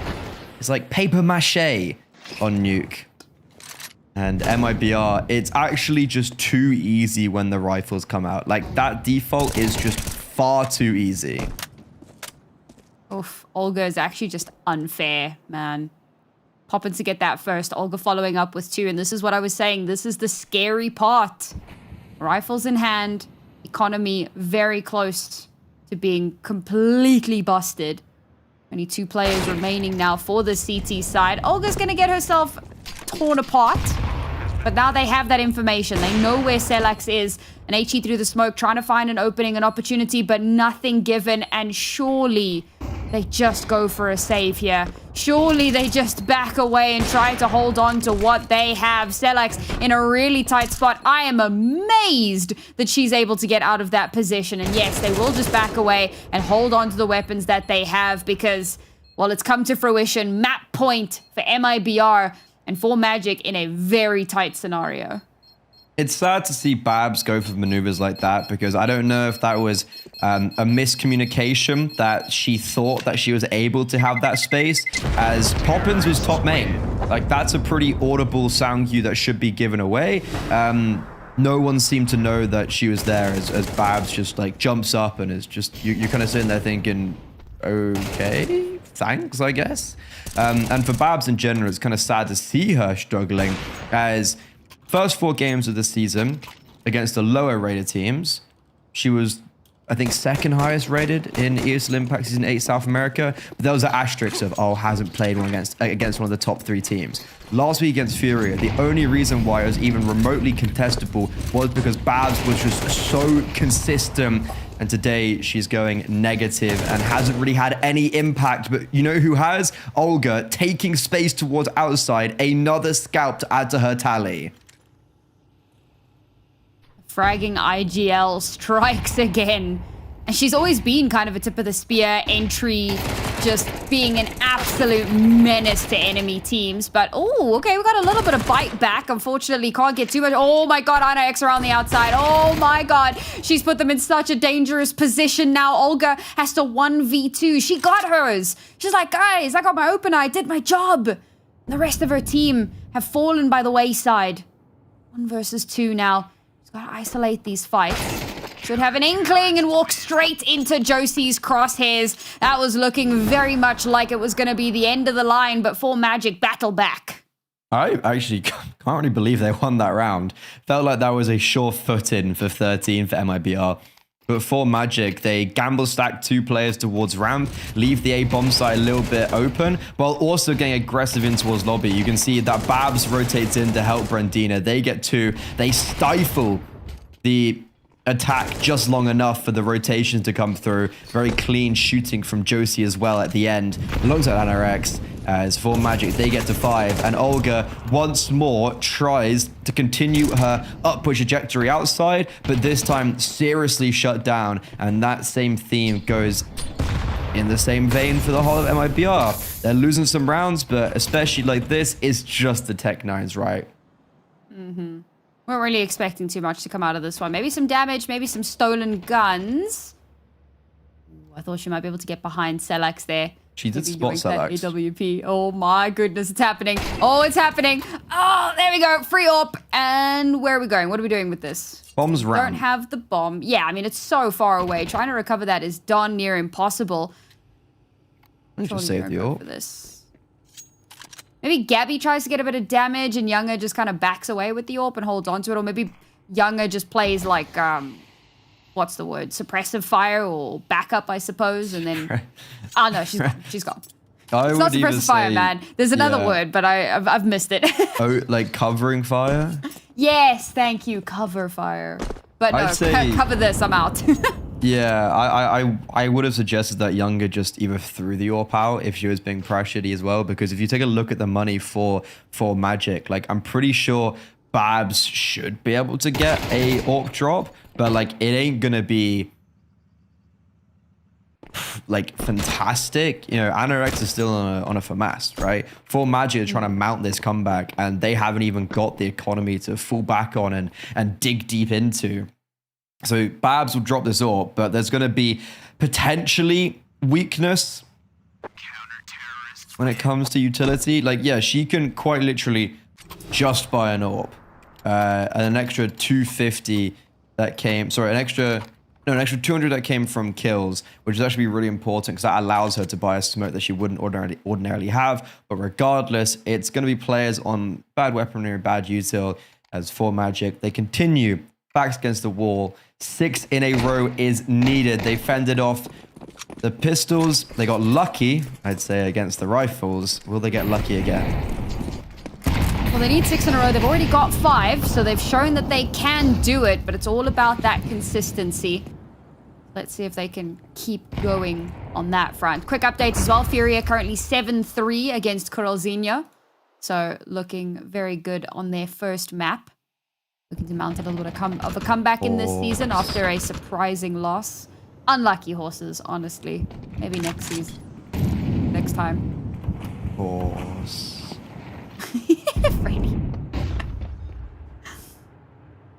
A lot of util already expended. Look how scared the CT side are of this outside play. I mean, they have taken really good lobby control, and that's why they've been allowed to rotate 2 players there. But there's this massive gaping hole over towards Heaven, where if MIBR just wrap outside like they have, for Magic have no one set up there, and now are caught between, well, a rock and a hard place. Like, they're quite literally in no man's land as their read. They've rotated and over-adjusted, thinking they had the right read.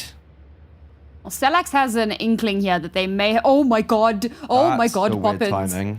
Oh, dearie me, that was terrifying. It's really good conditioning from MIBR, however, but now the wraparound pushing out, trying to reclaim some of that space. Poppins now forced off of the high ground, potentially directly into the line of sight of the AWP. It misses its shot, and it's Danny to connect onto that. They've lost so many players, hemorrhaging forces, but we're battling back to a 2 versus 3. Never mind, Gabby's left all on her own.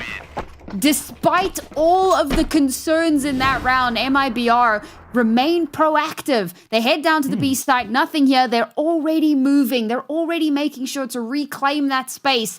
And as MIBR move in towards the site, they are circled in on like huntresses on the prowl.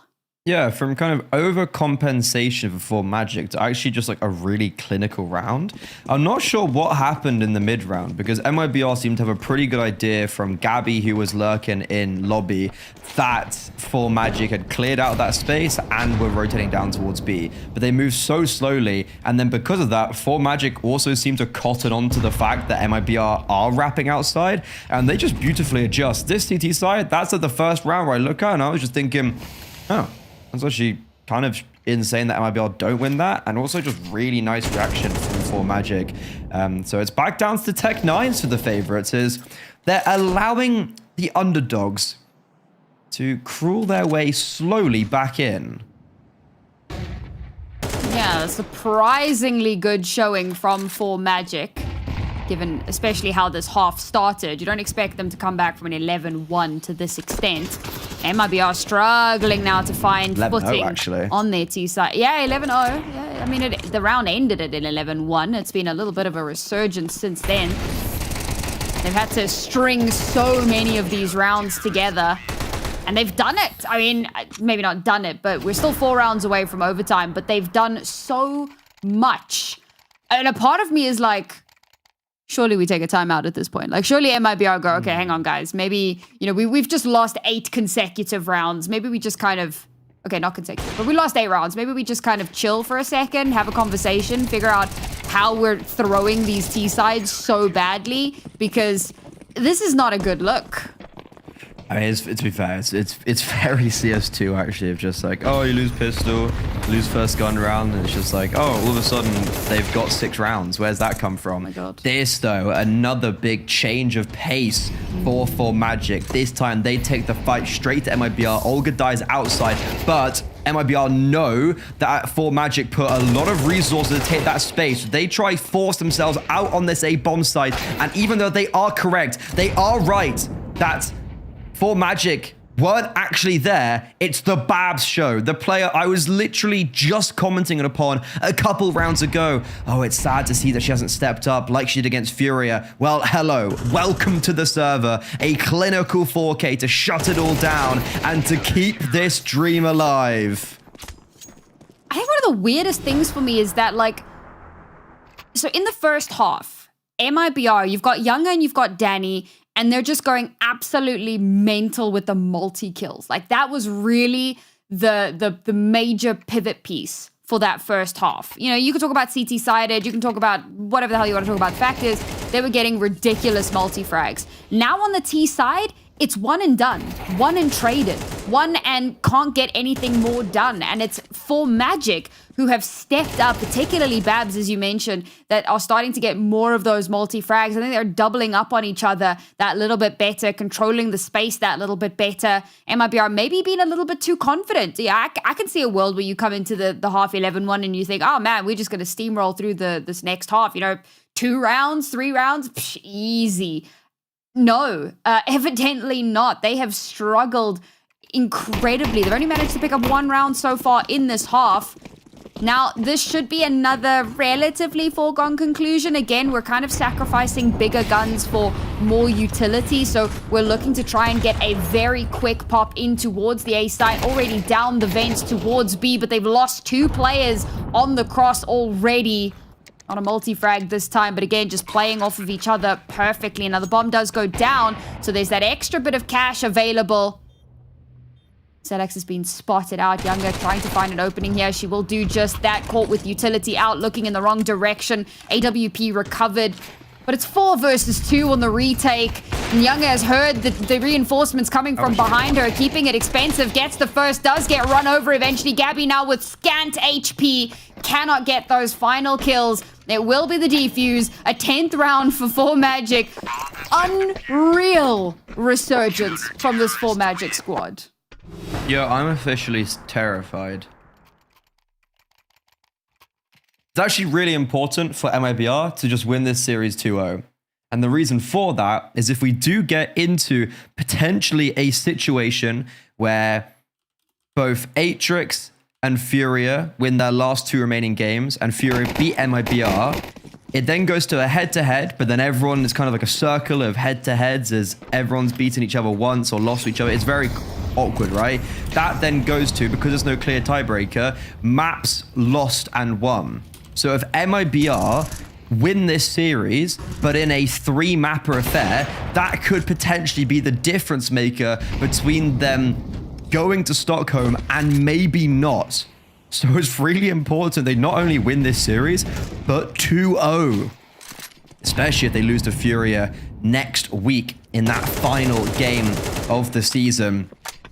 And it ain't a great start in what could be their final gun round. They've not only lost the opening kill, but they've been doubled down. Babs and Anorex through the smoke. MIBR, they haven't even had a default. The round hasn't even started. Younger's still at the back of outside. She still has a full belt of utility, and all her teammates have died around her. There's been no conditioning. There's been no space control. Honestly, there haven't even been any defaults. Every single one of these T-side rounds has been kind of everybody just rushing in the same direction with 5-man snowball. Or, I mean, even if we do like a split in towards the exact same site, but we're not doing proper defaulting. We're not playing for picks. We're not, it's all just kind of trying to brute force our way in. And 4Magic have consistently shut that down round after round. And this is why I was saying quite a few rounds back, MIBR needed to take a timeout. They needed to have a conversation because they've approached every single round in a very similar manner. Finally, we're seeing that timeout taken, but maybe a little bit late, ladies. We're one round away from overtime. This entire map has slipped through their fingers like the sands in the very hourglass that showed during the timeout, you know, not cinematic, what's the word I'm looking for? Animation. It's not even going to be a full buy. It's going to be one of these pots and pans scenarios where Younger, the AWPer, has to run out with a MAC-10 and somehow be the opening force, the can opener that gets them in on towards the site. It's going to have to take a serious miracle if they're going to win this map on this round. Early damage done, and again, it looks like we're going to try and brute force our way in. We do have a bit of a lurk heading in towards outside, trying to maybe flank around and garner an opening. At the moment, we're still kind of posturing A to ramp. Could be either one of those. Maybe if we can find an opening, if Olga can get something out towards outside, maybe that'll be the call to accelerate. Call to make a decision. Everything has been covered quite nicely, and we slow down. Look for any signs of information, signs of life. And 4Magic themselves also playing a very quiet game. Look at this proactivity. They're starting to get aggressive. They have an inkling that the entirety of MIBR are hovering around this lobby position. They're going to get right up close and personal. Josie and Ana X in tandem get those opening frags now, but it's going to get battled back 2 for 2. And the A site is relatively open. Just a couple more frags required, but they could just slip down ramp. They could just pivot that bomb away. They're so focused in on this A site for the moment, they're not willing to change up the plan. And Olga has been sitting, waiting for something to happen. Danny about to walk into the crosshairs of Ana X, who was playing this super patiently. Oh, she's scratching her shoulder, and despite that, she's still so on top of it, so ready to activate. Olga spots out something maybe a little bit early on the trigger, gets the first, the trade-off to come through from Younger, down to a 1 versus 1. Bomb on her back. Babs is so far away. There's time, but she's going to have to be very quick on this one because Babs is about to slip up the vent. She's done just that. Bomb's going to be planted. Younger has to play this perfectly, trying to spot out something. Her position is known. She spots it out, but she's able to duck out of the way. Babs wins out on the duel regardless. It's another predictable round from MIBR, and despite how hard they fight it back, it's Babs to clutch out that final kill. We're going to overtime. The thing is with that round, like, it's not predictable. MIBR in a situation where the whole round is structured against exactly what 4Magic was doing. They sat in a 4-player lobby hold. Their whole point was to make sure that if 4Magic push lobby, it's being held for. And guess what? 4Magic push lobby and no one's holding for it. Sure, it's very awkward timing that MIBR go for the fake because they wanted to try go down ramp, join with Olga, who was towards Secret. They never are able to even produce that because of that lobby aggression. It's very well timed for 4Magic, but the trades are incredibly sloppy and it's very individual. And you can see from MIBR in how they were taking those duels, they looked very skittish. It felt like the nerves are getting to them. Younger starts spamming a smoke. Danny, as she's peeking a corner, looks over at Younger spamming the smoke. Like, you know, Why? Olga on the lurk never activates, never gets anything done, and MIBR never feels safe that they can actually go towards ramp because Brandina is the ramp player. She was over towards A, and they didn't know about that. 4Magic from 0-11 down, from 4-12 down. They win 8 rounds in consecutive manner to fend off falling out in regulation, and on their map tick, they force us into overtime and also take a cheeky tactical pause to just let MIBR simmer in what's just happened. This is a very disappointing look from MIBR here on the T side. I'm glad that 4Magic are able to battle it back. It's good to see those signs of life, but MIBR should, by all accounts, be a far more dominant force, particularly if they're looking to take up the mantle of best in South America, maybe even win out at finals. But at this rate, they're going to struggle when they come up against the powerhouse that is Shimmer. We'll see if we can get them through this. Bearing in mind, if they lose this, we could have like a 4-way tie at the end of the season. That's the craziest part, I think, of all of this. And in the head-to-head, 4Magic comes out on top of MIBR. Like, can you just imagine the permutations at that point? But Poppy spotted something out. Olga has gotten a kill here. Only 2 players remaining. MIBR. For 8 rounds, this was what you needed to do, and you wait until overtime to finally do it. Ana X left alone in the 1v3 clutch. Cannot make it happen. Knows that she can't. Backs away. It's taken them 8 rounds, Freddy. 8 rounds to remember how to play T-side nuke. And even then, like, it's a pretty sloppy round, and Gabby gets caught off in lobby. Her lurks have been very poor this whole T side. They haven't ever had any initiative about them, which is normally not something that I say about her as a player. I'm normally very impressed with how I see her in her lurking capabilities on the T side, but on that second half, when it all started being thrown away, she froze up. And especially on this overtime, like, how is she not winning those duels? There's so many times in regulation, I was just looking at her alert, being like, do something, do something. You've got the sound keys, you've got the information, do something, do something. Wasn't confident to do so. And because of that, either activates too late or not at all and misses the timing. So for MIBR, finally they hit 13, but they're not out of the water just yet. Left it very late for that. We're still doing the same takes, bro. This is the same take they did 2 rounds ago. Olga towards outside. A little bit of posturing towards ramp. This time, Olga's going to get that opener. She's going to slip down towards outside. They know that she's been playing a little bit of Aroma, though, so we're not going to have an overcommitment from 4Magic. Oh! Flash takes her off of her position. Molotov is perfectly placed, and that's going to allow them the space that they need to start moving down towards the ramp. An extra flash just for good measure. We're not taking any chances at this point with that kill from Olga, giving them the go-ahead. They can move down towards this B site. Olga caught in outside. Not going to get any more done. But still, we've got positioning. We have an opportunity. Bomb yet to be planted, clearing out every single nook and cranny, making sure that they can plant in a contestable, a holdable position. And 4Magic have just gone for a save. All right, cool, fair enough. We out. Honestly, I'm a little bit scared that when Olga dies there, that could have prompted the beginning of a retake. Felt like a very unnecessary death for her, especially after she took all that space down towards Secret. Why don't leave Gabby in lobby if you want someone to lurk? I know she's been struggling, but Olga should have from that position, she's very lucky that no one rotates down vent or no one challenges this round from 4Magic from A to ramp, because she should have been there to clear all of that out and assist in her teammates getting onto that bomb site. So honestly, just again, not a massive fan of that round, but lucky that Celex doesn't get a pick outside, towards ramp. And honestly, that Olga gets a opening kill where she gets caught out of position, but her aim wins out the duel and saves her.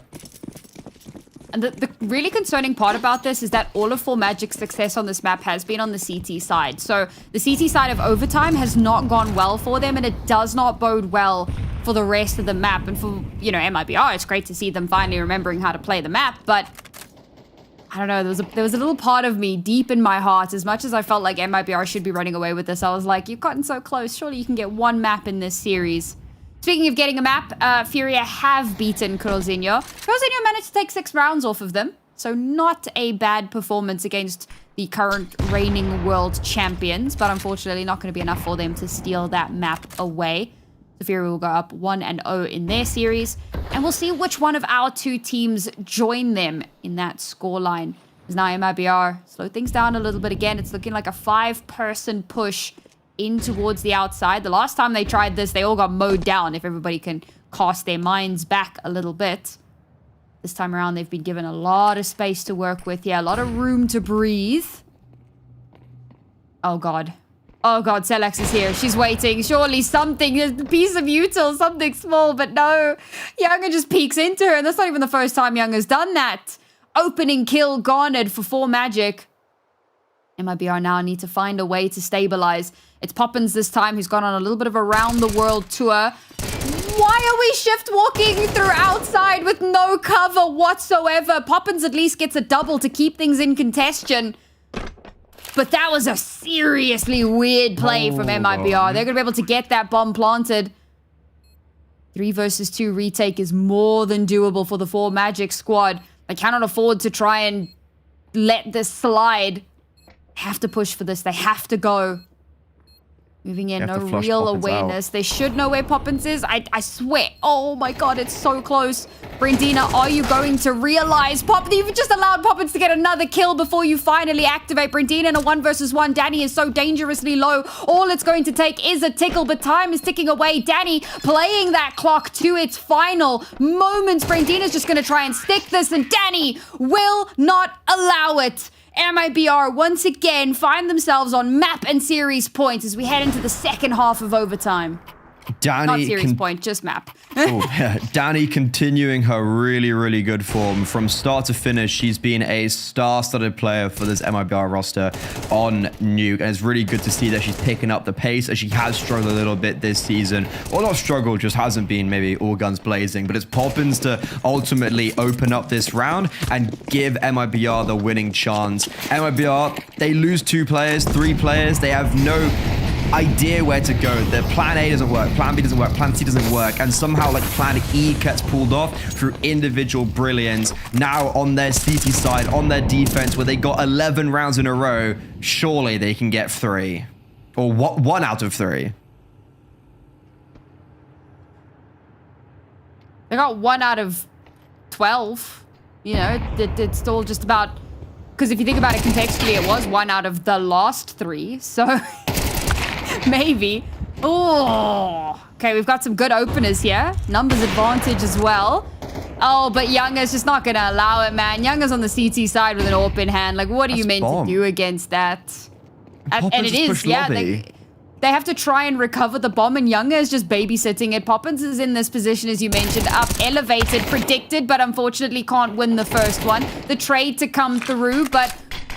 what more can you do? They still don't have the bomb, bro. They're actively running away from the bomb. And it's, again, they know that Younger is here babysitting now as they start making their way back towards it. Looks like they are indeed going to try to push this. Younger with a reposition. Oh my God, through the smoke. She's just so good. Can't get that second. She might just get run over here, but she'll be able to calm that over. Olga can get herself into position. Josie's all alone on an island. Smokes all around her, hearing the shots being fired from Olga. Slips down the ramp. She's going to be running straight into Younger, who's ready and waiting. Map point stolen away by MIBR. It took them an unfathomable number of rounds, Freddy, to finally get to the end goal of that map. But they've done it. And they, you know what? They look surprisingly happy given how close that came. To be fair, I would be pretty happy as well. Like, as in just such a sigh of relief, you know. MIBR did a bit of trolling, decided viewer retention. That's kind of been the theme of ESL Impact this season. Silly season as I've dubbed it, and it just continues to deliver. Younger, it's good to see her stepping up at the end there. She was kind of devoid of a lot of impact on that T side. Obviously, AWPing is much more difficult on the attack on Nuke, but it felt like she kind of dropped off a cliff in comparison to how strong she was on the defense with the 8OP. She was so dynamic and she was just hitting some lovely shots. There we see again her flourish, and it's not even like it was easy as well. She had good positioning, hits hard shots, and MIBR, they go flawless as soon as they get into overtime, and also win out a lot of rounds where they were kind of quote-unquote the underdogs. They had player disadvantages, and that's when the individuals rose above the rest. For Magic, props, hats off, right? Pick into Nuke, a bit of a brazen pick. Wasn't really sure what MIBR were like on this map as they haven't played it so far in this season, and it almost worked out in the most topsy-turvy way. And I gotta give my hats off as well to Babs and AnaRex, especially Babs. She's just been on fire this season, and especially considering that she had like 6 kills in at the end of the first half. To end on 25 and 100 ADR is so impressive, as well with Jossie, who was 0-7, 0-8 to end 16-19. It doesn't feel as amazing, but it's also, you gotta commend that she was able to revitalize her performance after starting quite literally with nothing. I love the fact that Olga is still consistently being that opener, that can opener that MIBR needs while being the IGL as well. But I'm really excited about our head-to-head because I feel like it was a tale of two halves for both of these players. In the first half, Danny was playing out of her mind, but started to slow down a little bit in the second half. The reverse being true for Babs, a rough start for her, but my God, did she take off in the second. Yeah, I mean, to be honest, with Danny, yeah, I think she had like 12 kills within 3 rounds. So to end on 28 in overtime is like, okay, she still did really well, but had a really strong breakthrough on City side. And then on T side, when she did get her kills, a lot of the times, to be honest, they didn't actually ultimately turn out to be a round 1. So I think she didn't have as much impact as I would have liked, to be honest, even though she still sits on 28 kills. When I look at Babs, I really do sit here and think like, yeah, she played and stepped up to the plate like I'd anticipate.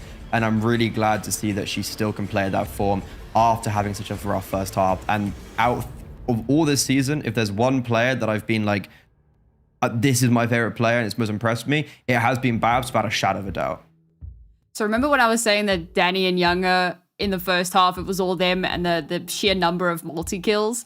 I saw the multi-kill stat at the very last second. She had 9 multi-kills in that map. Like, she's just played out of her freaking mind. I know, and they were it's from insane. like the first 4 rounds. Like the first 4 rounds. But that was the issue, right? Like she had like a 4K, 2K, 3K, 4K. And then just, it's not like she dropped off, but it was really much just like, great start, and then didn't need to, and then when she did need to, didn't perform. But yeah, sorry, that's actually a crazy stat line. The catalyst that her team needed to eventually get them back into contention. But that's map number 1 done and dusted. We're going to be heading over to map number 2 very shortly. We're going to take a short break. When we return, it's going to be Mirage.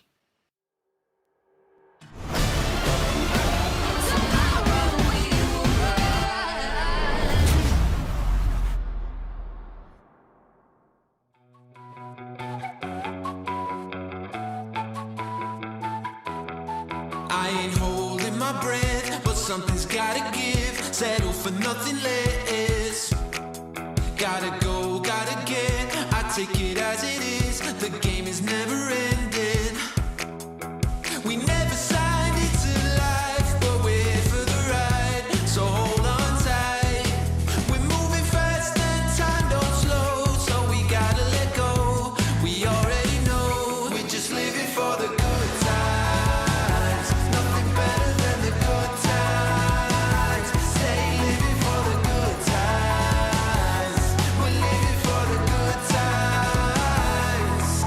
I don't know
is what we came for. Watch out.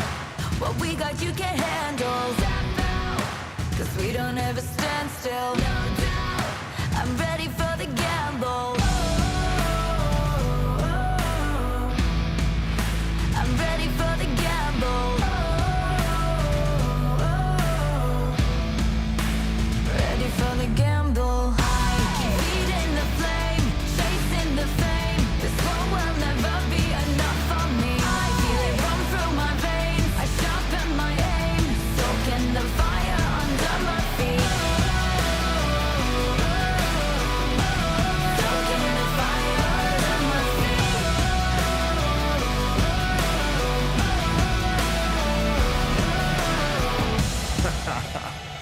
Yo, I switch, I swerve, wonder how I have the nerve. Leaving the heat on the track, too hot and I'm lighting the match. Now blasting off our rocket, grab the mic just to drop it. My Fahrenheit is shocking, amazed, dazed by the centigrade. Come now, don't be phased, follow the trail I blaze. First place, no second to waste. Pyromania, fanning the flames, burn the brightest they've ever seen. Give an armor that third degree, I'm a kerosene and I smoke them out. Fire away, counting down. 2, 1, ready for the gamble. I keep feeding the flame, chasing the fame. This world will never be enough for me. I feel it run through my veins. I sharpen my aim, soaking the fire under my feet. Lights out. This is what we came for. Watch out. What we got you can handle. Step out. No, we don't ever stand still. No doubt. I'm ready for the gamble. I'm ready for the gamble now. Ready for the gamble. Reach out, tap out, lights out.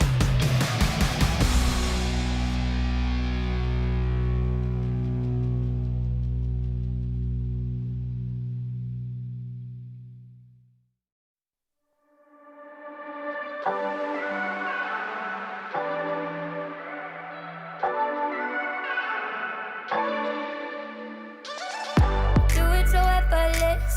Don't try to mess with it. They try to reference it. Wanna say they invented this. I know you can't resist.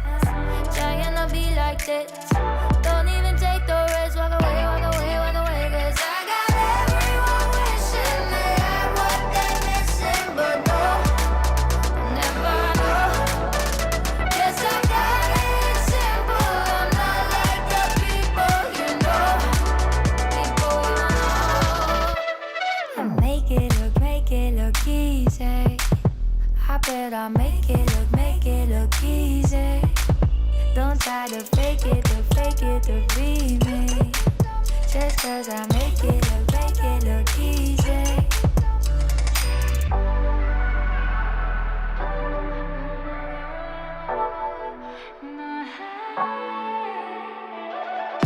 Make it look easy, I do it.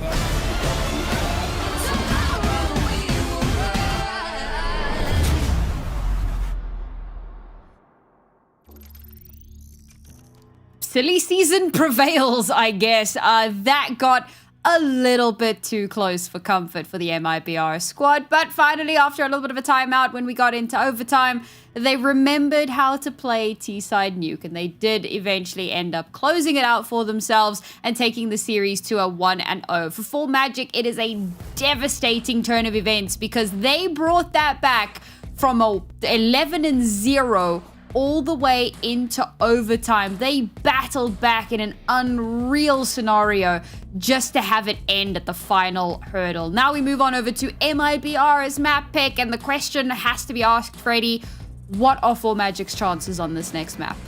Ooh, I'd love to sit here and for Full Magic and go, yeah, they've got it in them. They're going to take us to map 3. They're going to try and still challenge for this 4-way tiebreaker going into the final week of South America. I don't think it's going to happen. I think a lot of their chances lived and died with Nuke. And they could have even maybe potentially scuppered MIBR's chances to qualify to Stockholm if they'd even just taken a map due to the tiebreaker map win / map loss is the second tiebreaker after head-to-head, which would have come into actually could have meant everything, right?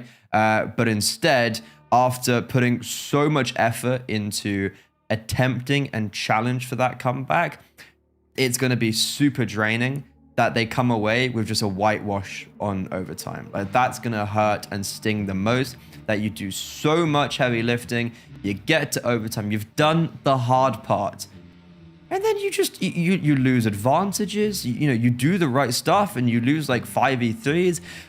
Overall disappointing. So now for them, they go onto a map where there's actually a very easy and just kind of funny comparison. Carlzinho took 4 matches to overtime. MIBR beat them 13-3 on Mirage. Ooh. Comparison, boom. The power of transitive properties. We all know that is an absolute joke. And funnily enough, it's how we, deal with head-to-head ties. This one beat that one, rock, paper, scissors, and somehow we try and figure out who was the better team in the moment. But now it all comes down to the truth of it. The proof of the pudding is in the eating. We'll find ourselves on the pudding of Mirage. What kind of a pudding would Mirage be? Victoria sponge. No, lemon sponge, like a lemon cake. Because it's dusty? Yeah. Is that where we were wrong? And it's with that? just like basic. Wow. I mean, you're not wrong, but wow. Speaking of basic pistol. Babs with a 3k, full magic. Gonna be feeling pretty good off of the back of that one. Reinforce the B site a little bit, and MIBR just get smacked around a bit. Yeah, we kind of glazed over it by talking about cakes, but that is a pretty good start for Full Magic. Speaking about cakes, though, I made a Aperol Spritz cake recently, which I loved. So that's my input to the cake conversation. Thank you for your input. Yeah, I It has could. been invaluable. What I do you bake. bake? There you go. Oh my god, Stellax. Ah, she doesn't even get anything. That's really upsetting. Up close and personal through the smoke. Does some damage, but just gets smacked straight down. This is a good opportunity for MIBR. They're going to be able to press this. And I shudder to call it an advantage, given that Danny's now on 6 HP. She's barely a 5th person, but she is on the board. She could potentially play... Human flashback, exactly, right? Play a little bit of a bait scenario. Allow them to just kind of focus in on her as they start to make their way in. A little bit of utility starting to come through. Brandina repositions on towards the site. It's a good call from her. Danny now, tip of the spear. My god, she gets one with 6 HP. You absolute animal. Picks up the MP9. Can't really do anything with it. Ana X, a beautiful little bit of damage done there by her, but eventually will get run over herself. Now Babs and Josie, a little bit far removed from one another. I'm not yet planted, so looking to find an opening if they can. Shots being fired creates a little bit of a diversion from Connector. It's exactly what Babs needs. Oh my god. The synergy between these two players is disgusting. Now Younger has to 1v2. Good for the first, spots out the head. Little bit dangerous here. She's in a bit of a tight scenario. There's far more of her to aim at than there is Josie, but it doesn't even matter. The AWPing reflexes come into fruition. Final kill connected. Economy basically reset. MIBR in a really good spot. The last time we saw Younger in a 1v1 in this series was at 12-11, and she lost, and 4 Magic were able to force it to overtime. This time, the 1 versus 2, she prevails, and it's a dastardly round for MIBR, all starting off from that opening kill. Selex overextends in middle. It's just a call that I fundamentally don't like. They try to get aggressive against what would be an eco or a force buy, and even though Babs clears out the whole of B and calls her teammates to stack towards that A-bomb site, it's not enough, but maybe the force buy of Full Magic itself can pack a punch. We've already had a nice little opener here, a good follow-up as well. Maybe MIBR getting a little bit too overconfident in light of the fact that that should have been a full economic reset, but Full Magic was still somehow able to bring something into the round. Now through the fire and the flames, we'll finally see a little bit of a bite back. Gabby and Poppins hand in hand pushing in onto the site, but it's 1 versus 2. Gabby, with so much to do, has picked up an M4.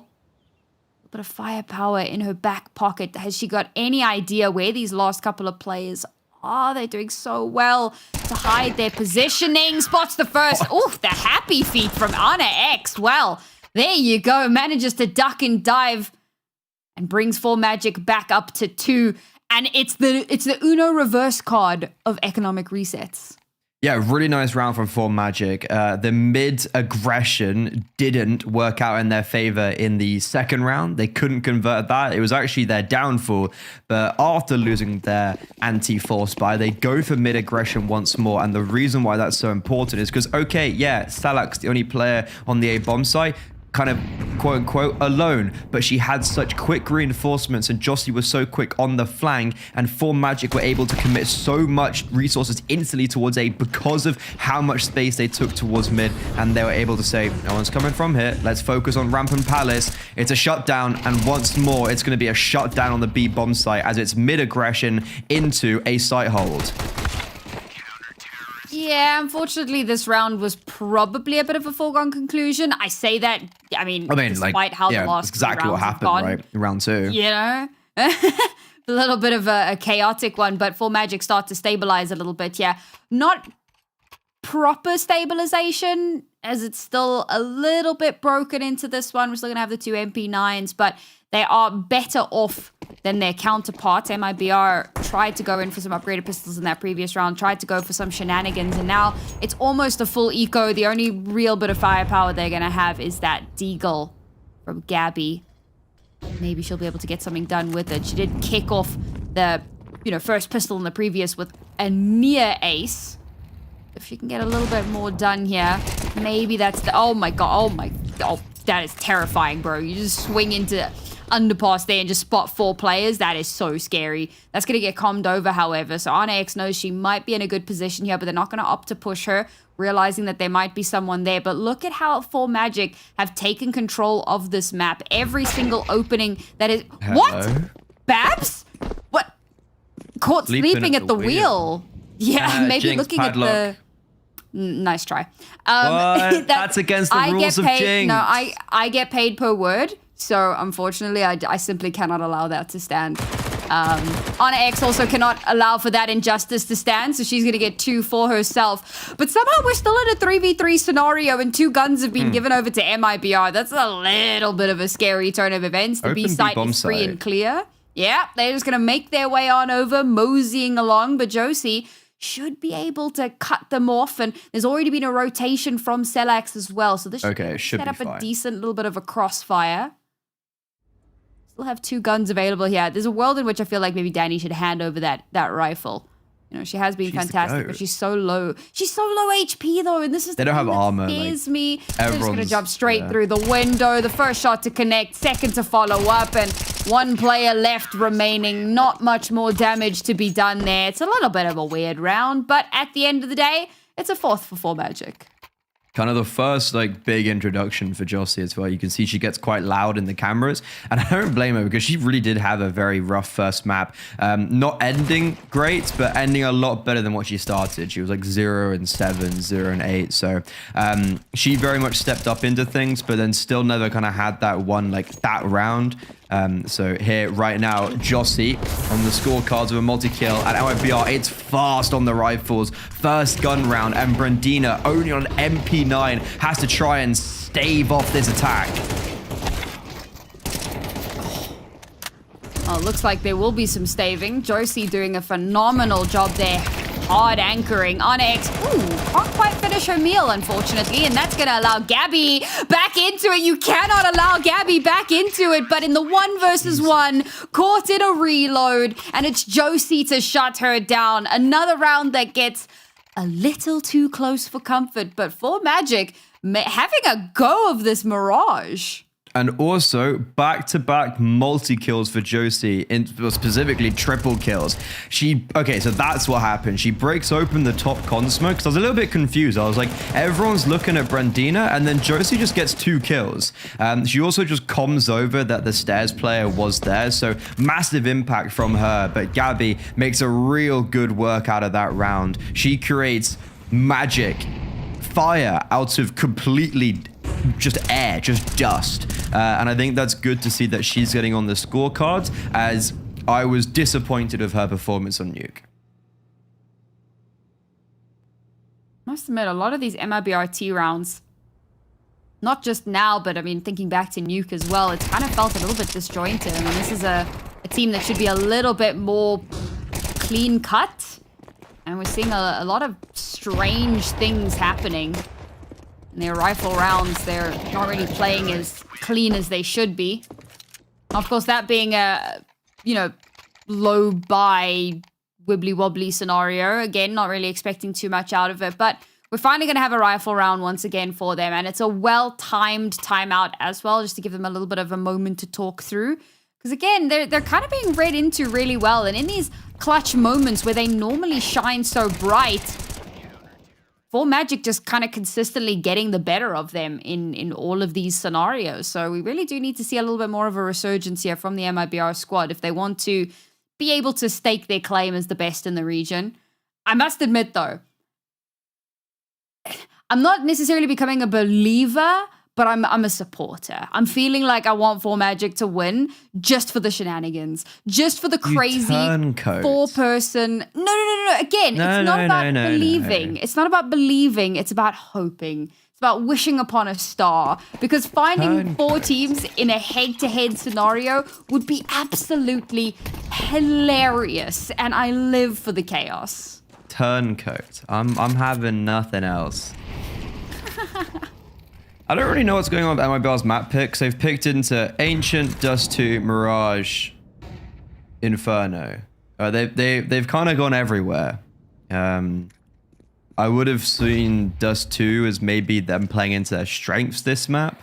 But have Nuke and Mirage, 2 maps they haven't played too much in this veto as our opening 2 games. It's either look how deep our map pool is, or maybe we're struggling. And in this round, this is exactly what I was wanting from MIBR. For Magic, they're going to get aggressive middle. That has literally been the only thing that they've been doing in mid and in these rounds is just fighting up mid in one way or another. They do that, and it's a little bit scrappy having to like run through Molo's under, but Danny with a superstar double and Olga to contain that advantage. MIBR put their best foot forward, and it feels like now from this position in the 4 vs 2, despite Celax again getting aggressive in middle, this fake utility from Poppins is going to just drag both those remaining players over. Bomber walkout ramp, and it should be a second round for MIBR sorted, even though Poppins falls there. I still don't believe that this should be a round 1. It is scaring me how late MIBR came out ramp, though.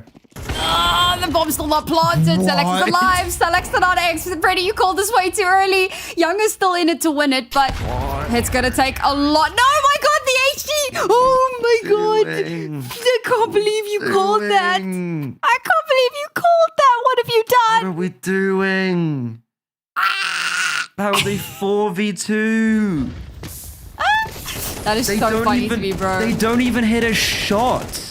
They don't even connect a bullet. Like, okay, Poppins fakes out B, and she dies on the back of the B bomb site, and her teammates haven't even moved on ramp. That allows just way too ample time for Celax to go, okay, well, I'm going to rotate across the whole of the map, and MIBR is still going to be coming out of ramp. Poppins like, I died for this.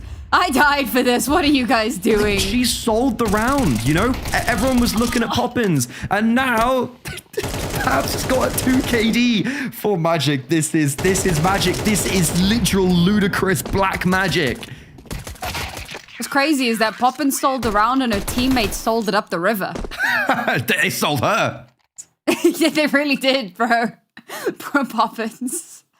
The sacrificial lamb. How have we gotten here? Bro, okay, I was about to start talking about how like the MIBR timeouts have been great because they generally start to get, decent results right off the back of them. We just saw it happen. Now we're seeing another timeout being taken because I think that there's a moment where they're just like, guys, what are we doing here? Like, what is happening right now?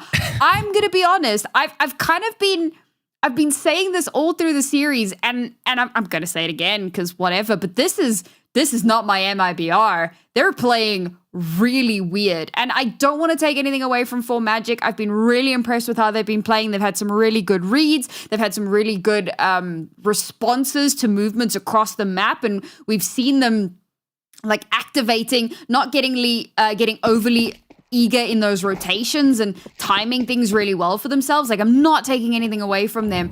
But MIBR, this is a very weird look from a team that we were touted as potentially the best in the... What are you doing, Olga? She just runs straight through that smoke into 3 people, instantly dies. Okay, we're getting a couple of trades now as we've garnered a little bit of space on towards the A site. The bomb's still making its way over, but this is a heavily contested site. There's 2 players here. Gabby through the fire and the flames, not able to get too much more done. Down to a 2 versus 2. Babs is like 1 HP in a dream.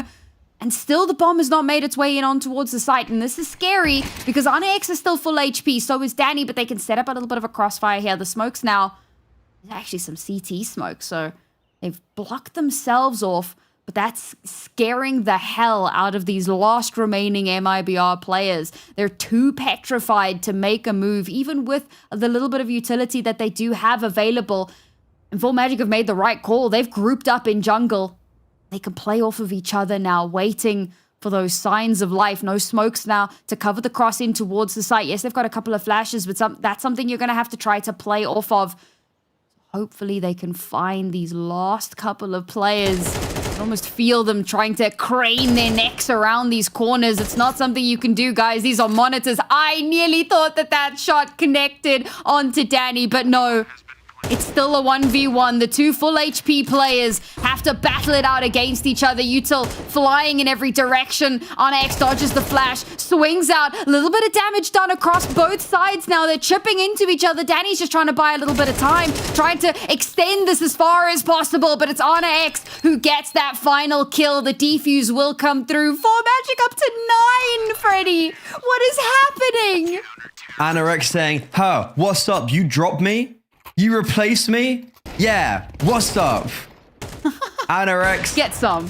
Yeah, get some. Anorex, Babs, Jossie, the leftovers from this MIBR super team. And currently, this core of players is putting pedal to the metal towards a 3rd map. 9-1. This is the reverse of Nuke first half. MIBR, they won it out 11-0, 11-1. But since then, it's all been 4Magic. Unfortunately, they fumbled it in overtime. And that makes you sit here thinking this could be 2-0. Like, this could have been a 2-0 victory for 4Magic. And they still, though, need to close out Mirage. Let's temper our spirits. Let's not get too excited. And also, same for 4Magic, because this is certainly a situation where they don't want Nerves to get ahead of them, and they don't want someone like Brandina to just lackadaisically walk into Gabby's crosshair, who is getting more proactive and is hitting her shots on the lurk, unlike on Nuke. The worst part is that if this goes 2-0 MIBR, and 4Magic are going to spend the next rest of their life going, we could have won that 2-0. Yeah. And they also could have beaten Furia 2-0. Oh, man, it's so rough. But it's all about the ability to close out. And unfortunately, some teams just have that tenacity a little bit more than others. Don't curse it now, because that was the issue last week. It was closing out, especially Inferno map 1. That was the big issue. I don't want to hear about curses from you, bro. You cursed them like 4 rounds ago. You just oh, we've spotted a leg. Oh, this could be a 2nd kill now. And Gabby not trying to like overplay her hand. This is really cool because Brandina got caught in this situation in this exact spot.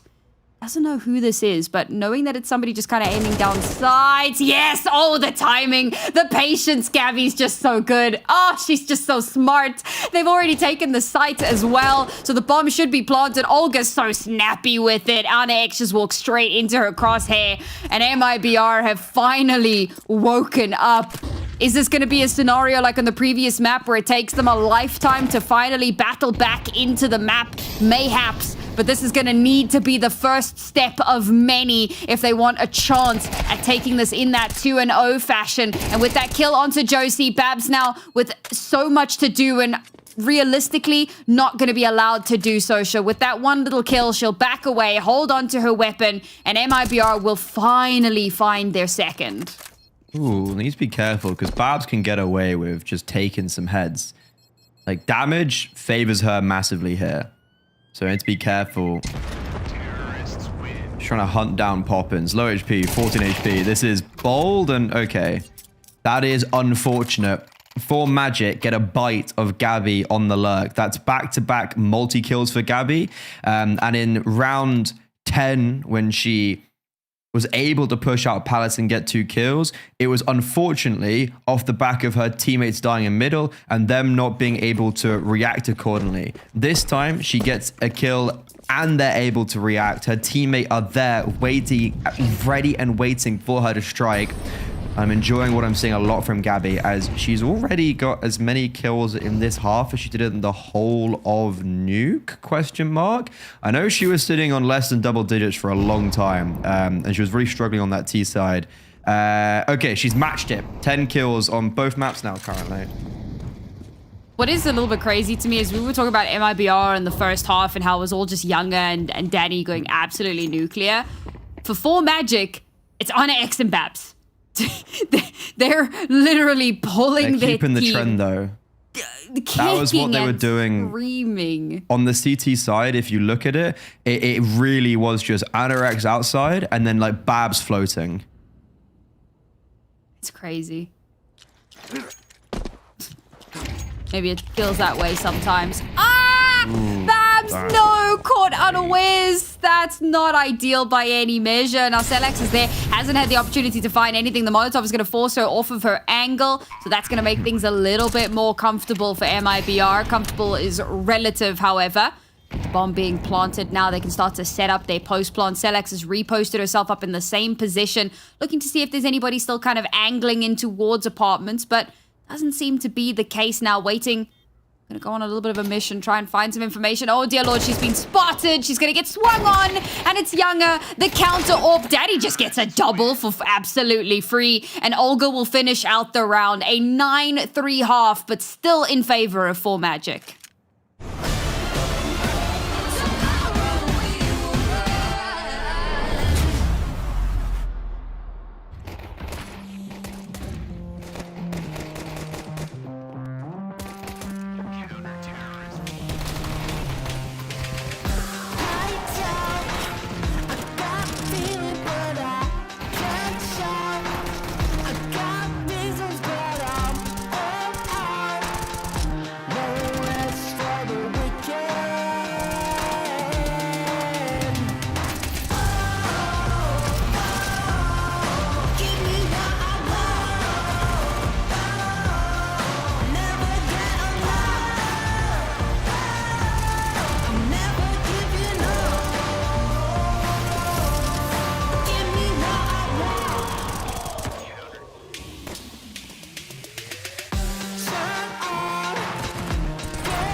Silly season continues to deliver. Pump it into my veins. For Magic, a 9-3 lead on their opponent's map pick.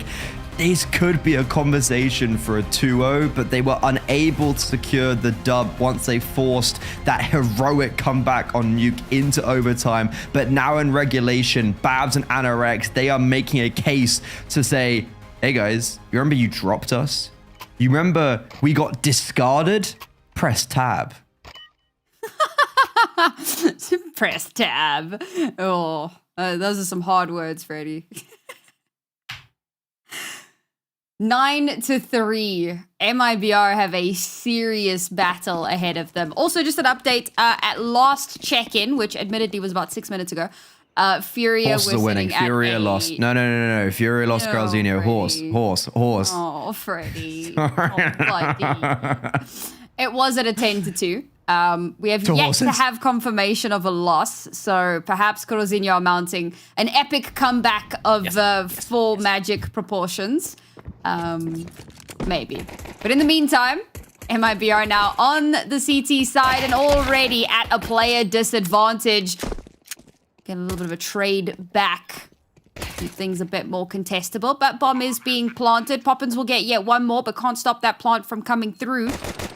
Danny kind of chilling. Didn't manage to stop it either. Maybe playing a little bit scared here. Oh, and they just baited into Olga's waiting arm. She's only good for the one before the trade. Poppins now spots out the leg, knows that there's someone nearby, so has to play this patiently. Unfortunately, time going to become a little bit of a factor. Josie's been spotted out. Danny gets hers, but Josie is going to be able to run over Poppins at last. Swaps up with the USP. Oh my God, what a shot. And it's going to take a little bit more here, but she's buying out the time. She's making this uncomfortable. She's done it. She's clutched the round. She doesn't even need that last kill. She won't get it either. Danny's just going to run her over, but it doesn't matter. It's a 10th round for 4 Magic. Oh my God. Please hit the replay button. We got a tech pause to enjoy it. Let's just think in those shots one more time. Oh my God. Josie has had so many big impact rounds on that CT side.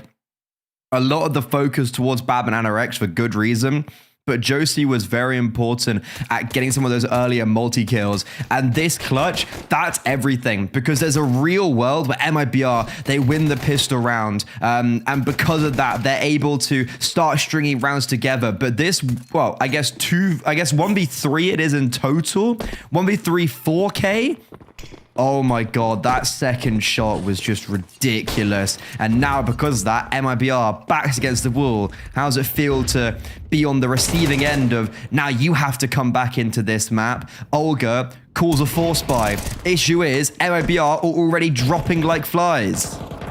Oh, they have managed to get a trade back, and with the MP9 no less, so maybe stands them in better stead into the next round. Gabby, you can't do that. That's not fair. Gets the kill onto Silak. She's playing absolute power anchor here, tickling away onto Brentina. Gets the follow-up kill as well. The force buy paying dividends. It's all down to Babs 1 versus 4. So many enemies on the horizon. The bomb can't even be planted, and MIBR have made a miracle happen. Pretty important trade towards apartments. There was a double push, Olga and Poppins. They go through underpass. If Poppins hadn't got that trade, I would have imagined that 4 Magic would have just steamrolled onto that bomb site, and it would have been a 5 versus 3 with apps control. But the fact that Josie dies right here, right there, just basically pinces 4 Magic in. Alongside that, though, just some nice shots and really good rotations. But it is all because Poppins was able to get that trade, so you can really tip your hat to her if you're an MIBR fan, because she's allowed them to secure this 4th, but it ain't smiles just yet. Still, Grimm's, oh, never mind, she smiled. Yep, ruined my point. Thanks, Poppins. I'm just sorry, losing my mind over here. It is still 6 rounds to go. We've seen 4 Magic do it, but I don't know, this map feels different. Does it? Suppose we'll see. I mean, the fact that MIBR managed to clap back in such a dominant fashion in that previous round. 4 players still alive at the end of the round in a forced buy. Spooky. Denying a bomb plant as well. Economic reset goes absolutely nuclear. So very little available for 4Magic into this next round as well. Tech9's in 1 Galil. And MIBR also managed to recover a whole lot of guns off the floor, so their reinvest into this round is relatively low. I was saying it like we went into the half, and I was like, surely now that MIBR are on the CT side, surely now they, you know, wake up and start to show those signs of life that we've been hoping for. Because we always talk about how South America is a very aggressive region. They like to play that more aggressive style, but over the last couple of seasons, we've been seeing a shift away from that to a more kind of defaulty play style, to a more kind of standard style of Counter-Strike, a more quote-unquote international style. But MIBR have still been really good at playing that aggressive style, and it's because they have players like Olga, like Gabby, that can just go absolutely insane, you know, and they're always backed up by the stability that a player like Younger brings to the table as well. So they've still been able to just play like absolute animals. But with the rest of the season, with the rest of the region starting to play that more standardized play style, they're able to deal with these aggressive plays a lot better. So we need to see a lot more kind of on the fly adaptation from MIBR. And we talked about how Olga is like this, not a new IGL, but she hasn't IGL'd in a hot minute. And now she's in this position when she needs to make these on the fly adaptations. And maybe this is something that is contributing to the struggles. Did Olga IGL before? Oh yeah, we asked her about it in the interview, and she was like, "Oh, she did it at like years ago, before ESL Impact." Yeah, like before even Fury, right? Like a long time ago, yeah. I think it's the same as like Cat IGL'd 6 years ago. It's kind of one of those ones. Mm-hmm. But we're back into things. The Force by wars are continuing. 4Magic won pistol, MIBR won the conversion. They won their force buy. Now time for the Tech9 to see if they can replicate what the defense were able to do. Anorex leading the charge. 19 kills, but the spam is hitting its mark through the smoke. And there comes the nade. Surprising enough, Anorex doesn't even just die to the shrapnel, but it forces them to speed up, and the reactions are just here for MIBR. They've got the players in the right position. The utils being dropped accordingly. This should be a done and dusted round, even with that boost into snipers. Like, Younger's aware of it, right? Right? Right? Smoke cleared. Oh, spotted barrel. Now she is. If she wasn't before, she certainly was at that point. Advantage, MIBR. And just a quick update, Furia did win their series before Freddy can start shouting me down. I'm sorry, friend. Lies. I know, butt horse. But unfortunately, it's not the case. They got stuck at the starting gate. The starter pistol made them shy, and they weren't able to actually compete in that race, unfortunately. So that's Furia netting themselves yet one more victory, going up in the standings, and can be feeling very confident going into that final week of Impact. Now they start preparing themselves for MIBR, and if they're watching this game, if they tune in here, they're going to be going, what? This is what we have to play up against? Maybe it's not going to be that difficult after all.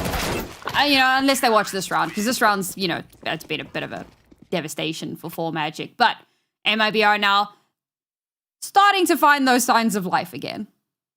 Do you know what's annoying? I've just realized next week is 4Magic Atrix at the exact same time as MIBR Furia.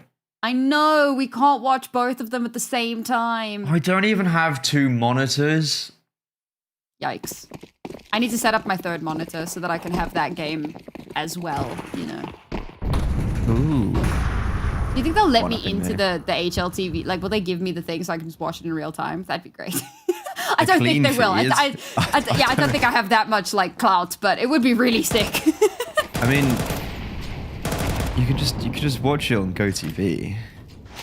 Also, I think you acquiring the clean feed is a little bit more problematic than Cloud. We've been through that one before. I don't want to hear problematic from you, Freddy. What? Me? Oh no, Danny. Oh dearie me. The Glocks. I mean, to be fair, she was caught with her back turned. Like, I don't know how much more we were expecting to happen there. The Spidey sense needed to go hard. A bit like that, right? That's where the Spidey sense came into fruition. I say that. I think there were a couple of bullets fired beforehand that just didn't connect. MIBR now up to 6. 4 rounds away from evening up the scoreline. AWP in hand. 4 Magic will have a rifle round into this one.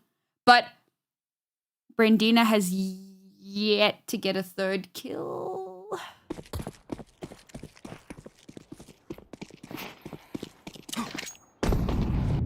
Brandina, a rough 2 weeks against Fury and MIBR.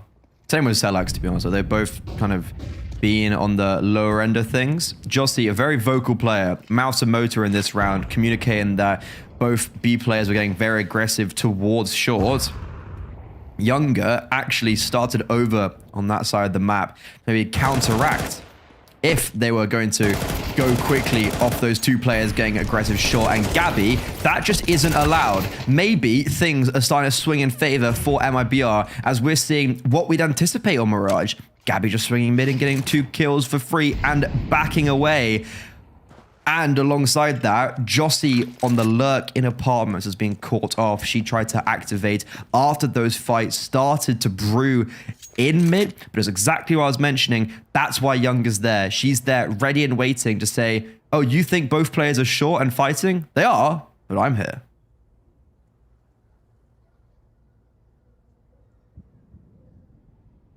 I don't think 4 Magic have too many more opportunities here. I hope to get a few exits, but Gabby being on the hunt. Oh, that was a close one. Was almost a cosmetic check. It's going to be really important, I think, to take away these final guns. They have the money to hunt this, which is obviously why they've gone and pushed for it, but they want to really just put 4 Magic in the most uncomfortable scenario imaginable. Brandina's unaware, but she's just kind of moonwalking into the waiting arms of Danny. She may yet be able to survive. Just a few seconds left. We should be good for the end of this one. So MIBR give themselves yet one more round, and it's likely going to be somewhat of an anti-eco into the next round. They'll have at least the 1 rifle, maybe a couple of upgraded pistols. They've got a teensy smattering of cash to potentially bolster just a little bit. MIBR, I was giving them a lot of flack for their T side, but their CT side so far has been somewhat immaculate.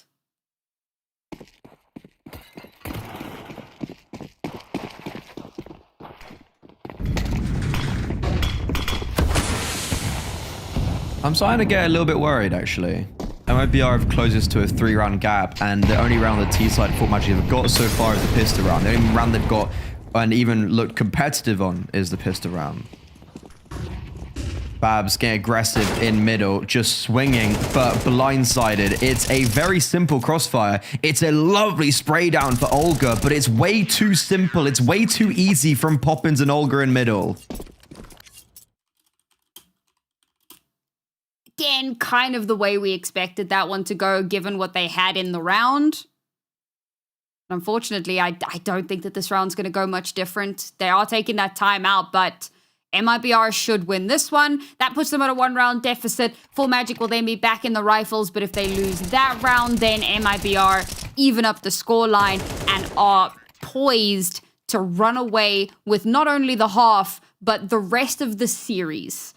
And so I think that whatever was said in that timeout is going to have to start paying off immediately. Now, again, into this round, it's upgraded pistols, but they're adding some of that utility as well. So we're going to go for some crazy Tech 9 shenanigans. I'm kind of hoping that they just go for a straight apps pop. I think that's more than likely going to be where they'll maybe get the best results, and especially now as we start to see the CTs fan out.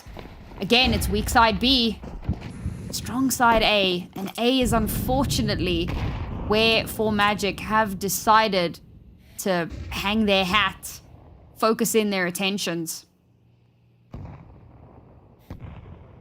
Joss is going to be coming very late underpass here, but I don't know if it's going to really matter because it all relies on these opening kills and whether Poppins gets cleared and if Younger's able to get a kill with this AWP, but the flashes, they seem...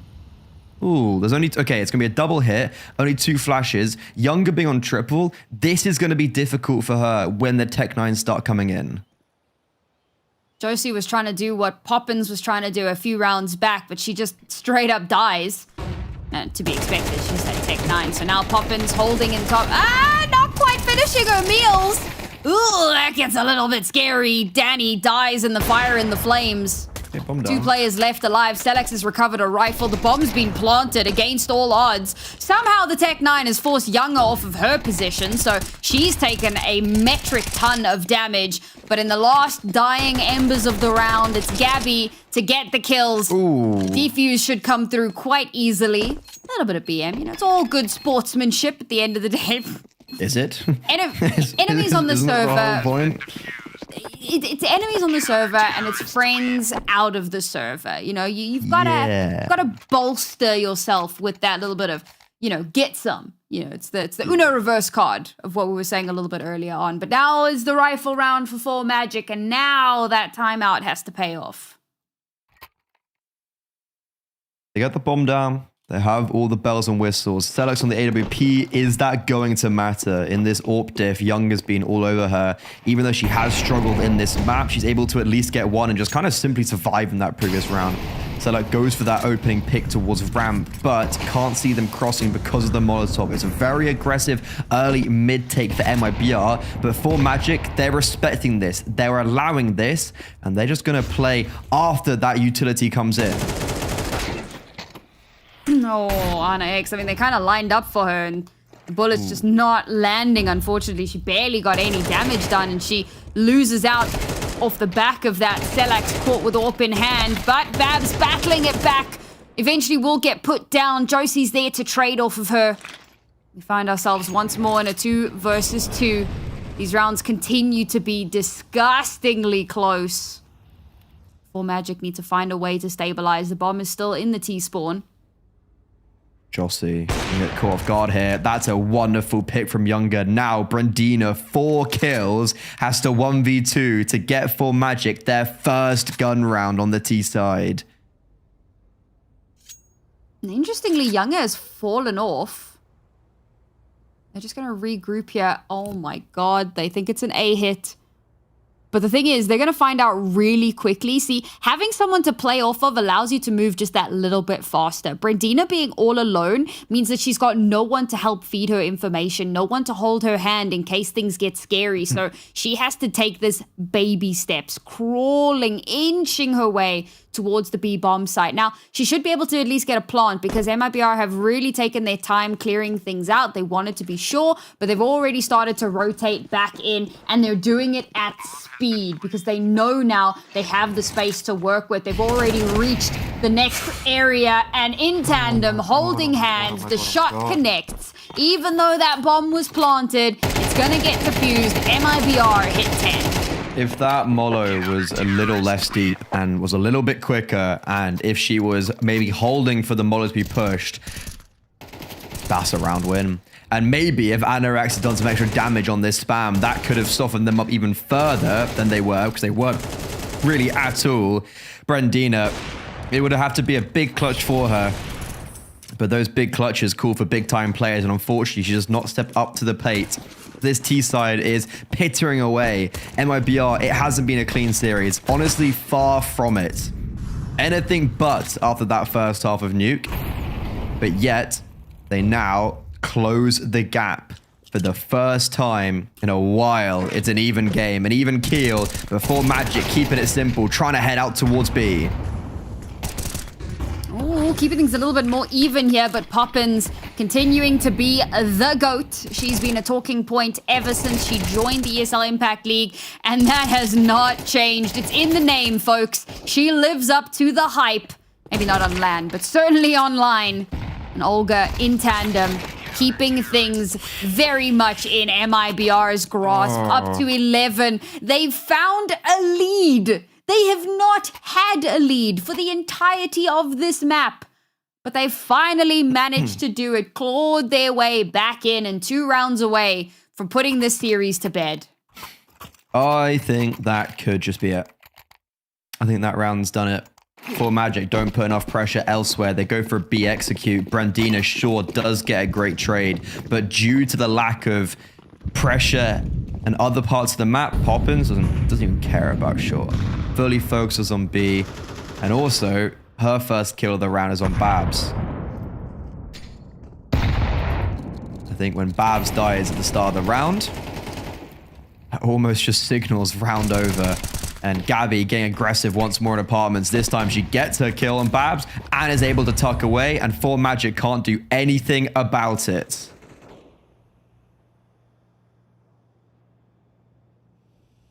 I'm a little bit sad that we haven't had any like crazy eco rounds. We've had some economic reset rounds, but nothing really with the the Tech 9s going absolutely mental and getting some unreasonable results, unfortunately. Those are always my favorite to watch. But this seemingly is not going to be one of those rounds either. With having already lost one of their players, they're going to start regrouping up towards apartments. Slowly start to make their way out. Again, it is the weak side, but it's hard to call it the weak side when the 2 anchors are Olga and Gabby. You know, like, they kind of make up 3 people just on their own. And so the utility starts to come through, doesn't quite land in the way that they were hoping. The first kill to connect, the pop through the window, but instantly shut down. Gabby's gotten 4 again. Surely no one takes her ace this time. Oh my god, Olga, come on! Gabby's trying so hard, and she's just not allowed to get that ace. That's, so Danny had a 4K on the second round of, the pistol round of Nuke in the first pistol. Olga steals it. Gabby, a 4K here. Ace stolen by Olga. Tut, tut, tut. We don't like that. Stealing the aces. But MIBR, it looks like they've completed the comeback. 9-3 half. They lose the second pistol round. And 4 Magic in back-to-back rounds, in back-to-back maps, in back-to-back weeks, fail to close out both maps against Furia and now MIBR. This is a real tough pill to swallow, as this is do or die now. They were able to win 8 in a row after a 11-1 deficit going on to the CT side of Nuke. But here, they have to stem the bleeding ASAP, and I'm not sure if MIBR are going to let this one slip, as they have seriously turned up that oven and looking to cook for Magic. Well, Magic have massively slowed themselves down here, looking to try and contact a little bit. About to get a little bit of utility over in towards mid.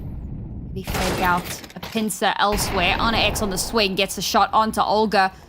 Has an inkling that she's up there, and with that first kill, that gives them the opener that they need. Now the util's going to start coming through on towards the A side. Come on, guys! You've got to clear Younger. Not even a flash, not a single piece of utility to get her off of position, and she will go nuclear, gets that kill. Josie and Babs, however, to follow up, keeping things very much in their control for Magic, despite the mishap.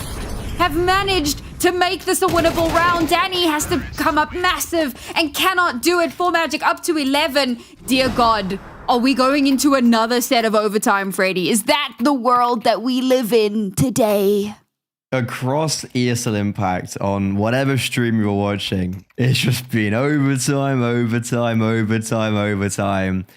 And right here, for Magic, they should have closed us out in regulation. We should be in a break right now, and it should be Ancient starting in 5 minutes. But instead, we're now contesting for overtime. It's a scrappy round from 4 Magic, but they get the opening kills towards middle, and that ultimately is the deciding factor. So once more into round 24, you can see MIBR, they give so much more respect now and just play so much more reserved, just hunkering down these bomb sites and allowing 4 Magic to take mid. So for 4 Magic, they get mid control. ASAP, clean, nice.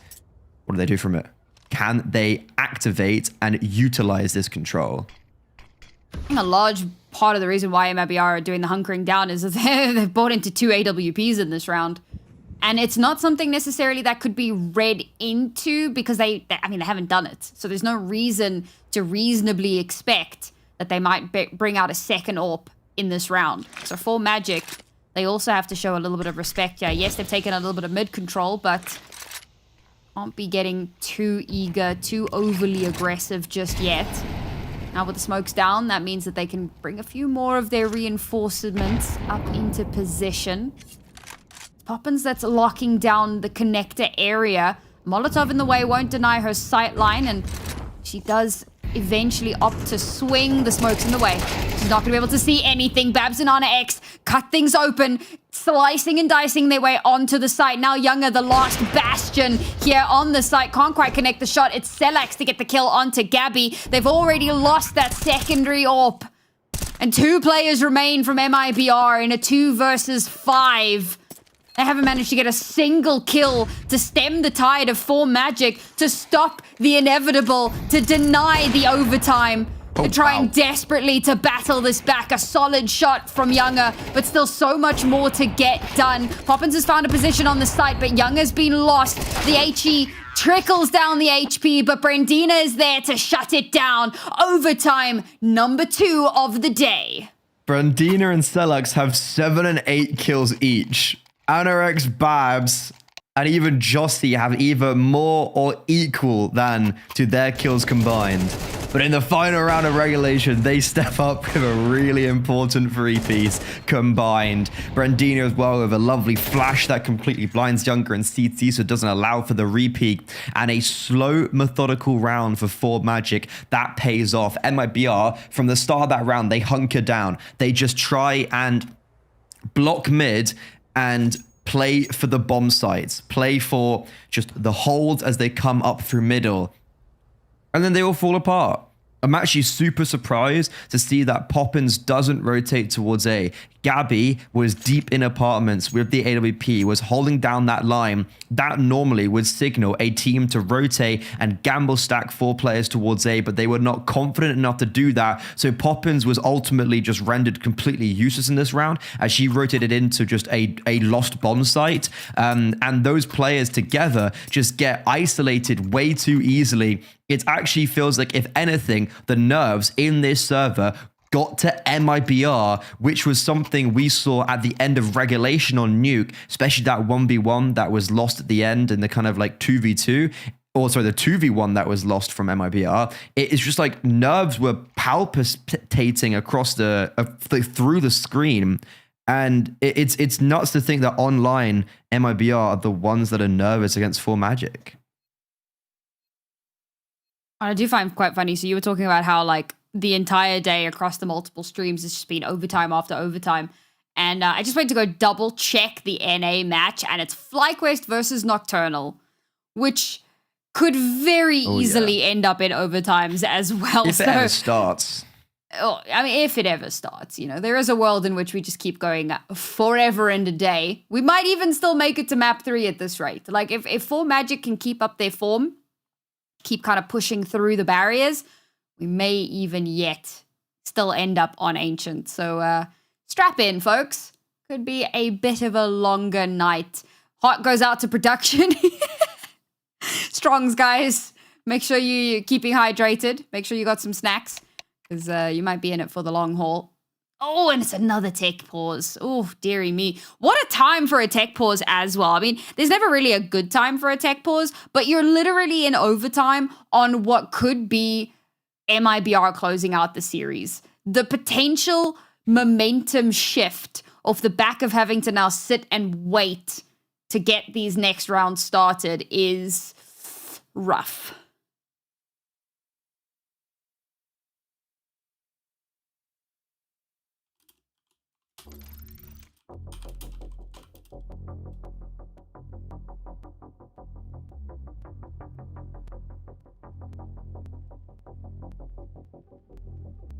You still there, Freddy? Yeah, I'm still here. I'm just kind of lamenting what's going on. Like, MIBR, they're the ones who should have the momentum going into those final 2 rounds of regulation, but then nerves getting to them and completely changing up their playstyle in the final round of the half. But then I look over at 4 Magic, and it's just such this like really clear reliance on Babs, Anorex, and then Jossie as the 3rd player. But then it's Brandina and Selax to get the majority of kills in the final round of regulation. Gabby, the Bianca, has the most kills in the whole server. What's going on? And I guess a lot of those questions are going to get answered. And this boost... No! Selax had that one perfectly lined up. And Poppins, thank God. She is quite literally thanking God because she is a dead woman walking. And yet, she continues to be a problem. That's the power of Poppins. You never count her out. A bit of a slower one at the moment. But across the board here, here's the thing. MIBR's scorelines are a little bit lower than maybe what you might expect, but they're very much consistent. That's what we were talking about at the top of the broadcast, is how they are so consistent. For Magic, it's two players literally fighting tooth and nail to keep them alive, but Olga and Poppins just will not allow it, shutting it down, forcing their way into mid. Between the two of them, all 5 kills go their way. And MIBR will pull up to 13. That consistency, it's a bit of a kick in the teeth. Yeah, a lot of missed shots from the AWP there for Selax. It's obviously that opening kill on Poppins. Would have denied a double.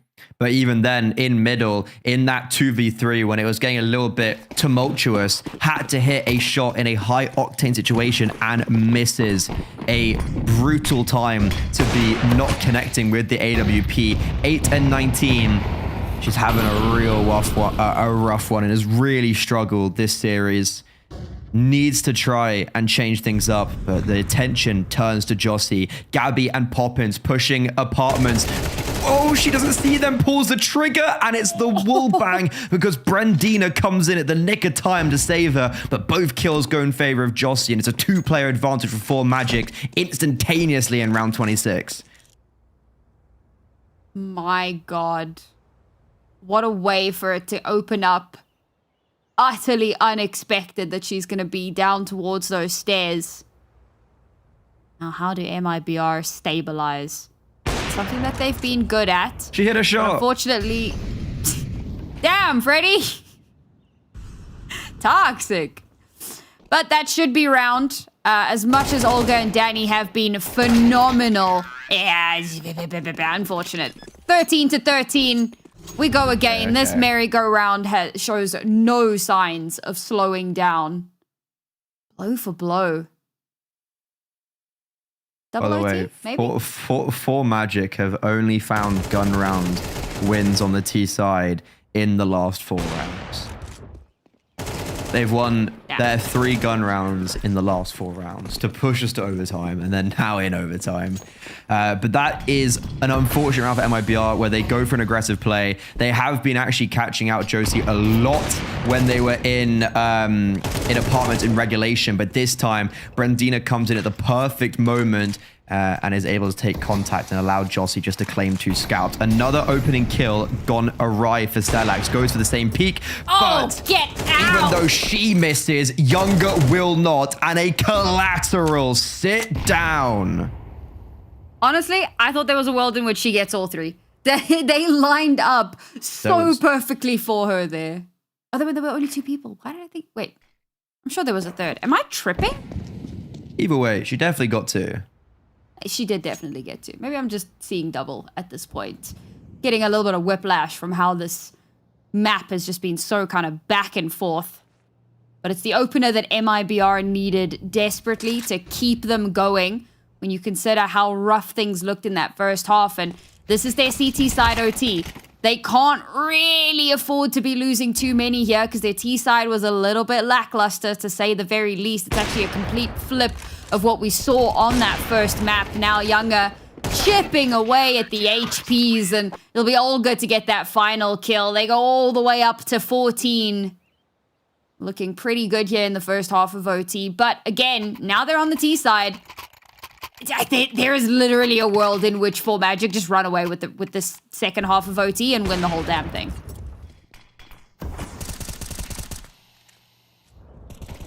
Oh, MIBR, that's a pretty convincing round to end off on. All rounds won in that first overtime by both for Magics and MIBR were super convincing for the victors. The T side is where MIBR have struggled. They probably do the minimum of getting a double on their defense. And Gabby, flawless so far, Mirage, continues in that theme, doesn't miss a beat. Brandina and Selax, the dastardly duo for maybe the wrong reasons on this map, are at least able to trade. The AWP identified now towards A as a 4 versus 4, and the dust settles in the smog of war. Unreasonable to get that opener. But unfortunately, can't get too much more. Gets a little bit greedy, it feels like. Trying to fish for a second. Oh my god, Olga, how do you keep doing this? How do you keep doing this? She gets 2 before she's finally put down. Numbers advantage now firmly in favor of MIBR. They'll get onto the site pretty much uncontested. I have to be aware of Babs pulling up from short, from the ramp rather. Oh my god. It's taken a while. The bomb's still in Palace. Oh, okay, she's throwing it down, but she can't get the shot through. Oh, the timing on that. There's no way that they lose this round because the wrong person had the bomb and she couldn't throw it down. What a crazy shenanigan that would be. Now Poppins left to try and touch it with the bomb in her hand. Oh, dear God. Oh, dear God. Swings out and gets shot down by Ana X. And truly, that round is lost because of the bomb not making its way out of Palace. I'm done. You know, when you crash out, that's when it's bad. When I crash out, it's like, yeah, it's just another day in the office. But when you crash out, that is... I just had, like, this whole round, it's so scrappy from both sides. You can see that nerves are actually really getting just everyone. Not Babs, though. Not Babs whatsoever. Same with Ana X in the clutch. Ice cold in the veins. Selax, even though she's been struggling, she's still going for these opening kills. And you know what? I really respect that. I respect that she's still going for them. Her and Babs were in a setup towards underpass. Babs disengages. Selax goes, you know what? I'm just going to take one last peek before we leave. Boom. Danny down. She hasn't got a kill for so long. She was 14 and 13. It's happening. It's happening. We're going to Ancient. For Magic. The runaround of MIBR whenever they're on the CT side. And unfortunately, it's looking like that trend has not changed whatsoever. Numbers advantage for MIBR. Now they start angling over towards the A site, but 3 players have already started to move in and started to create that stifling, that chokehold. MIBR have to play this to absolute perfection, and already reinforcements are starting to come in as well as Ana X starts making her way over. The util starts to come out once more. They will be able to make their way in on towards the site. There is no respect for smokes. What are these smokes? We push straight through. Babs up close and personal. Gets a double. Ana X to double down on it. Olga trying desperately with pistol in hand, but it's not allowed. Look at the excitement. Josie knows what's happened. She knows what they've done. Map point for Magic. Ancient on the horizon. That's just such a sick round. That's like the previous round. I was saying, you know what? Both sides, honestly, a little bit of rust. Like that was a little bit of nerves. Right there for Magic, that is a beautiful setup. The player in CT just holds and waits for the timing, waits for the perfect moment. Gets called the flash and sends rocketing through that jungle smoke. Ana X as well able to rotate towards CT because they made the proactive move to boost Selax into apartments to clear out all of that information. 15-14, pressure back on the favorites, and Babs looking to isolate Danny once more, but this time it's not Danny to fall. It's for her to get on the scorecard for the first time in a very long time, and what a time to finally do it. But it's going to take a lot more. Josie with a triple kill has shut things down. And then she dies at a Molotov. She just kind of stuck the landing there. Hang-arounds a little bit too long. Bombs round. On access to 1v2, but she's got so much HP comparatively, and she knows where the bomb is. But does she know where these last 2 players are as the smoke starts to clear? Oh, there was a world in which you get to 2-person spray down. They're going to get in behind her. They're going to get... No! Somebody, look at somebody. Oh, my God. Okay, 15 to 15. Not the ancient just yet. Another overtime as angles are not adequately checked. And MIBR somehow forced their way through that round. That was it. That was it. Anorex was jiggling the left side of triple, but then is so timid about it. Oh my sweet Jesus, Jossie. That is absolutely revolting. Standing in the fire and the flames, gets 3 kills, but unfortunately, her and Anorex, as hard as they might try, there's only so many 2v5s they can win out by themselves. And Olga winning out the clutch to send them into second overtime, leading by example, sends Salax into the atmosphere, and MIBR, maybe because they forced us into the second overtime, they're just going to take back command of proceedings. And this is phenomenal for MIBR, specifically because of that story that we've been weaving throughout the series of that MIBR struggle on the T side. So to win even one T round in overtime sets them up to potentially win out the map. That is how much of a difference maker this is.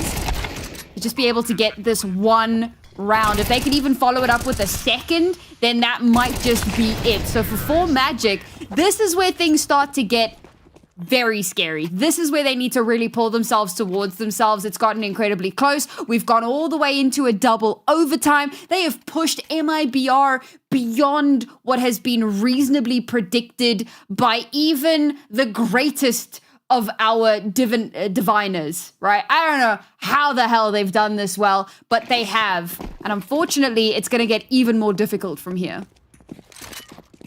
Another day of ESL Impact, another day where South America hasn't ended while North America begins. Things you love to see.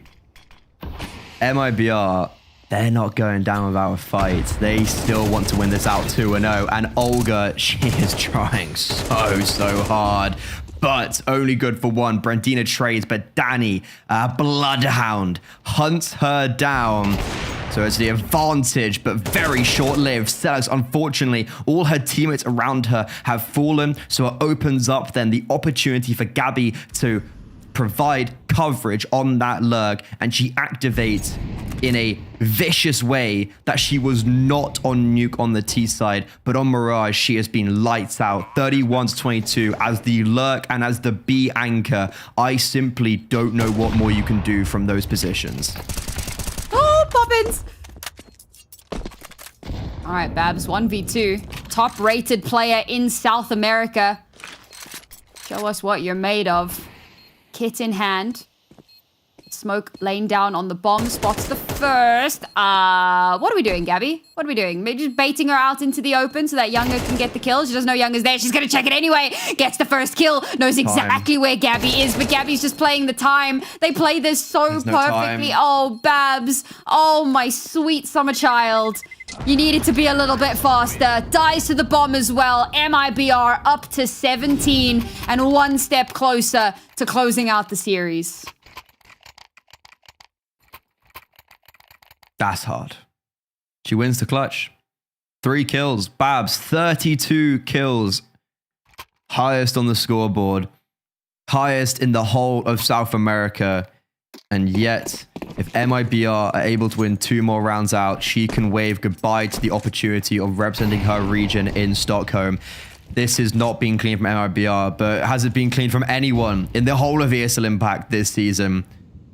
I just assumed that MIBR, they were going to come in today and show us that they are the favorites from South America, but they have done quite the opposite. But you can still commend them for having that tenacity and fighting back and always somehow closing out these maps. A war of attrition, and so far, 4 Magic are losing. But to stem the bleeding, 1 round isn't needed, it's mandatory on this CT side.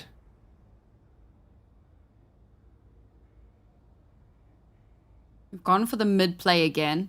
This has garnered them some results previously, but MIBR have a suspicion. Now the bomb's about to walk into Babs, and Babs wins that bomb. Oh, dear Lord. Can it have fallen apart so early in the round?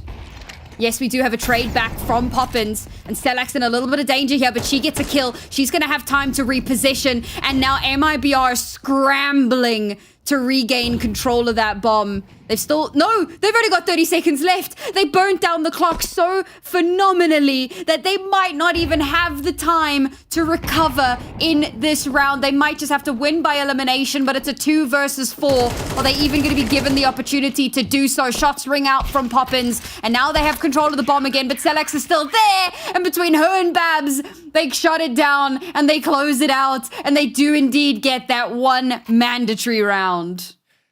Okay, it's the start, but unfortunately, one round on the CT side, I'm not sure if it's going to cut it. It's been a incredibly defense-orientated series, let alone map. And even though it is really dominant, and even though Select is starting to activate with the AWP, we need to see when they go for these opening kills with her on the T side that she's able to connect. There were so many opportunities for her, but she kept on missing all of them. So that's 100% one of the win potentials. And for Magic, it looks like they're going to keep things super simple. Throw Util in mid early, and then just pop onto this A bomb site where currently Danny is the lone defender.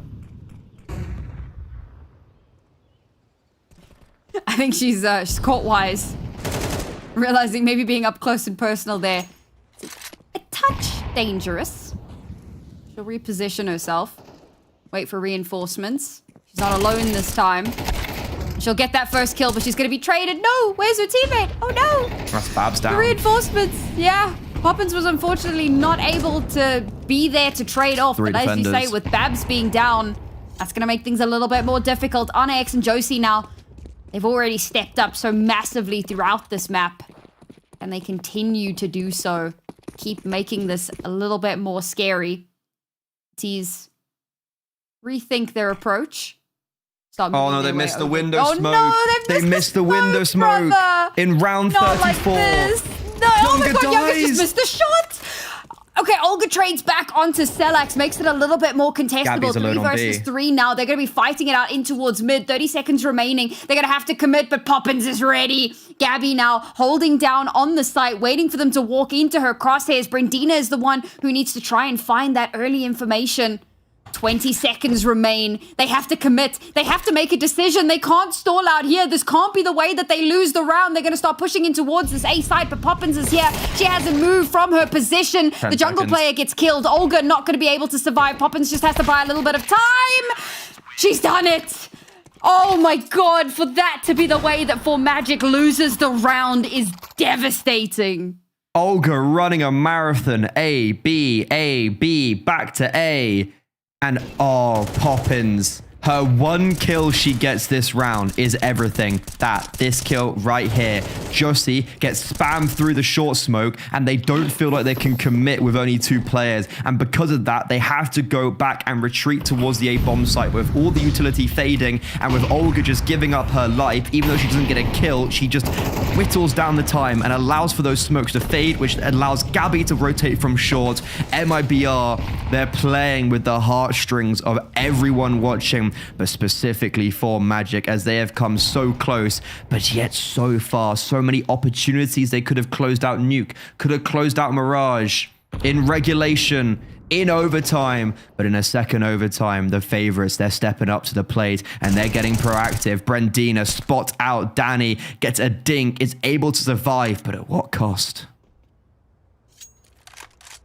Got some solid mid control going on here. MIBR have left it fairly open, free for the taking. And they do know that the 2 players were in towards main. So we've got that little bit of information, even with a reposition. Oh my god, the timing. Olga manages to make her way back in on towards the site. But Babs has an inkling. We're going to throw that Molotov just to try and flush Olga out.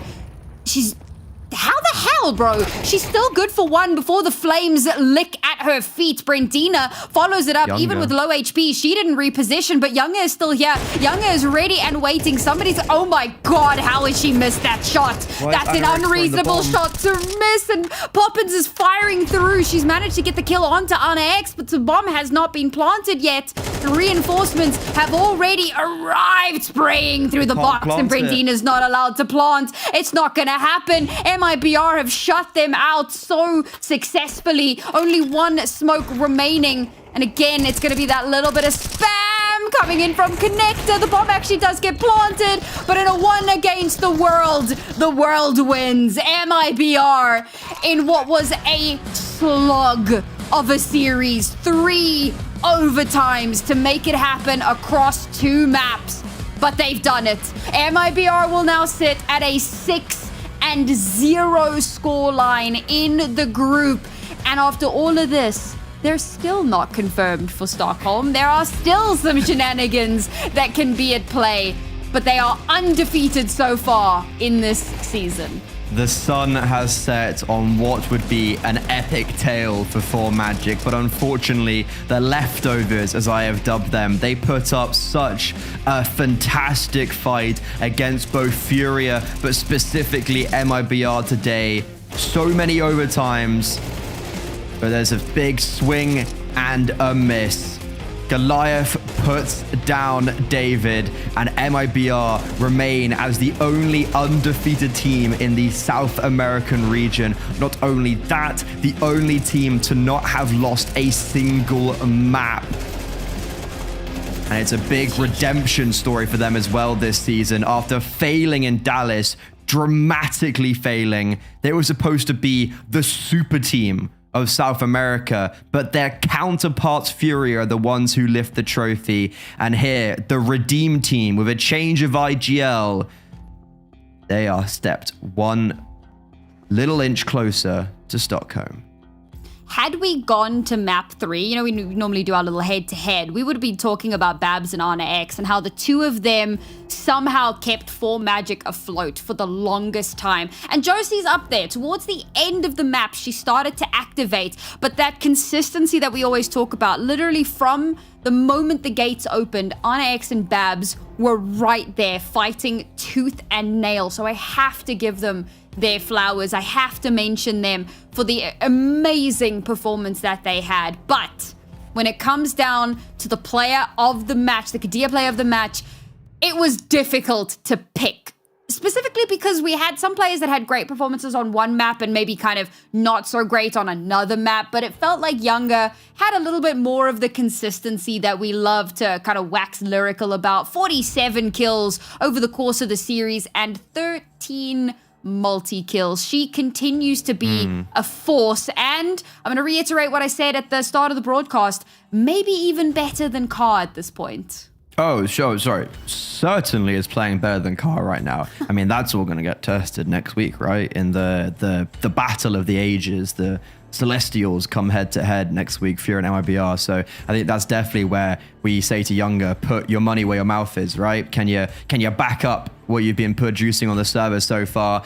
She certainly did struggle a lot more on Mirage. I don't think we should, sit here and be like, whoa, Younger, consistently amazing, because she did not have as much impact on the second map as she did on specifically the city side of Nuke, and she also struggled on the T side of Nuke, but she kind of single-handedly, I think, was the main reason why this isn't going to a third map, because of her performance on that defensive Nuke.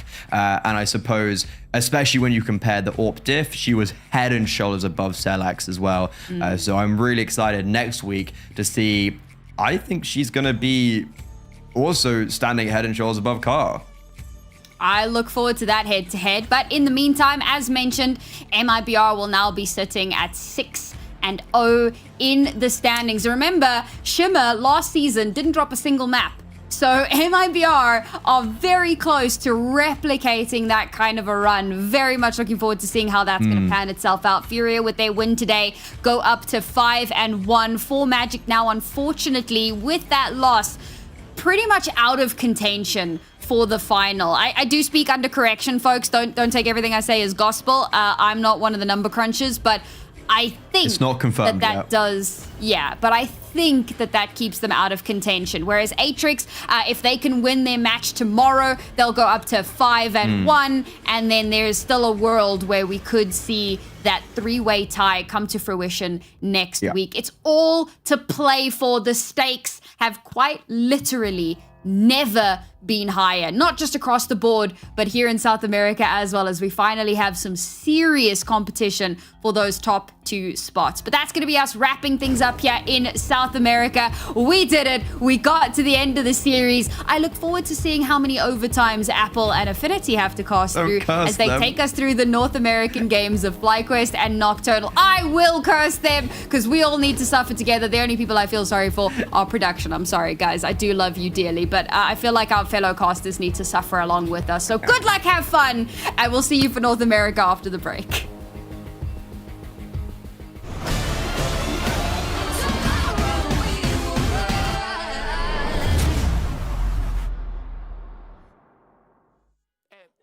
Excuse me, señor.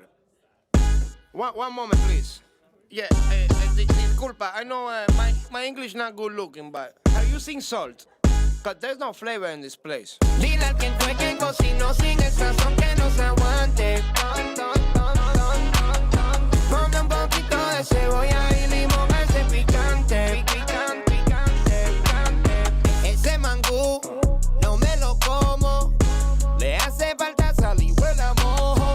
Hay brujería en esa vaina, me hizo daño. Pues tu mamá se come un plátano muy extraño. Ya estoy cansado de estar picando por la plaza, amor. Quiero comerme un desayuno ahí en tu casa, amor. 2 huevitos con chorizo te cocino. No soy cochino, te lo cambio por tocino. Dile al quien fue que cocinó sin el sazón que no se aguante.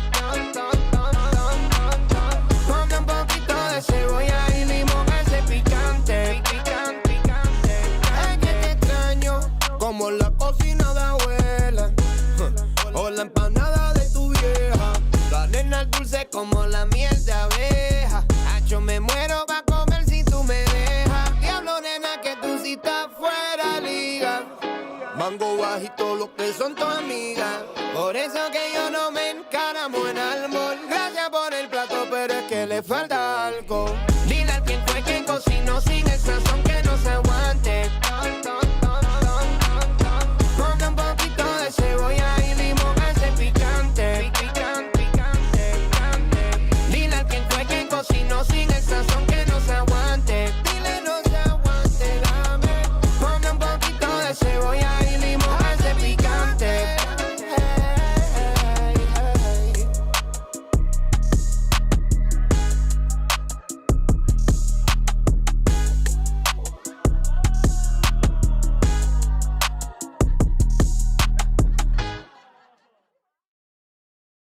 You called me the other night. Don't you know I've got no time? That's it, I'll never ride for you and I. Don't you call me babe? Thought you had a chance dropping DMs on my page. You can stay outside, you can park it on the pavement. Waiting, I don't need a man that's cheap and basic. I'm ranking. Back up. I don't need another suitor, babe. Man up. Put your pouting on a Twitter page, yeah. And I advise you to take a deep breath, cause you gon' hold it till the colors in your cheeks left. Whoa, child, I don't mind. You can follow if you like. Just know I got no time. Now for you and I, now for you and I. Call me if you like. Don't expect me to reply. Don't expect no ride or die. Now for you and I, now for you and I.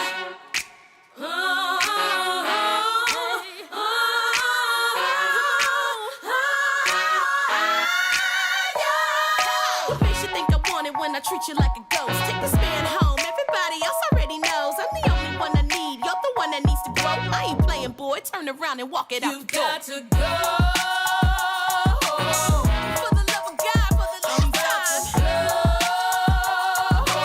Watch, baby, I don't mind. Just stand home, yeah. Televised, you don't need to come by. From a distance, though. Whoa, child, I don't mind. Follow if you like. Just know I got no time. Now for you and I, now for you and I.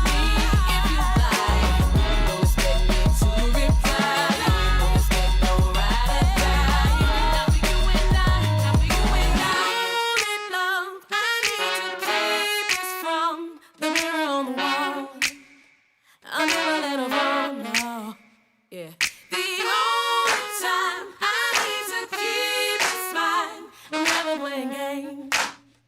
I'm trying every day, yeah. The only love I need to keep is from the mirror on the wall. I'll never let her fall, no. I'll never let her fall, no. The only time I need to keep is mine. I'm never playing games. I'm never playing games. I'm trying every day, yeah. Oh, yeah. Oh, child, I don't mind. Some really lose, baby. No chance to lose, baby.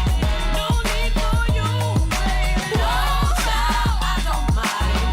Some gonna do, baby. That's not for you, baby. Boy, you so crazy. Oh, child, I don't mind. Follow if you like. Just know I got no time. Not for you and I. Not for you and I. Me if you like. Don't expect me to reply. Don't expect no ride or die. Not for you and I. Not for you and I. Love I need to keep is from the mirror on the wall. I'll never let her fall, no, no.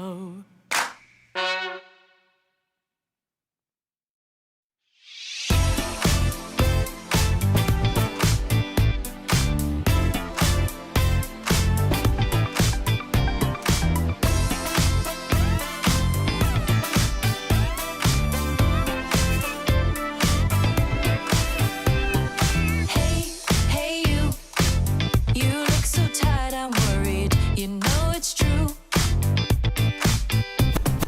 Hey, you, been working too hard lately. Keep pushing through. Need to get away. Take some time out. Go to a new place. Life is just too short to waste a minute. I'll walk you out that door.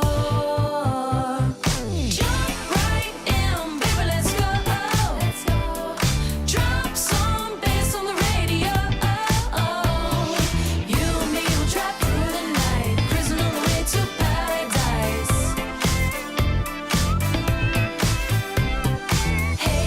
Hey, you should give yourself a break. Forget the stress. Hey, you. They're chasing dreams. Let's slow the pace. Take a breath. Time to make a change before you burn out. Can't wait another day. Life is flying by.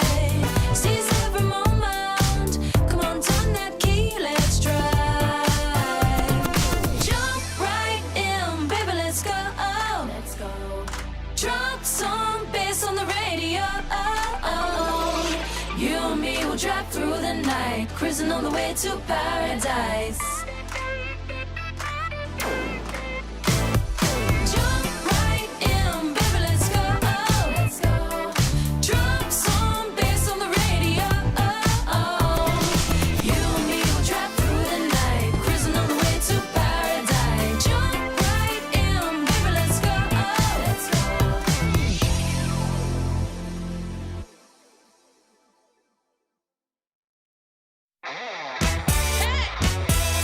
You know I'm ready to win. Had enough of these bros. Said they wanna play ball, but they always get mad anytime we beat that. They don't tell us so though. They pretend they got gold. We should put them on blast. The man can't stand such an upset. Your window's closing. You notice you never lose so bad. Hey, you should expect it. You know I'm coming up. I'm coming up. Hey. ESL Impact is brought to you in part by Intel,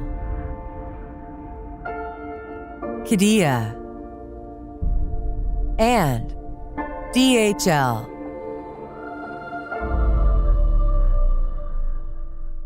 Lights fall in the golden city.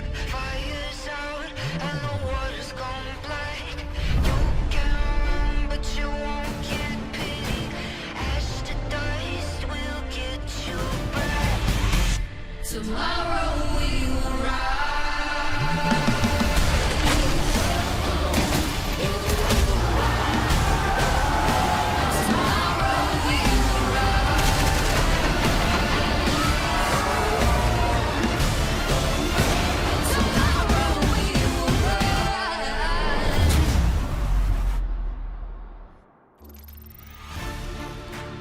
Welcome back, everybody. I know that the first two regions, they dragged on a little bit, but thank you for waiting with us, because we all know North America is the region you are really waiting for. Maybe it was apples you were waiting for. My wonderful co-caster for tonight, how are you doing?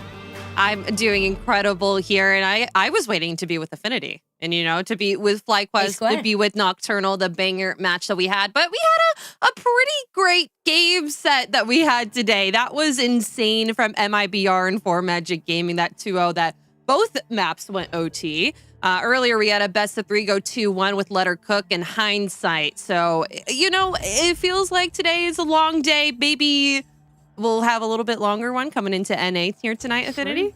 And the off-stream games as well were beyond spicy. Imperial Valkyries got taken the distance as well. They did win out that map, so their chances in the grand finals and in Stockholm still linger for now, but it was not without its worry for sure. But yeah, it has been an absolutely banger matchup. We have seen lengthy games on all fronts, and this game right here, Nocturnal versus FlyQuest Red, could very well just be another addition into that ledger. But let's take a look at the standings as they are right now, because we got some interesting stuff going on. This match actually has a lot of very serious implications about those top two spots, because of course, North America, only the top two go forward. Shimmer, FlyQuest, both flawless right now.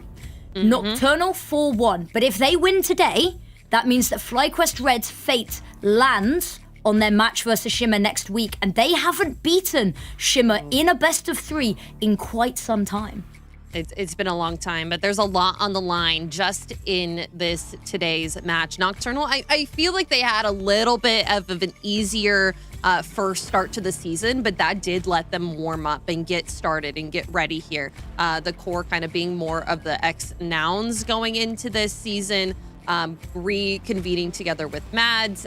There's a lot to be not missed there. Like, there's a lot good on that team. So tonight's a very, very big game for them. If they're able to beat FlyQuest, that spells a lot of bad for FlyQuest, because that could be the first time that they don't qualify for finals ever, which we'll talk about a little bit more later. But, We will. and it all comes down to this. And it's actually, if we look at how this week's games affect North America, the permutations to this region. Now, Europe, we got sent a document. The wonderful admins sent us a document about how everything needs to line up for which teams to qualify, right? So, if NIP's already qualified, but if Big wins their match, but they have to get it by 3, then all of these complicated equations. And South America, there could be a 3-way, 4-way tie, right? North America, it was simple. Today's game, if FlyQuest win, they qualify. Yep. If Shimmer win tomorrow, they qualify. If either of them lose, then it comes down to their match versus each other next week. But as you mentioned, there is a huge question mark over this, because the idea that FlyQuest might not qualify is beyond anything. Because if you look on the side, down the right-hand side, 28 ESL Impact LAN attendances. The FlyQuest core, the ex-CLG Red, this team around Goosebreeder has never missed an ESL Impact LAN final. And here's their ratings on LANs as well. So it's going to be quite interesting. You notice there as well, Mads, the only player from Nocturnal with that LAN experience. Now, we have seen them play LANs and stuff, Fragadelphias, but they haven't been able to get to an ESL Impact LAN. So we've only got Mads' stats here. She'd be carrying the team in their first Impact LAN final, but I don't know, it's a terrifying thought that it comes down to this potentially for FlyQuest. Absolutely. And there is a world where both Nocturnal and FlyQuest make it to LAN, but that would mean that Shimmer would have to lose their match against FlyQuest, and then FlyQuest would have to lose their match against Nocturnal, which I would not see that happen. In a way, like Nocturnal, I don't have the amount of strength that it takes to take down Shimmer. So them coming up against FlyQuest, this is like the one time that they can defeat a big dog in North America. it's going to be all or nothing, obviously. Oh, you can look at the screen. It's going to be all or nothing. But the one player over on Nocturnal that I feel like is the Qiddiya player to watch, that is the cog in the machine, that is Nocturnal, that needs to be firing on all cylinders tonight, is going to be Tori. She has the most, what's it called? The most average going on to every single map. She is the pillar of this team. And if she's not showing up here tonight, it's going to be not great here for Nocturnal. She needs to be firing on all cylinders needed. And if that doesn't happen for Nocturnal, it's going to be really, really hard for them to come back around that. I do have a little bit of information. It's not Mads that's IGLing here. It's Violet. So Mads is not in that position where she has to focus on the entire team. She could have to go ahead and get all these frags, go around and think about other things and maybe second call. Tori had a little bit of IGL experience when Jesscast left the team after last season of Impact. So she can second call there if she needs to. But Tori really is the piece here that needs to stay strong here for Nocturnal. I think it's quite interesting as well that you mentioned, because a couple of these players, Mads as well stepped up and was IGLing for a while on a couple of the rosters she's been on. So it's the fact that there's so many voices that have the experience with IGLing makes their mid-rounds quite formidable. Something doesn't quite go to plan in the initial calling, then there's so much option for people to pitch in their voice. And Violet, I am flabbergasted to find out that it is Violet calling, because individually she has been putting up insane numbers. She has been amazing this season. And IGLing. And to find exactly, and AWP IGLing, which is a difficult thing to do. She had to stand up, she had to walk away, she had to take a step and be like, guys, don't worry, I know it's all on me. But let's take a look at the other side. Talking of IGLs, we've got Goose Breeder. There has been in the FlyQuest history a little bit of dabbling with other IGLs, but I believe Goose is firmly and comfortably back in that role at the moment. Yes. They had Kaude IGLing for a little bit before she left and went back to France. It's been really Goose, even though when she wasn't IGLing, she was still the team captain, so she had a lot of voice and say, and I think she was even still IGLing on Mirage for them. I would like to say that FlyQuest has been a little shaky this season. They haven't been closing their maps as convincingly as they have in the past, and that just kind of shows how high the skill difference has gotten in NA. It's just been a little bit difficult for them to, all right, let's lock in. We got 11 rounds. We literally just need 2 more. We can close it out here. But Waves was able to take Dust 2 off of them a couple weeks ago, which Dust 2 in the past has been a little bit of a thorn in the side for FlyQuest, so that's not unexpected. But if Nocturnal's able to pick into that map tonight, that could spell a little bit of disaster for them. That could be a best of three maps going here tonight. Yeah, and I mean, Lotus put up a really good showing as well. I haven't been able to shut up about that. That was a really good series. But I think we've got the veto ready, and I'm putting up my spreadsheet. Ooh. I've got a whole spreadsheet ready just for this. Spreadsheet. You know how I like my vetoes. I know that I like my vetoes. But I was looking at this. Inferno ban coming out, typical perma ban, ancient ban coming on through. Easy, that's where it's fine. I'm expecting to see... Oh, actually, I was expecting maybe a Mirage ban to come on through from Nocturnal. I'd expect now FlyQuest to pick into Mirage. When I was talking to Tori about her IGLing, they were talking about Train. Okay. Yeah, you mentioned this.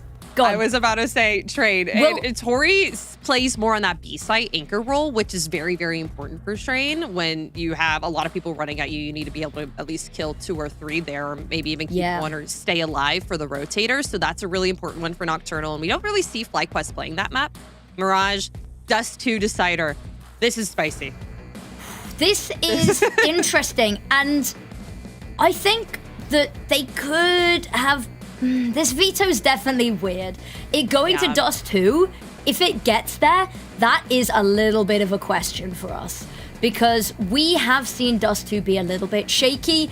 They haven't played it very much within the confines of ESL Impact, I guess. They've played it versus Shimmer a couple of times. But my worry is that Dust 2 is quite a good map for Nocturnal. We've seen them very happy to have it as a decide or have it picked against them. They beat Little Box, they beat Waves, they didn't quite beat Shimmer. But in terms of predictions, I think I've got to back FlyQuest here. Nocturnal were great in the open qualifiers under Girl Kisses. They got picked up by the org. They are still looking good, but I think FlyQuest, they've just got that little bit of an edge, and I never want to root against them. I feel like it's also going to be FlyQuest for me as well for my prediction tonight. As shaky as they've been and as shaky as I've been describing them this season, when it's time to go, they know when it's time to go. And this win could cement them in the finals. They're not going to let that go anytime soon. No, they are not. I think it raises some interesting questions as well, that if both Shimmer win tomorrow and FlyQuest win today, their match next week won't have stakes in regards to who qualifies. Yeah, it could just be like a, you know, the but it's precedent setting, isn't match. It's precedent setting. It's for who takes top spot in the group as well. These two teams, they've been at each other's throats for ages, but this would be a very comfortable one, right? You lose this, then there is a huge amount of doubt that settles in, right? However, you win today, the match versus Shimmer is suddenly way less daunting. Yes, you still got that drive to win, but it's not a drive that it's do or die here for the final spot. So today means a lot. Nocturnal, if they win this, there is a chance they still qualify. And it's not usually that we have teams in week 6 that are still able to have a convincing route into the finals. Usually there's some convoluted way, you know, if somebody wins 2 maps, but if they go a 3rd map, then they can't. No.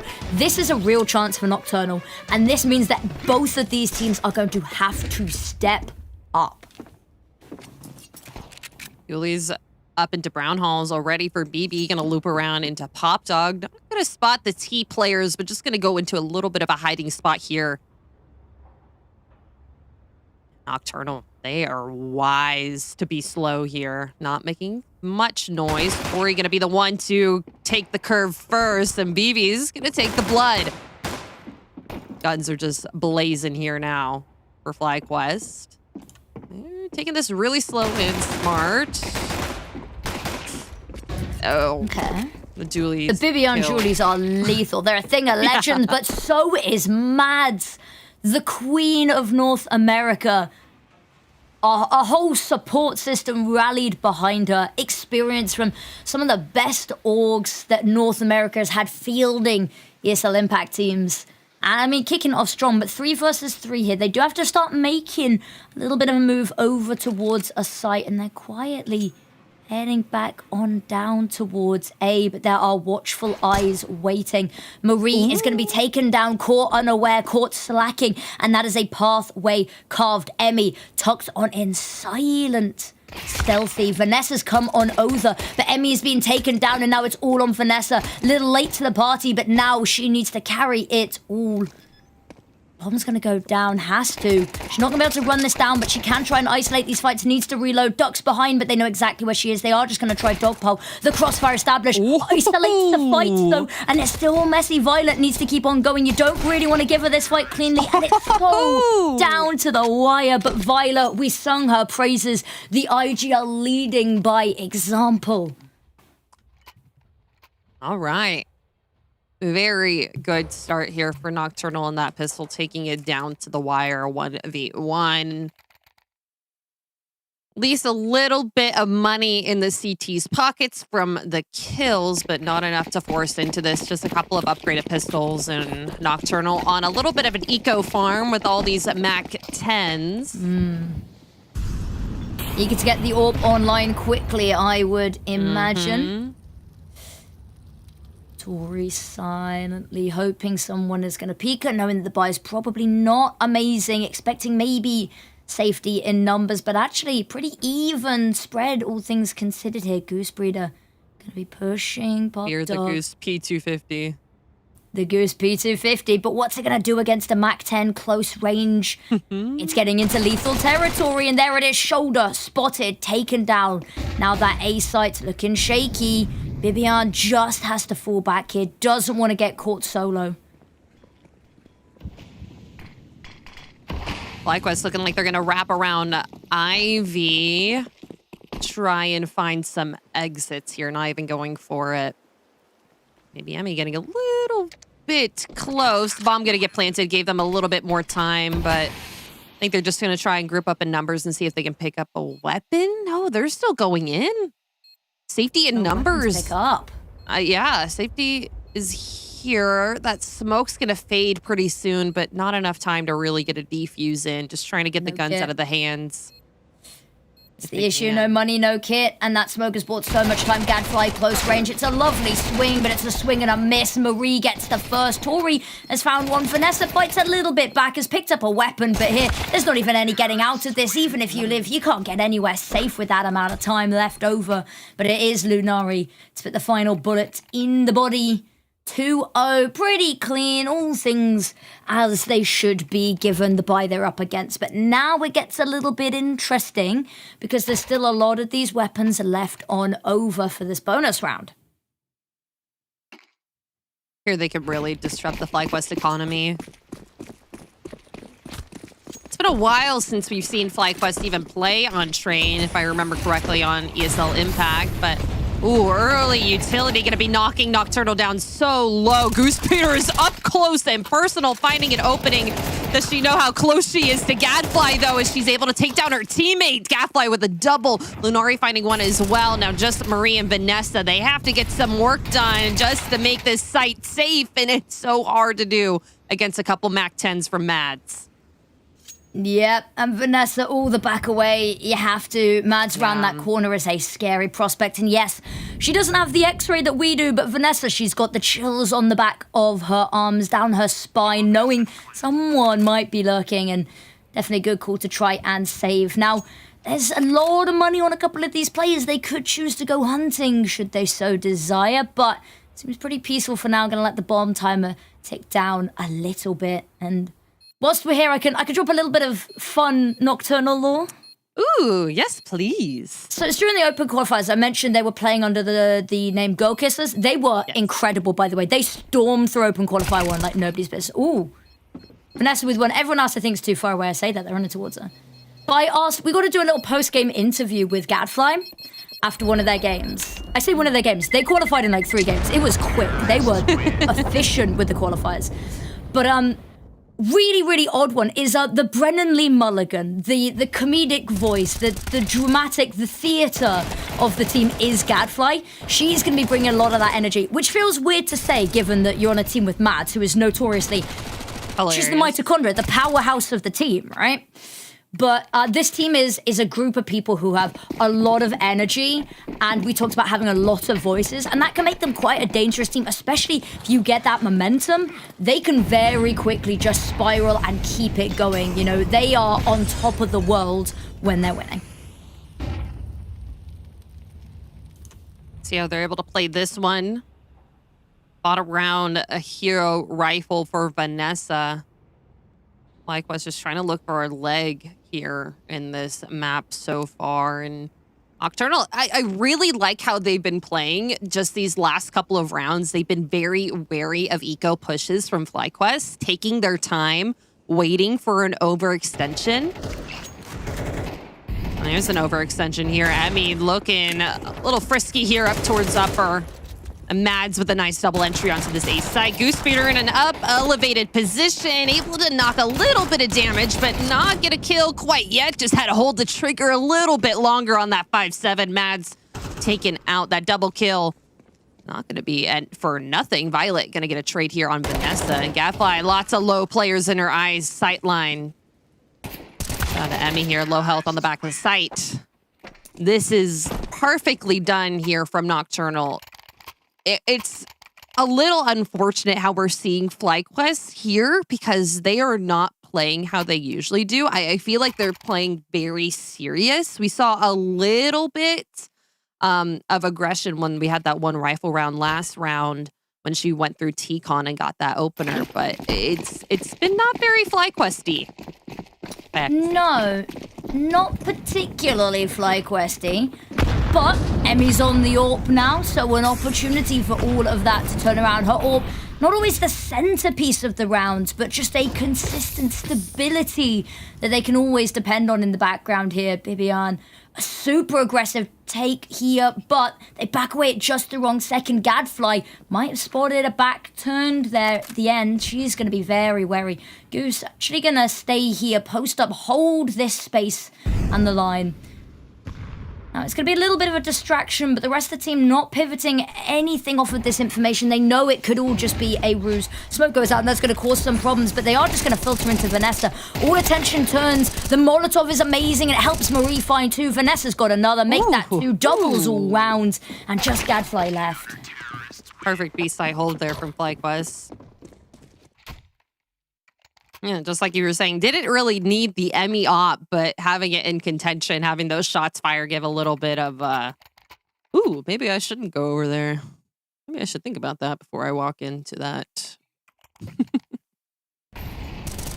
I mean, I'd be having second thoughts. The Molotovs, you gotta respect them as well. FlyQuest, they put the Molotov down more so for your own safety, you know, just cautionary tape. Do not come here. We're holding this angle. Oh, aggressive boutique on. BB's beating it. I think they're behind her. Yeah, Tori able to get one onto Marie. Quickly traded out by BB.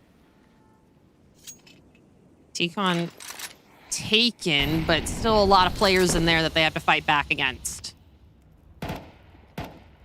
Okay, Gadfly has an opportunity here, but doesn't activate the right time, and both of her teammates are going to fall because of it. Now she peeks on out, and it's too little too late. The window of opportunity has closed, and now she is left by her lonesome. Bomb dropped in enemy territory. The moment she peeks it, Vanessa's watching, and even if she takes it down, the swing from Goose Breeder goes down, and the swing from Bibia, no person left behind. There is always another swing coming. Now the economy reset here for Nocturnal. My cat's yelling. I don't know if you can hear my cat. Cat is say hello to your cat. At me. The cats are. We haven't talked very much about the pets of ESL Impact this season. I know. We haven't seen too many of them. They've been hiding. Bailey hasn't been in Goose Breeder's camera recently. Shame. Big shame. Let me hold for this. Ooh. Marie has the backup of the AWP, but I'm still worried that there's too many people here. There's one. Emmy doesn't even want to peek that, and you can't blame her. Now waiting. Has to be so wary. Missed shot. It's not a missed shot. It's a tag through the wall. But there it is. The spam away. It doesn't even matter.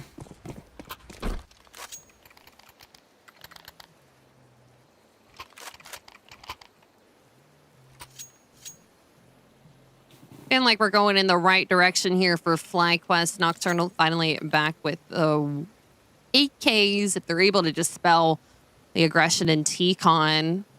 Saw a little bit from it, Tori, last gun round when they were able to get through the smoke. Just need to be able to beat it, get those first openings right here. And that hold here from Violet would have been great, but BB blinded, finding it. Tori and upper, at least able to get a trade. Emmy holding this with the op, though. Just as soon as you find something, it gets taken away by FlyQuest. Punishing, indeed. And the sentiment echoes. You had a 4-round lead, and suddenly it looks like it could be tying up any second. Nari, having a little bit of a nosy, is going to have all the space in the world to work with, but this team's so scattered across the map, limited utility now, one more execute in them. Smoke's going to be fading for the side of FlyQuest, and they've only got one more to replenish with it, so they are going to have to rely a little bit more on the guns to hold down the space as opposed to this stall utility.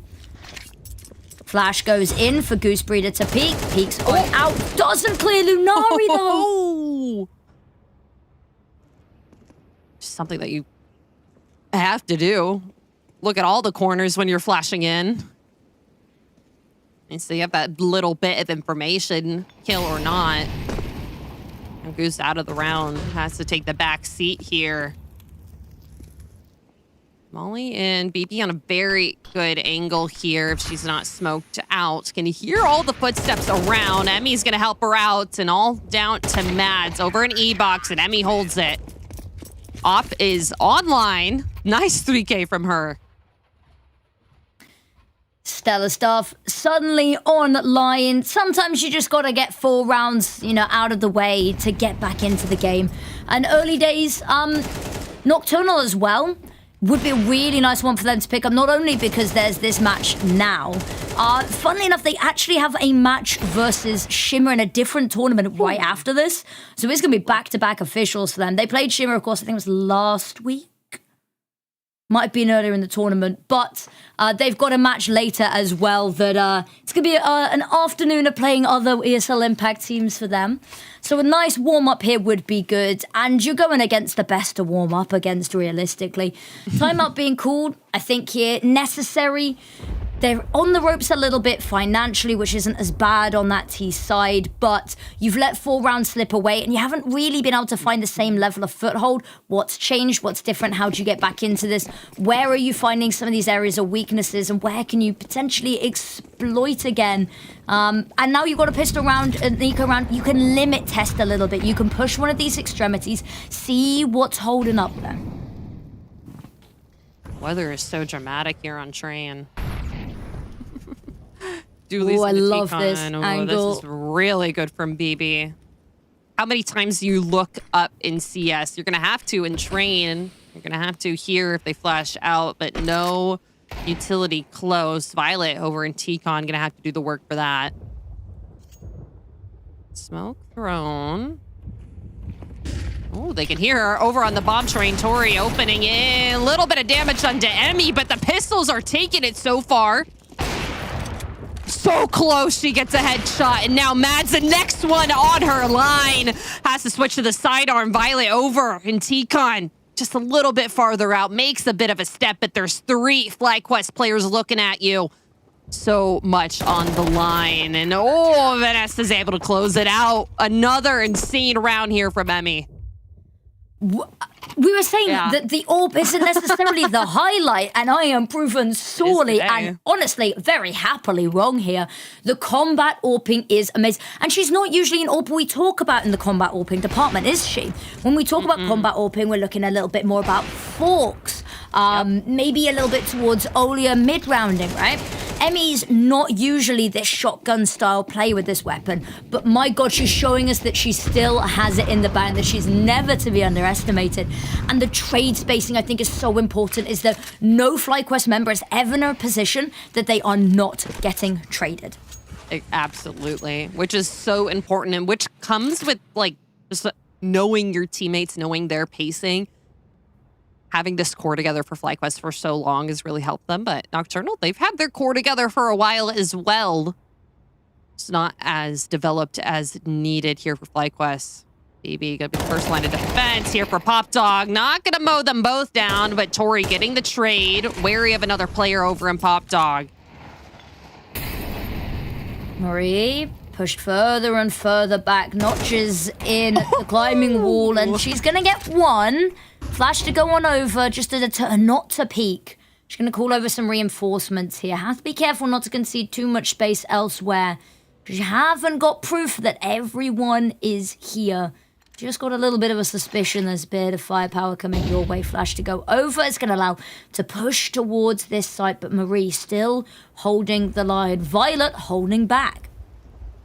Speeder helping her out. Ooh, saw a little bit of a shoulder. I think they had to have seen the bomb in Ivy, which is why they're all still convening over here. Smoke is actually going to help them a lot. This nade, oh, just the wrong timing. Tori's able to find one onto the site on Emmy, and FlyQuest, they're almost locked out of here. Goosebeater has something to say about it. Lunari right around the corner was going to plant. Has to go into a little bit of a safer position. Marie on a flank. Able to clear it up. They all can join onto the site the exact right time. These retakes are so clean from FlyQuest. Yeah, I think something that's really important here as well is that HE that Marie throws to allow her to see is monumental. because it means that she can come over, that they've already passed, that they are already on site, which means that FlyQuest don't really pull back. They don't have these if, buts, and maybes. They know that they're on site, and they don't want to give up that space to have to retake it. They want to stay just on the edge, just on the cusp of those Molotovs to fight for it, and it stops that bomb going down. It delays it heavily. It means that the retake can come in instantaneously, and it's all off the back of the fact that they know where they are because of that small little amount of information that Marie has found. Ooh, uppers rush. Vanessa smoke down. Oh, Why? 2 headshots to hit a third. Blinded. Gadfly trying to stop it. A little bit labored with that Tech 9, but Marie's going to shut it down as soon as it starts. Violet's just thinking, all right, where did my team go? They peeked one by one out of the smoke, which is like our number one rule, isn't it, Apples? Don't peek one by one out of the smoke. I think we said this last week, didn't we? Yeah. Don't do it. We've said that multiple times. Peeked one, but there's only one to peek here. Violet gets a trade, picks up an AK for herself. No bomb, though. Maybe I think you just save this. Yeah, at least try to slip away. Like, FlyQuest, they're not going to go hunting, at least not at this point. I mean, they have the money to. I was going to say, the money's an interesting one here, is that Violet, there's no point even trying to go for economical damage because you are not going to make even a drop in the bucket with this few amount of rounds left in the half. There's no point in risking. I say that. She just did there. And she's got an AWP now. She's comfortable with it. Maybe Marie going into a little bit of a hiding spot here. A nice molly dropped in. They're not really giving her anything to work with. 20 seconds left on the clock. Able to see BB on. The shot's not connecting where they need to. Washing the wrong angles, going around the side, finding Marie. 12 seconds left. This could be insane for Nocturnal if she finds this last kill on a BB on just right around and she no-scopes it. 4K from Violet just to clutch up that round. That was immense. The fact that it's like, oh, you should probably save, you shouldn't go for this. And then we see her pick up the AWP and we're like, we know she's pretty good with it, right? It's the fact that they allow this and there's so few seconds left on the clock as well is, oh, you're going to be hurting if you're FlyQuest. I'm surprised there's not a timeout call. Maybe from FlyQuest to talk about what went wrong, or genuinely for Nocturnal just to push the point home. After a clutch like that, it must be adrenaline pumping, but no, they are straight back into it. We talked about it, a momentum-heavy team. They don't want to let that slip for anybody, but Goose Breeder says no. Last round, it was a fluke. It was a faux pas. It was a blunder. Never again. Emmy, Mr. Off her own, is just going to duck back into the smoke. Stay safe. Safety in numbers has been our motto for today, and there's safety on the site. Someone needs to rotate over to B. They're all crawling around a site here for FlyQuest. There's 3 in upper with the bomb, and Violet's looking hungry. Vanessa's in a very protected spot that she can wait for a rotate. If they catch her before they do. Ooh. Lurk smoke out. All right, Goose Beater's coming on over to help. A little bit of a molly damage. It's not slow them down. It does slow Nocturnal down just a little bit. Not entering in quite yet. Violet looking for something just around the smoke's edge. Spots his BB on just through the smoke. That is tilting. She's so good. She's just so good. And the fact that they've got so many more options. The issue is they've kind of conceded all their map control. They put all of their eggs in one B-shaped basket, right? They haven't really had sort of a backstop left over towards A in case they need to pivot. And it's given FlyQuest the time just to post up on this site, lock it down. Marie gets the first.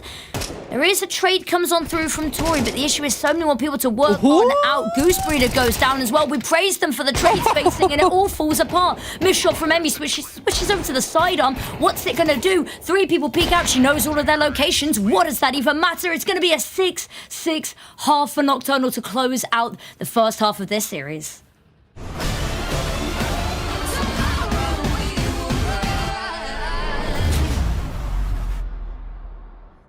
2 a.m. in the morning, and your anxiety's calling. You lay in your bed, but it feels like you're falling. Do you recognize that feeling?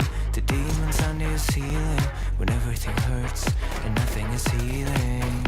Yeah, I don't even wanna be awake, cause every second that I live is like a wasting. Can you help me start a replace all the memories that stand in my ways? You know what I really hate the most is that happens to me is like a ghost. It's so far away, I only wanna be okay. Tell me why should I stay away? If only dreaming can erase the pain. Tell me why should I waste another minute staying in this critical phase? I'm just praying for some better days. I'm just praying for some better days. I'm just praying for some better days. Some better days. Some better days. I'm just praying for some better days.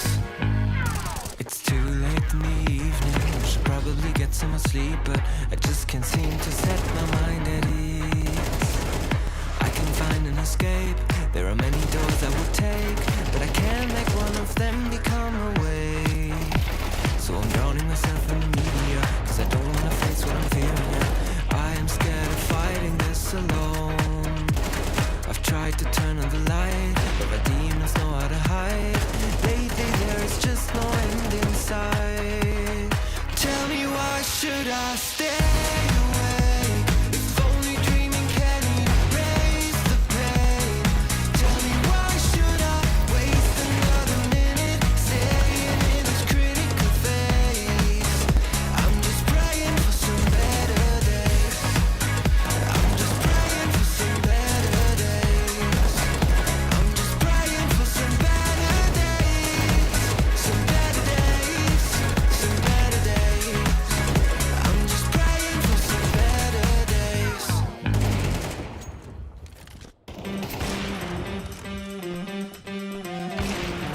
That's how we like it. That's how this goes. Come on now, baby, let me ease your soul. That's how we live life. Live it up to the top. Cause once we start, you know we're never gonna stop. We own it. We're winning every time. We own it. Pushing every day and night. We own it. We don't do compromise. Yeah, yeah. We touch down every time. Every time. We touch down every time. This is our time. Hit it up with the rebound. This is our turn.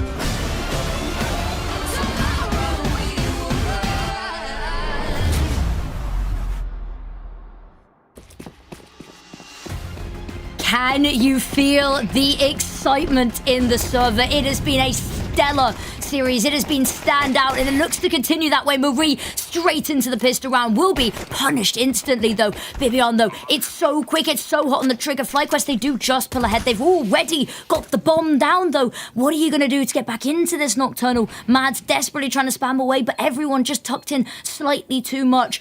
Prowling into the lion's den here, but no one wants to show their face. No one wants to give her the fight to get back into this. A shoulder spotted, but Emmy, patience is a virtue, and she has it in abundance. Ooh. Lunari gets one. It's a lovely tap, but what more can you find? 1 versus 3. She's got a second. She might have a third here. She's isolated to fight with Gooseberry, but there it is. Emmy round the corner, finds it, and gets them a pistol round to be the difference maker. There we go. FlyQuest finally taking the lead back from Nocturnal, taking a pistol here in this map. A little bit of eco weapons over on FlyQuest, and we have an MP5. What are your feelings of No, everyone asks me this, and then everyone gets annoyed at my opinion. I hate the MP5. No, I hate it too. That's not my favorite. That is no shade to Marie. That is the shade to the gun. We love Marie. We love Marie. Shade to the MP5. Shade to the MP5. Ooh. And it's not yet found a kill, okay, but Violet and Tori, they found kills with the USP instead. Safety in numbers here. And then, okay, MacTed's doing a lot of money farming here. Violet, there's 2 very low players. She picks one up for herself. They're crawling around. They're low HP, can't give her the 1v1s. So low. Oh, but Emmy's behind. She's not even going to suspect Emmy. Slowly walking around, and she's gonna get caught. Yep. Oh, that got exciting for a second. If Emmy doesn't have that amazing flank, right, then that gets really worrying. Max 10 with almost full HP versus 3 very low HP players. With what we've seen today, absolutely a possibility on the cards 10 times out of 10. But Emmy has this lovely flank, activates at the perfect time. And the issue is, it's a long open straight of land, right? There's no cover at all. There was no chance that she was going to be able to duck in there. She's got her back turns, so sure that they're playing together. So maybe a little bit of a misread there, but alas, not meant to be. Burning alive, Mads has to back away. Goose is going to be flashed around the corner. Maybe a little bit of a superfluous flash there, but she has a little look. She doesn't spot anything, and actually they decide not to pursue this over to B. They head, but they have got a little bit of presence. Marie waiting around just to cause a little bit of mayhem later in the round, perhaps. Mayhem she could find. Util thrown out to this B site. Tori gonna be the one line of defense over at Back Oil, just kind of holding, wanting to save her weaponry, but very quickly gets traded out. It's going to be a hard one for Nocturnal to walk back in. Lunari's going to be the first one to find a little bit, but the AK from BB. Okay, this feels like early BB that we're seeing here tonight. Has a couple more things that she needs to shoot here to be able to secure this, and Gadfly's already on the flank. MP9, laborious spray. BB, a nice 2K. She's on for the ace. Matt's just right around the corner. Her old teammate's able to take it down. A little bit of high ground. Maria's just tucking and waiting, knowing that one bullet can take it. There we go. She has a kit. This is a Nocturnal win. You gotta feel for BB there. Yeah. You know, absolutely immaculate. You're saying it's looking like prime at BB. And we say that is she's always an incredible player. Always, always, always, right? But it has felt this season as if the unit of FlyQuest has slowed down. And subsequently, when the team isn't able to set up the situations for her to be at her prime, does mean that we don't get to see quite the same level of sheer dominance coming on out. But we still see moments where we're like, oh, she's the best. She's just the best. You know, she's not been put in the clutch as many times, although she's been coming in clutch a lot. And the fact that Mads denies the ace, and that's the catalyst for everything else tumbling down, you got to ask, what more could BBN have done? Gotten that 5th kill. True. Actually, you know what? That would have solved the problem of the round there. But I mean, low HP after so many engagements. Can't do everything on the team as much as you could want. And FlyQuest, like you said, has always been more of a unit now in this season than having their star players have to work it out. Gadfly flashed out of her angle, and they are so quickly on this site. Goosebreeder able to find one. Mads with this picked up AK only to find one herself. This A-site's crawling with T players, and Tori's trying to take care of a lot of it. Finds one, 3v3, but the health is on the side of Nocturnal for now. It feels very much like a pace issue, is that the pace is so good, but then they slow down and don't really know what to do with themselves after they get onto this site. And again, it kind of falls stagnant for a second. 3 versus 3, health bars are low. Tori peaks, and unfortunately, her hubris will be a downfall. She's not going to win out that duel. Emmy with the Tech 9. Actually, Lunari's not even going to be suspecting the possibility. Violet gets a pick, but that's the only thing they'll find. And there's another round on the board, an immediate bite back, and it doesn't even require the whole team to be on weapons. Yeah, like you said about the pacing, it was really just trying to pause and wait, because I think Marie had a timing there over an Ivy just to walk around and take down Violet.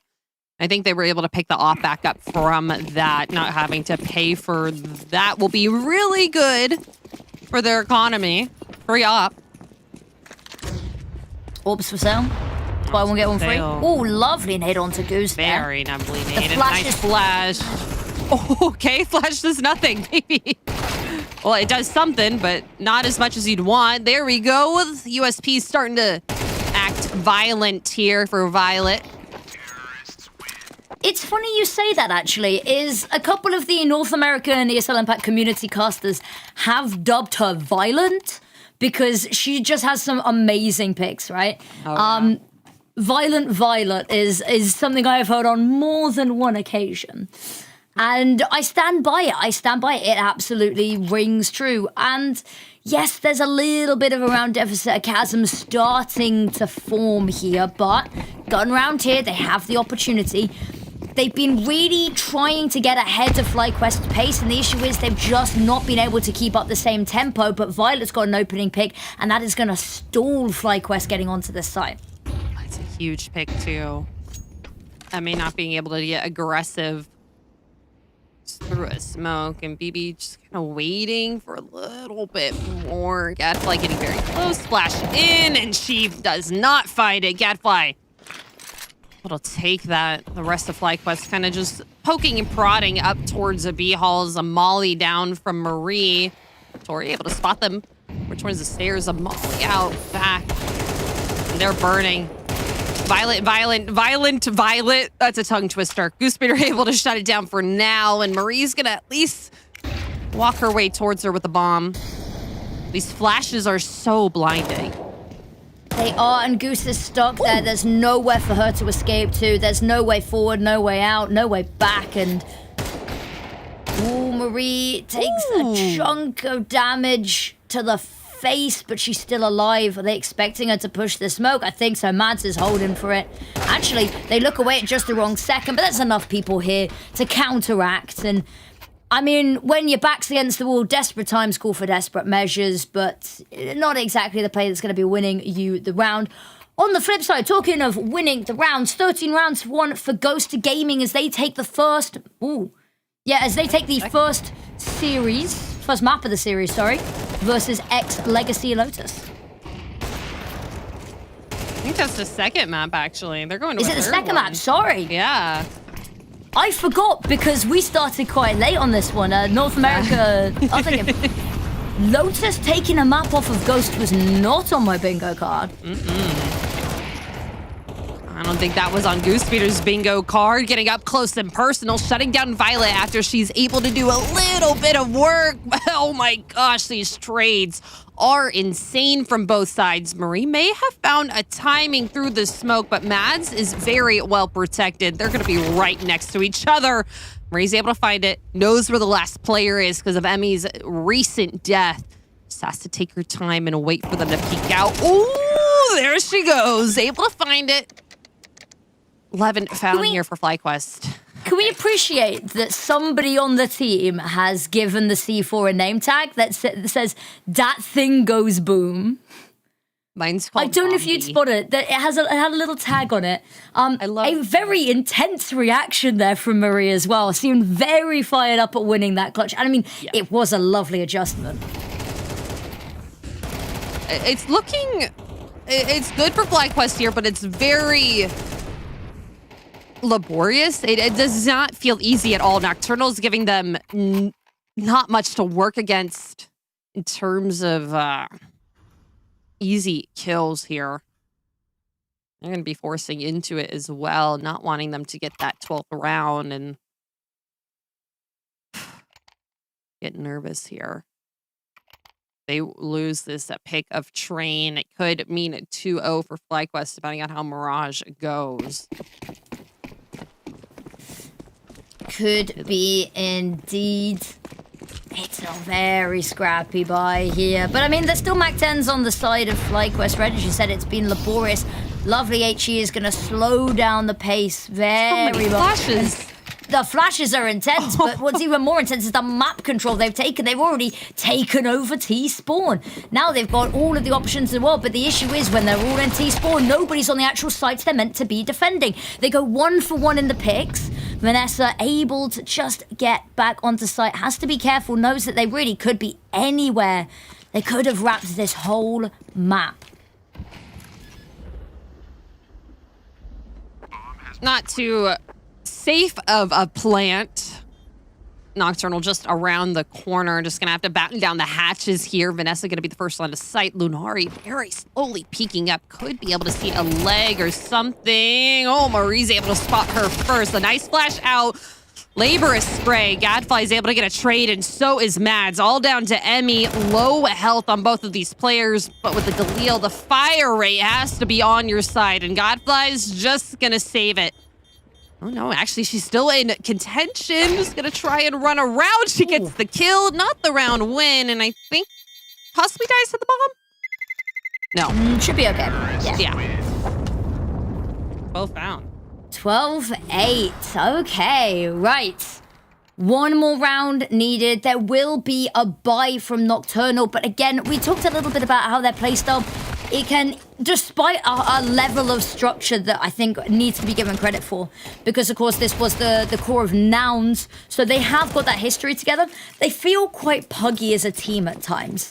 And I think that they like to force and force and force because they know that that kind of works with their playstyle a little bit better.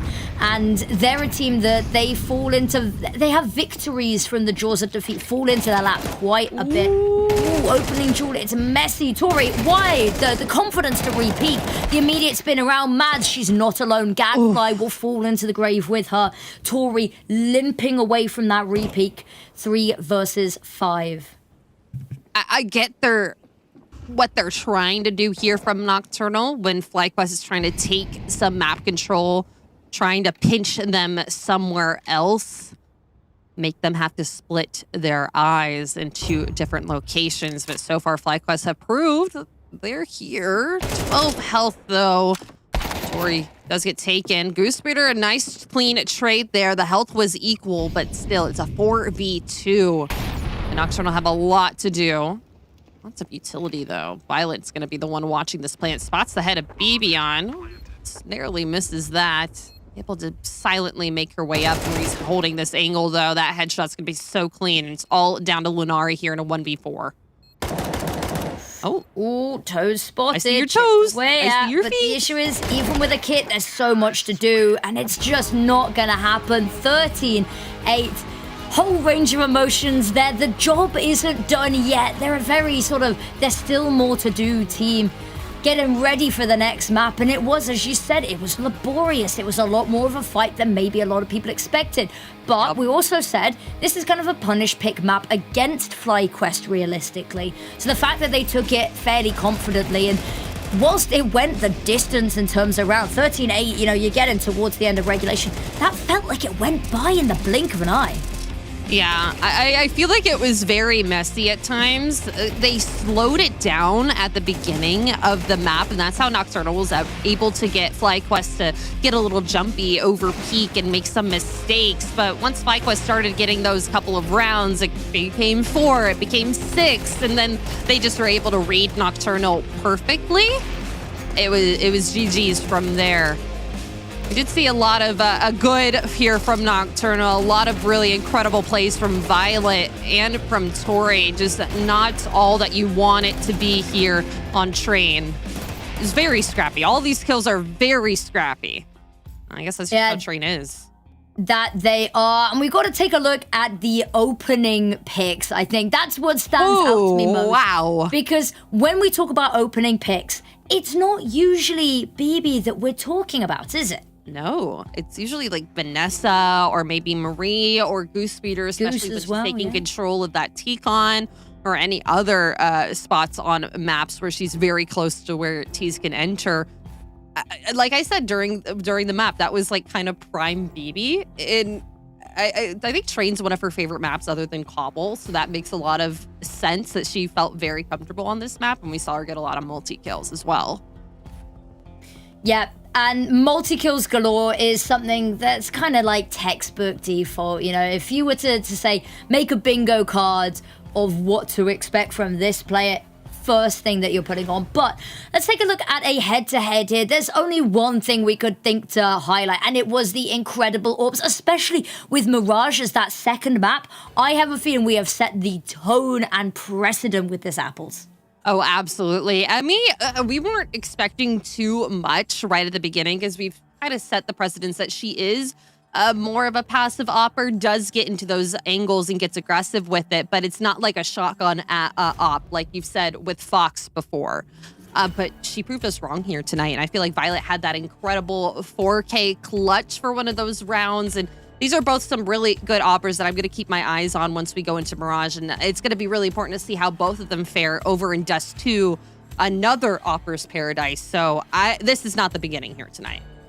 Yeah, I think it's also important to highlight that Violet is incredible on the rifle as well, especially when they're having financial difficulty, you know, on the CT side, when they didn't have the opportunity to build up economy. They didn't have the opportunity to get her on the AWP as much as you'd want, especially when she's putting up numbers like that, right? It's the fact that she's doing so well still. Look at the ADR with the rifle alone is amazing to see, and having that sort of dexterity with being able to wield all the caliber of weapons.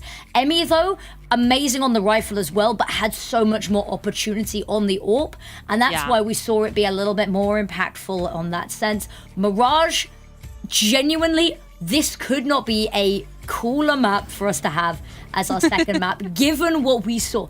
Think of a map where we've seen the most clutches. Somebody said, you pointed it out to me, Apple. Somebody had commented that Violet clutch was very Cadian. You're about to make the play of your career, son, right? That it felt very reminiscent. And where did that happen? Mirage. Where did Cold Zero's jumping 4K happen? Mirage. It's the map for flashy AWP plays historically. And that's where we're going next. I'm feeling a lot for Nocturnal here. They really showed up a lot more than I think that we were expecting them to on Train. So Mirage could be a completely different textbook for them comparatively to the other times that they played on this map. It hasn't been completely 100% good in the terms of wins, but going up against FlyQuest, this is their bread and butter. This is going to be a difficult one for them, but with how they played those first couple of rounds, and once they were trying to get those clutch kills, getting those clutch rounds up into speed on Train, it's going to be good. It's going to be juicy, but when all of your team round wins relies on clutches, how good is that? It's not sustainable. And I think that's the word, that's kind of my buzzword recently, has been sustainable, is that we can all talk about if it ain't broke, don't fix it. You've got to look at the longevity of how you're winning rounds, right? Yep. Because if your whole strategy relies on you clutching, what happens if second map you've cooled down a little bit and you can't rely on the individuals the same? You need to have a solid foundation to fall back on and to build on. Otherwise, the whole building crumbles on top.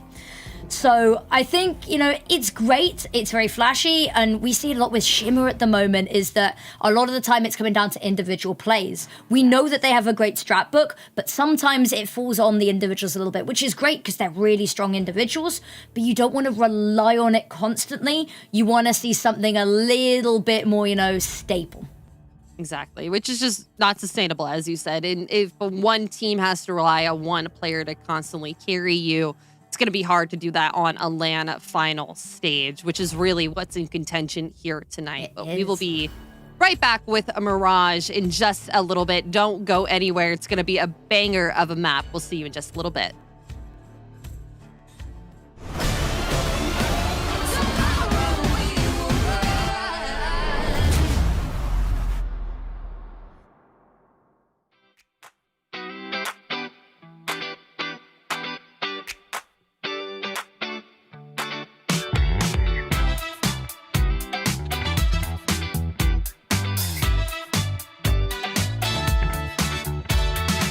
It's 6 o'clock in the morning.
no one can call me.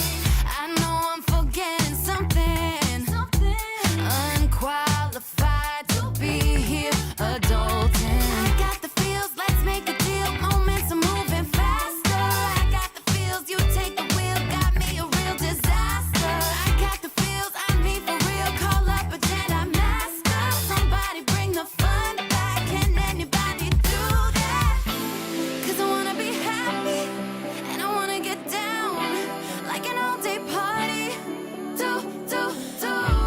And another thing, baby, I wanna go out. I said it. Hey. I'm too young to grow up. On Fridays I don't wanna show up. I'm too young to grow up, and you can make me. Somebody save me. I'm too young to grow up. You can make me. I'm too young to grow up. I'm too young to grow up, and you can make me. Somebody save me. I'm too young to grow up.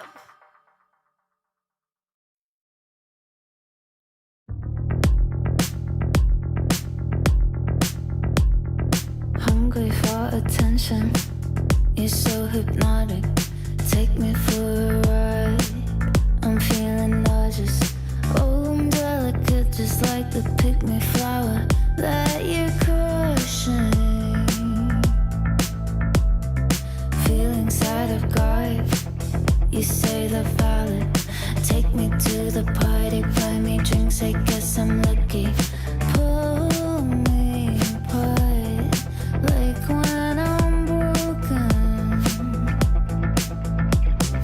I don't wanna wait for you to make me cry.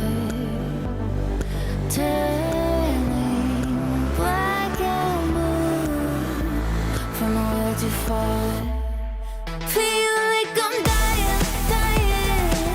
Deep down inside, I'm crying. But I'm holding it 'cause you say I'm a cry, baby. But I'm holding it 'cause you say I'm a cry, baby. Feel like I'm dying. Deep down inside, I'm crying. But I'm holding it 'cause you say I'm a cry, baby. But I'm holding it 'cause you say I'm a cry, baby.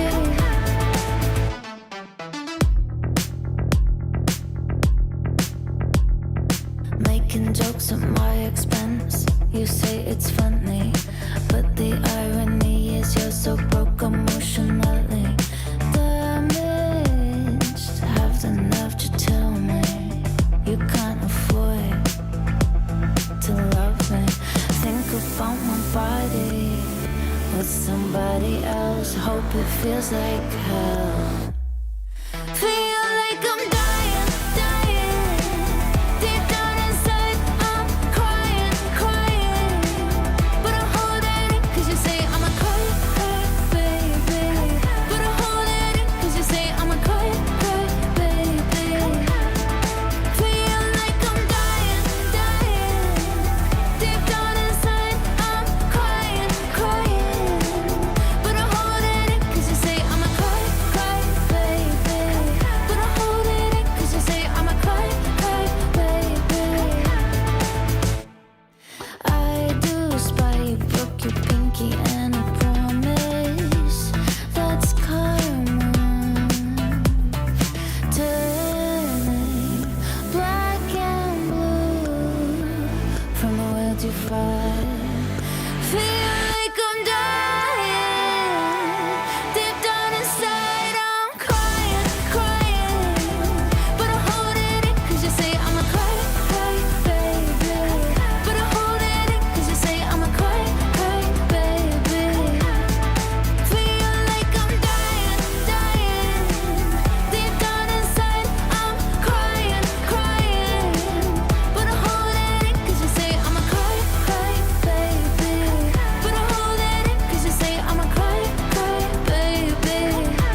Cut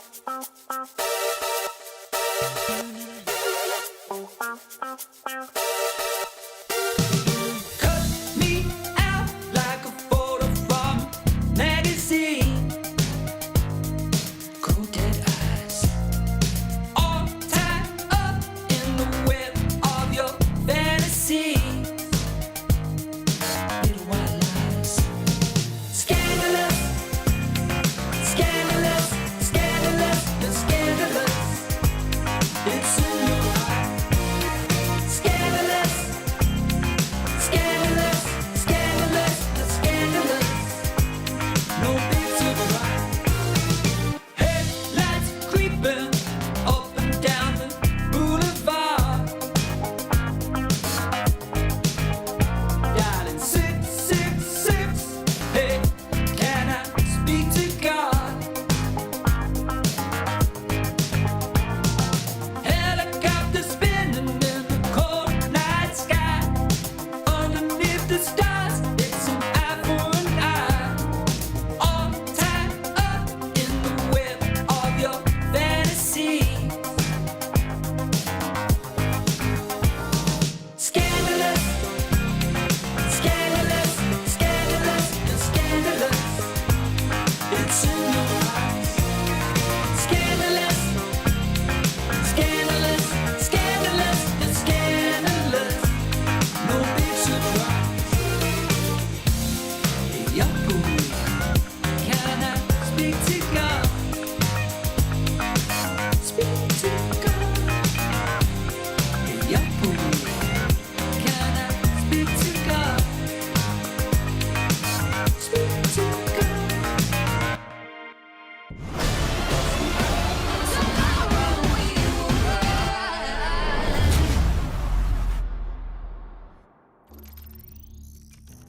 Hello, friends, and welcome back to ESL Impact Season 8, Week 7, Game number 1 here for the Week 6. Of course, I can't count the high, you know. I can't count that Voice high. is told me. We are coming off of an incredible train game here for FlyQuest and Nocturnal going into Mirage, and this is where it gets pretty serious for Nocturnal. I mean, a third map's already locked in for FlyQuest if they don't win this one, but this could really spell some difficulty for Nocturnal and for FlyQuest if this map does not go to either of their expectations here. No, it couldn't. And Mirage is a map. It's the FlyQuest map. We talk about it all the time, don't we? Is if you said, think of FlyQuest, think of a map. It's Mirage. It's always going to be Mirage. It's always been a Mirage.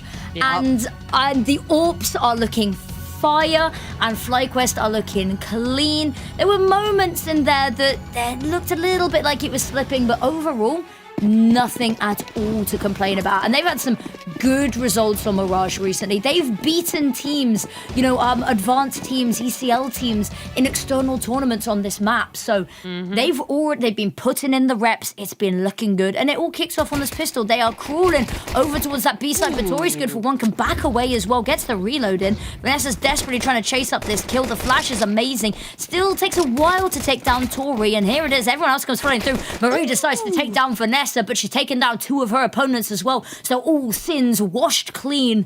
Now 3 versus 2. Gadfly, Lunari smoked off. This is going to be so difficult to try work their way back into, but the plus side is the element of surprise. Basically, PEMDAS.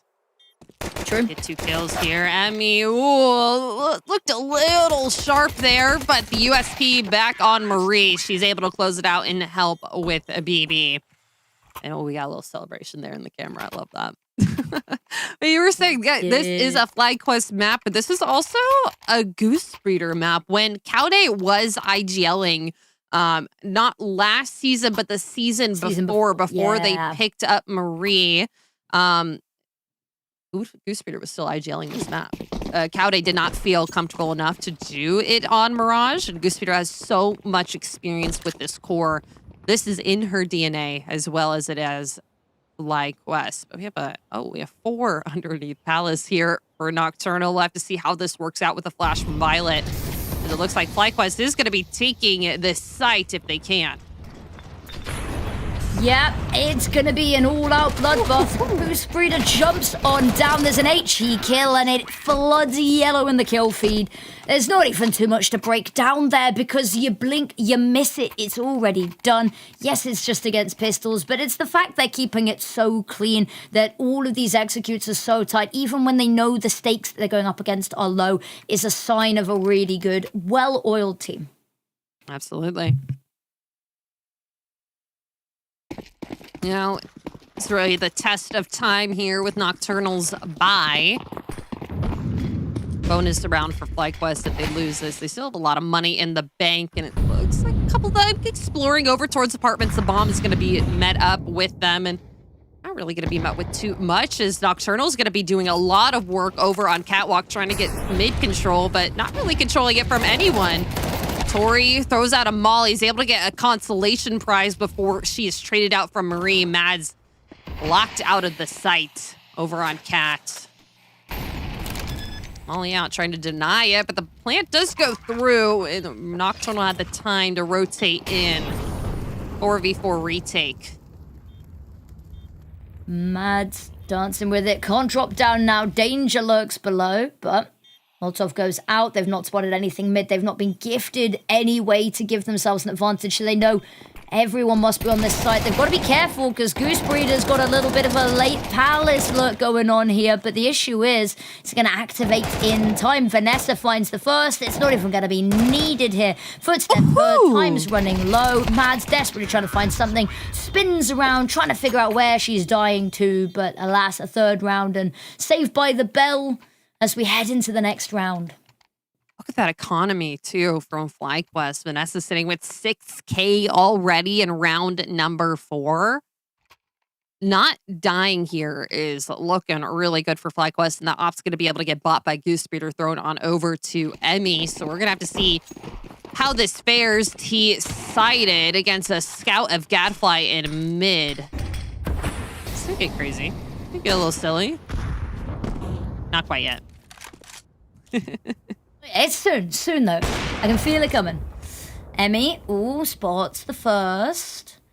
She has a little bit of backup. I remember a couple of seasons ago, they used to just send her various extremities on the map solo with the orb, especially apartments, and just let her go crazy. Now has a bit of backup. Amazing volley, actually, because Mads dies to it. And there's a wall bang as well. Gadfly doesn't quite have the orb, has the budget version. Tries to line up the shot. It's amazing and through the wall, but needs to find a little bit more because that sight's already been locked on out. Flash there. Actually not going to be able to peek off the back of it. Lunari holding the line, but no one's taking the space. No one dares risk it. Violet's got a lovely opportunity here to punish, but she needs to be quick about it. BB already leaving apartments here. They're going to have their eyes back, watching for a lurk, for a flank. Ooh, and a Violet picking up the op. Oh, that would have been so great. BB's just able to find that headshot right in time, and they're still sticking around here, trying to see if they can keep FlyQuest, maybe damage their economy just a little bit more. Just like that. The AKs are winning it, and Marie on a fire so far, 9-1. 9-1 in 4 rounds is pretty good going. It's going to be an interesting one to see. We have Violet now on the full scale orb. Gadfire, there's a little bit of a lovely showing there, but yeah, unfortunate situation. Weaponry wasn't amazing. FlyQuest finds the site, and they take a while to actually plant the bomb, but they've got an ironclad grip on it. And that's the thing we talked about, is that the retakes were looking a little bit messy on train, so trying to just deny the plant altogether would be great. Emmy's burst on out with the first Goose Breeder. Hand caught in the cookie jar goes down, but Emmy's there to trade. Mads blows open the smoke, is not going to be given a line of sight or a fight to pick them. More smokes come on out. This whole site is just smoke and mirrors, and actually they've decided not to plant the bomb. They want to take space beyond the site first, give themselves a buffer, but the issue is they've given away the player advantage. Still all right here for FlyQuest. Just going to have to at least take care of Mads if they want to have to only have a 2-prong attack. She's able to find one a second. The spray down for the third, but Tori's going to actually take it. Just like we're trading maps here. Map scores 4 in a row when Nocturnal finds their first. Keeping the op in play, in contention for themselves. That was perfect for Maz, just holding and waiting in con. Swinging out the right exact time when FlyQuest is looking the other way. I guess that flash didn't do too much there for Violet as well. Yeah, it's just pretty clinical. It looks nice, it looks good, it looks flashy. Now, into the round we head. Looks like Emmy is going to be not leading the charge with the AWP, but aerial support from behind. There's the first. It's going to give Marie the room to work, push on forward.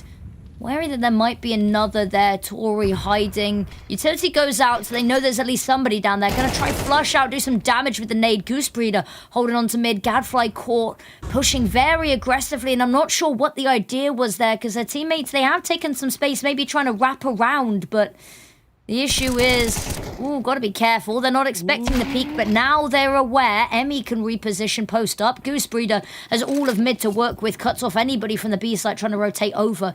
Mad's close quarters. Emmy, puts the gun away. She lines up to Vivian to trade, but now just leaves the AWP by its lonesome to try work something out of this round. And with the smoke going on out, it's gonna cut off her chance to really do too much damage.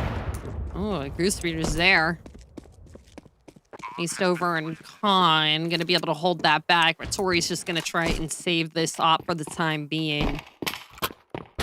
Interesting from Nocturnal because they did give mid away in trying to push into a ramp.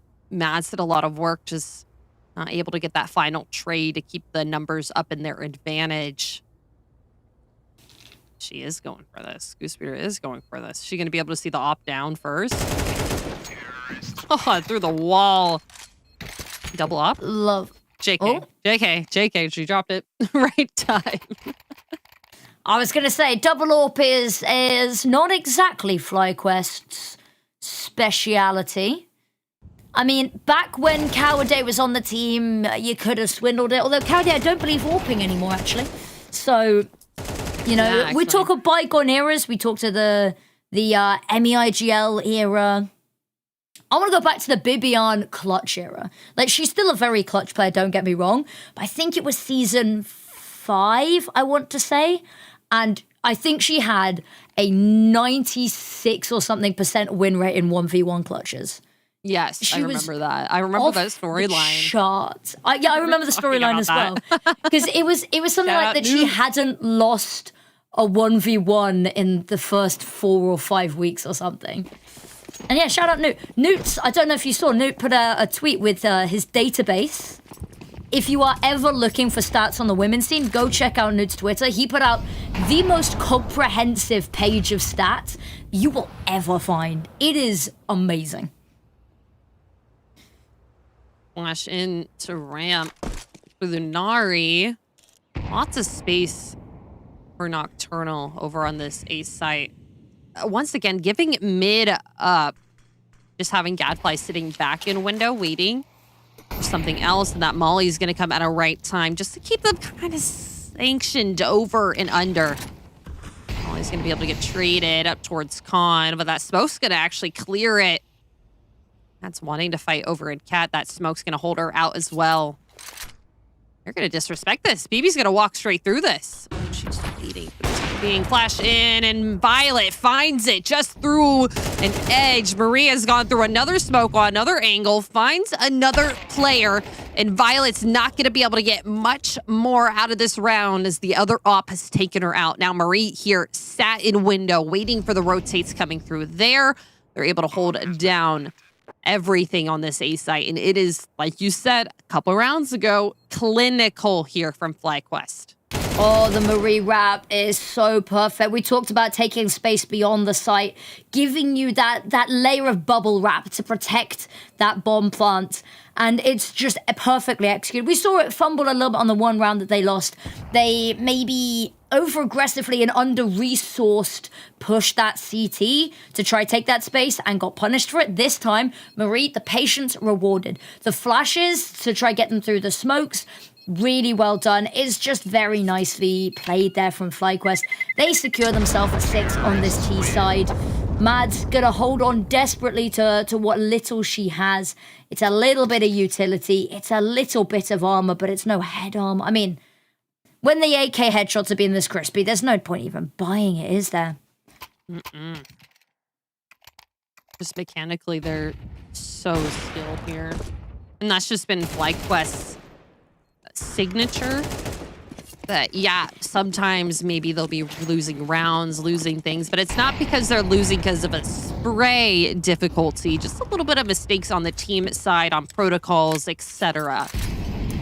Yeah, I think it's something I've been saying about FlyQuest for a while. I'll yap about it for a second, because this round, it's just the Deagles to spot. Is that FlyQuest in previous seasons struggled a little bit against some of the really puggy teams, just because they're such a structured team. And I think the way that NA as a region was a couple of years ago, a couple of seasons ago even, was that it leaned very heavily towards a little bit of a messier playstyle.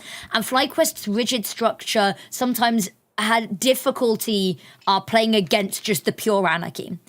Now there's a lot more structure, and now they're a lot better at being dynamic against these dynamic styles. It looks really clean for them. So clean from BB. And it just goes to show about how much this region has developed over, the 8 seasons of ESL Impact. I think of all of the regions, NA is the one I'd say has developed the most if you look at where the top echelons of NA are. Oh. A shot from Lunari. He's back away with that AK. Her and Mads. Rifle brought in from the last save. Just going to try and save this again. 50 health, though. Marie is looking for it. Does not want to keep them with anything that could help them in their next round. Nope. Pretty clean round. Good to keep so many alive for FlyQuest Red. Talking of external context as well, I believe that we are on, we talked about it, map 3 of Lotus versus Ghost. Lotus are currently up 7-3. That's exciting, because I believe this would be Lotus's first win of the season. I might be mistaken. Okay. No, it won't have been, actually, sorry, because they beat Little Box. Yes. They beat Little Box. And they've had lots of very close series. But this will be definitely the best opponent that they have taken down. And they're a team that I think has really come out swinging and has surprised a lot of us very pleasantly. So that's amazing. Ghost, though. They had a rough start to the season. They really, really did. And it's been hard for them to get back into it. And they've even brought players over. Tilda, 7licious, was brought over. And I don't want to. Stolen from the analyst desk. Emmy, great shot. Great opening shot. Found that blind. But yeah, sold from the analyst desk. She's in the U.S. now. Hanging out with her heart was always in the server, though, I think she said. She definitely said that. But an opportunity here. Unfortunately, unable to qualify for the LAN finals, but an opportunity to finish top 4 on the line here. Emmy missed shot, but Molly's ablaze. Tori, where can you even go? There's nowhere safe left. Burning Alive finds the one patch of dry land. And the rest of the team comes on through 2 versus 2. BBR really needs to flush a run out here, and unfortunately isn't able to do so. So Goosebreeder 1 versus 1. Actually, this time, eager to get the bomb down. Not going to delay, not dilly-dallying this time. But the AWP trained on wherever she could leave. Knew that she had it in this round, not really giving her an easy angle, just hiding behind, waiting for her to have to walk out of market. She's playing this so slow and perfectly. So just hold back and wait for something not there. Molly out from Violet. She may get caught on an angle here as Goose has gone around arches, wrapped the site. Expertly done here for FlyQuest. Yeah, Goose, we've got to highlight the ability to manipulate the timings at the end there to reposition off of sight. Because she's pinned down behind that pillar, right? She's got the bomb down, she's pinned down behind that pillar. She manages to find pretty much the 1 second where she's able to just slip past and get back towards Catwalk, right? Back towards Short. And completely catches unaware Violet. So lovely stuff. Mads wants to take mid control. In fact, the whole team wants a piece of mid this round, and they will get it for free, but it's left Gadfly alone on this A side, and I think they've realized that. Backtrack, guys, backtrack quickly. I mean, with that, got a lot of information about FlyQuest and their whereabouts. There's only 2 places they can be, is outside A and in T-Apps. Violet smoked off. The op have to fall back, but Gadfly's in a great spot here. Lunari's able to find one, traded out. Oh, this Molly damage. FlyQuest, we've spoken about it before, but their utility usage is absolutely incredible. Forces Mads and Tori just to take not an approach that gets very aggressive. Emmy's going to be holding this angle. Ooh, a little bit of a missed shot, a leg onto her. And still wanting to fight this. Tori gets a kill on the other side, kind of separating this, but Tori's down for the count. Emmy's off is so active. Mads, last left alive again, and the issue is she's the clutch queen, but just too much to ask of any one individual. And it's unfortunate. Mads a powerhouse in the late rounds, but has just not been given a hand to actually play with him.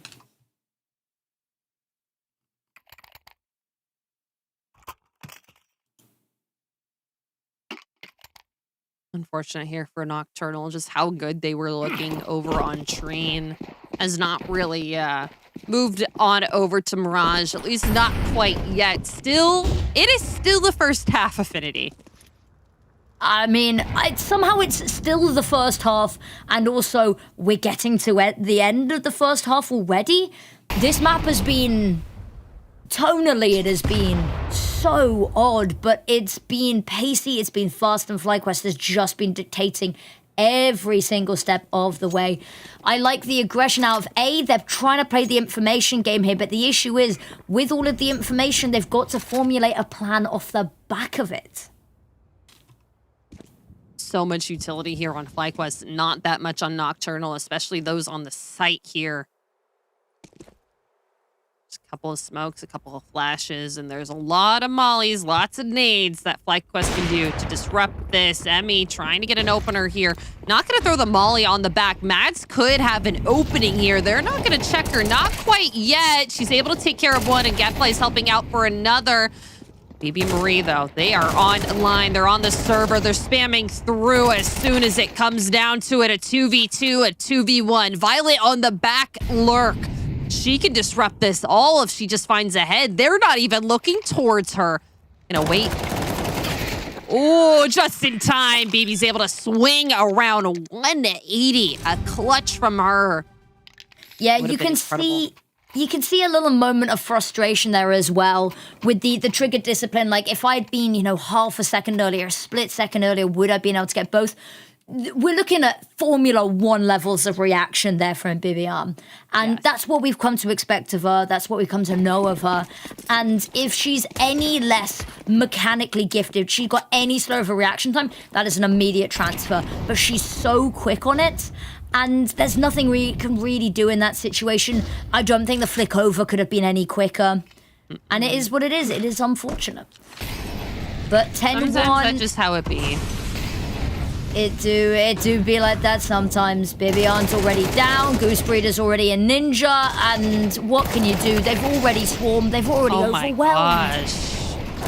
It's just so good here from FlyQuest. We're really seeing them in their form. At least Tori's able to get a little bit of a consolation prize, taking down Bibian over in Ticket, but her location is known. Goose Breeder right around the corner, just holding for it.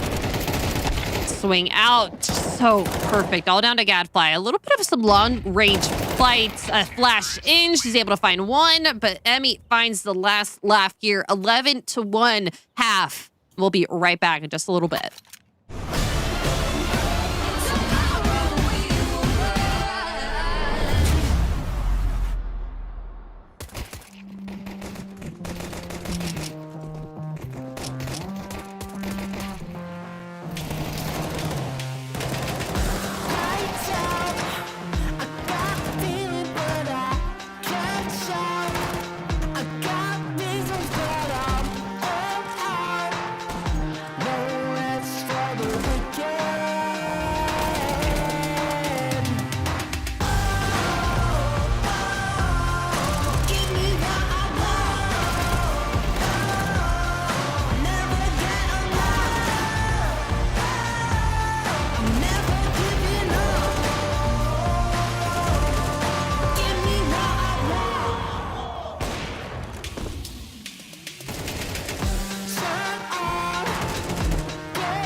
that feeling.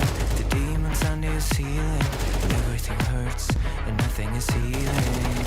Yeah, I don't even wanna be awake, cause every second that I live is like a wasting. Can you help me start to replace all the memories that stand in my ways? You know what I really hate the most is that happens to me is like a ghost, it's so far away. I only wanna be okay. Tell me why should I stay away? If only dreaming can erase the pain. Tell me why should I waste another minute?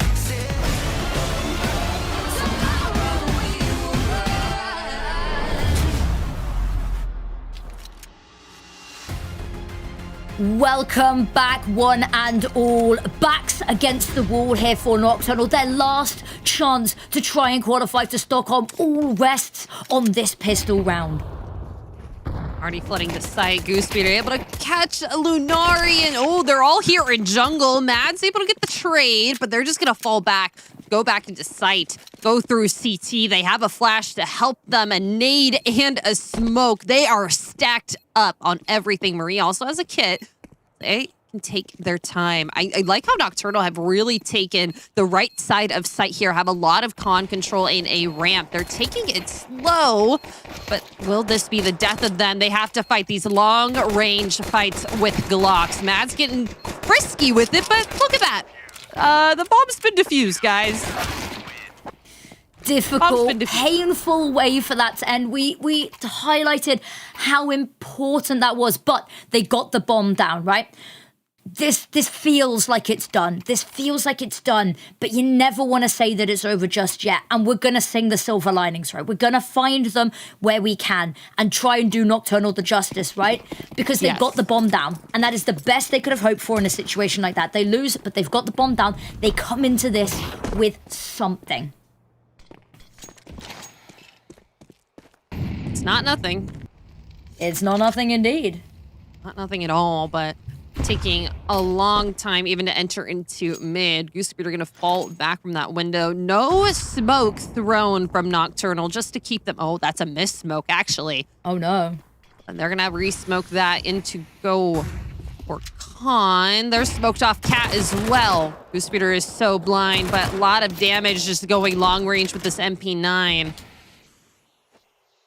Nocturnal are in a very tricky situation. They have to fight through a lot of smokes, or at least wait for the time being. Marie able to find two. Okay, the MAC-10 singing their praises here from Violet.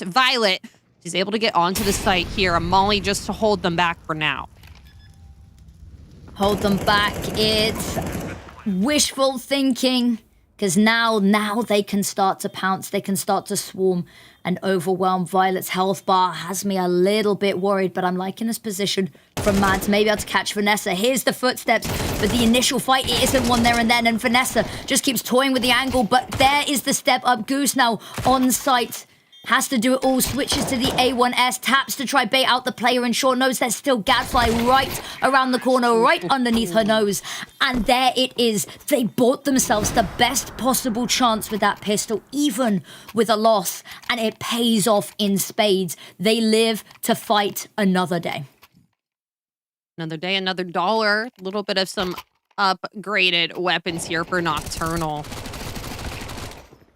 Insane here from Violet getting this double entry on, just disrupting it all, and just hard enough for Goose to not be able to clutch it up in the end. We've seen crazier things from FlyQuest, though. A pistol could not be the end for them. We said that they've struggled to close out maps. I don't think it's 10 rounds in a row struggle to close out maps, don't get me wrong, but it's not over till it's over. I'm an adamant copium believer. Other miss though.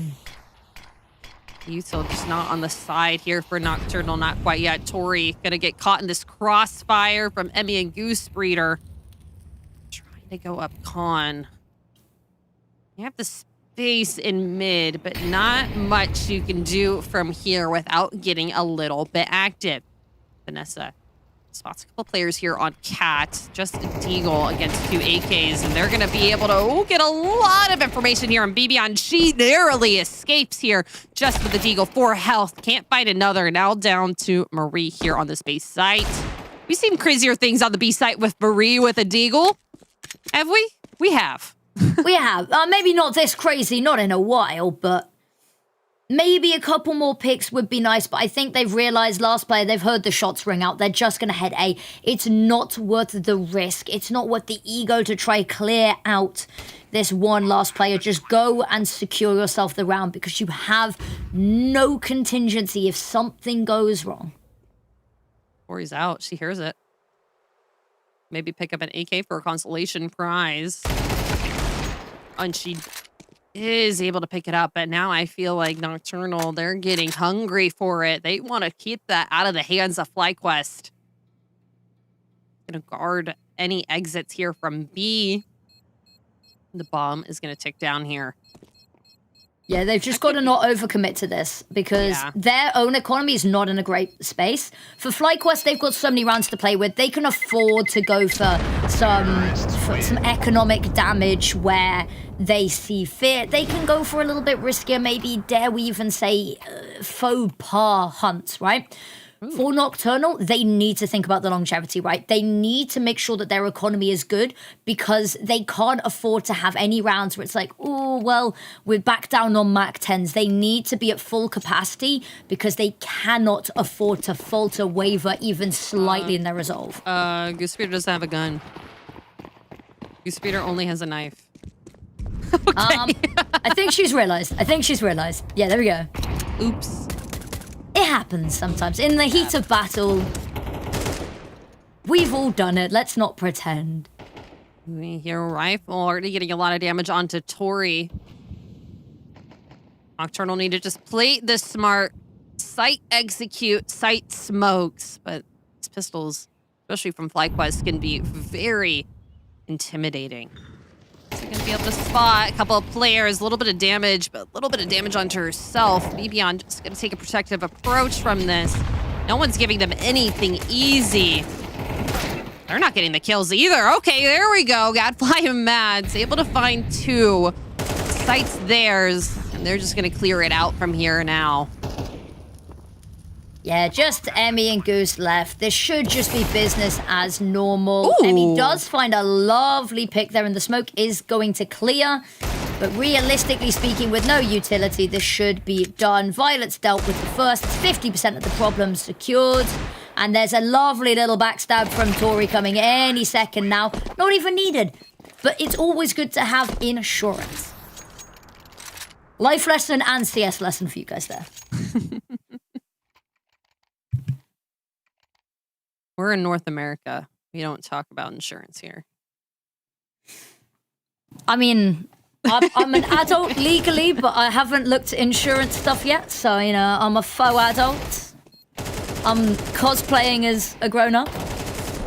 I have to worry about it eventually. But Nocturnal, they've got a handle on it. The issue is Emmy's got the first. She's coming to collect her debts. Violet out that early. That is a huge killer for them. Their IGL not in the game. Gonna have to call somewhere else. Coming up from under, Goose Speeder, just sharp shooting here. Able to find it with the hold on with Bibion. She is there. It's all down to Gadfly. 1v4. This is for the finals. This is for FlyQuest to win it. And oh, not gonna be it for Nocturnal. 13-4. FlyQuest find the second map, find the series win 2-0, and they find ESL Impact Season 8 finals secured. They do. Huge congratulations to them. That is a weight off of these shoulders. I think it's a sigh of relief for a lot of people at home as well, that the legacy of attending every single LAN finals remains unblemished and will end unblemished. And, I mean, the first map, beautiful showing there from Nocturnal. They made it competitive. Unfortunately, you're on FlyQuest's home turf, and if you're going to go for the throne, you better not miss. It was a rough kind of a map pool here for Nocturnal. If they were able to get that first map closed out over on Train, we would have been seeing, obviously, a third map coming through in Dust 2. Could have been a completely different story for them. So congratulations to FlyQuest to being able to kind of restructure yourself against some unknowing plays here from Nocturnal. Taking a look over at the scoreboard, the entry kills, they're going to be over to Emmy this time. Not going to be BB on here taking the lead, but still 2 from her, 5 from Emmy. That's both maps with somebody that we weren't suspecting to have the most opening picks, now. That's both maps have been a little bit of well, that's exciting to see. Yeah, pretty exciting. And can't not give our laurels over to Mads. 12 and 11 with 99 ADR has been an insane multi-killer, especially on the map of Mirage. Could have given a little bit of some information about her time on FlyQuest for Mirage into preparation, but we got to look over at her Qdia MVP for today. You want to lead us into this, Affinity? Do you know what? Yes, I will. It is none other than BB herself. We sung her praises. We talked about how today she was looking in prime form, maybe even better, and a standout performance across both maps. I mean, there were so many people that we could have picked. We spent a hot second having a debate, but it was the entry kills in the first map, it's the multi-kills across both, and it's just the sheer output that she has in the server makes waves. Absolutely. It really felt like Prime BB that we were seeing here tonight, which is something that you always want to see from FlyQuest. And they were still working around her. It wasn't just her getting the multi-kills. We saw every single player on FlyQuest shooting and firing on all cylinders, which we wished we saw from our player to watch from Tori, but it'll be another day that we see a little bit more from Nocturnal. It just won't be at the LAN finals. So they are confirmed for Stockholm from the admin, so we are allowed to say that here. They are confirmed. Woo, FlyQuest. Just like I don't have any more party poppers. I've got no more confetti, unfortunately, but amazing stuff to see there, which means also I believe Shimmer qualifies automatically because of that as well. We will get confirmation on that, but that should be North America kind of squared away, which means that next week's games is for placing, it's for prize money, it's for glory, which the North American fans know it's for the pride as well. It's for the games and the community. And absolutely, I mean, it's been an incredible season so far. And next week, there's going to be 4 games going all on the Friday simultaneously. And talking of games, I believe the Lotus versus Ghost game is done. Ooh, Lotus took the series. And that final map, it wasn't particularly close either. It was an incredible showing from Lotus, a team that has been building and building and building throughout the season, and unfortunately has peaked a little bit too late into to have much impact, but I just want to give kudos to, because a good series from them. That is so incredibly well done there from Legacy Lotus, but also just really, really good. And I think we have someone on the line here for an interview. Yes, we do. Hello, Evie. Welcome in. Congratulations on qualifying over into Stockholm. So I have to ask, was this a certainty, or was there any doubt in your mind that you would be going back? I think this Impact season has, I just think in general, since I've came back to Counter-Strike, Impact has been a lot more competitive. So I don't think any of us were just, it's for certain we're going to Impact finals. Like, we need to work for it and not expect anything. I think that way, like, we're not like goal oriented. We are like more like work hard and improve oriented, I guess.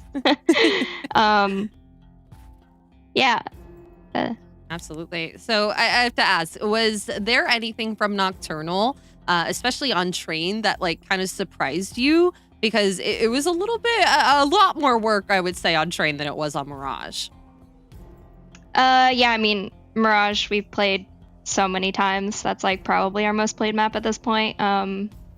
Train, we have gone into like a good place, I think, with server time and getting the chemistry good on the map. I think some rounds are just like, you can't recreate some rounds on Train, especially Train. I think Train just gets crazy. And they had some good rounds that we couldn't beat in the game. And it's just it's just how the game goes, I guess. But I think we were all still confident in our train. So like if we lose a round because we get caught off guard or something, like it's whatever, it's train. Now, I've got to ask, I've heard a lot of stories that you are the vibes, the fun of the group. Now, were there any moments in that series, any funny things that happened, any highlights from within the team in this series? I think like the vibes have kind of like a lot of people on the team are vibes now. You know, you get like today, Bibby just straight up yelled after she didn't win her clutch. And she had like a sick round before that. So like honestly, I get it. So that definitely like lifts our spirits. And Marie is like always just funny and saying funny stuff about Roblox or just random shit. Like she's just so funny. And I just think Goose is like so like she is such a funny human. I don't know if like I've always seen her as so funny. So she just says or does things that make me laugh all the time. And Vanessa, when she rages, I love when Vanessa rages because she's usually very, you know, not quiet, Down to but earth, yeah. Yeah, she's calm and she's like getting everyone together. It's like when she rages, it's so fun. Like I'm just, I'm muting my mic and I'm laughing so hard. So I think everyone on the team like contributes to the vibes like pretty much equally. And obviously our coach, he when he yells, his mic peaks. So like you only hear the first part of his yell. So that's how we know it's like, oh, it's a shake crash out. And it's so funny. I love that. Now, kind of on a similar vein and vibe then. Now, you guys are confirmed for the finals. Now, not all of the other regions have quite that same level of security, but if you could pick any team from South America and Europe, is there a team that you're really looking forward to playing? Is there a team that you want to play? I don't know many teams just in general, but I do know Olga is back playing for a South American team. So probably whatever team Olga is on, because she beat us in 2022 DreamHack, or was it Impact? I think it was like the first Impact. And she beat us in the semifinals, and she just destroyed. So I want a rematch for sure. A rematch against Fira MIBR. Okay. Now, my last question for you is, you guys are playing Shimmer next week. Now, you both qualified, so it's a little bit more of a cosmetic match for who tops the region. But you've played a lot against Shimmer over the past couple of months, and you've maybe struggled a little bit more against them in recent years. What's the kind of game plan going into next week? Is the pressure off? Is it a little bit more vibes and leaning into that? Or is it business, down to business? You've got a game plan. This is your time to break the curse. I mean, we're just going to go into it like we do any other match.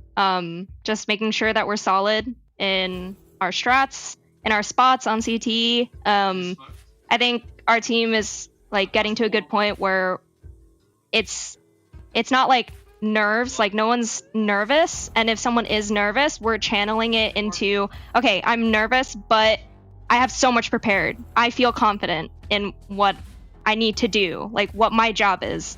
So yeah, I mean, I think it's gonna be a fun match. It's always fun to play Shimmer. They always go all out.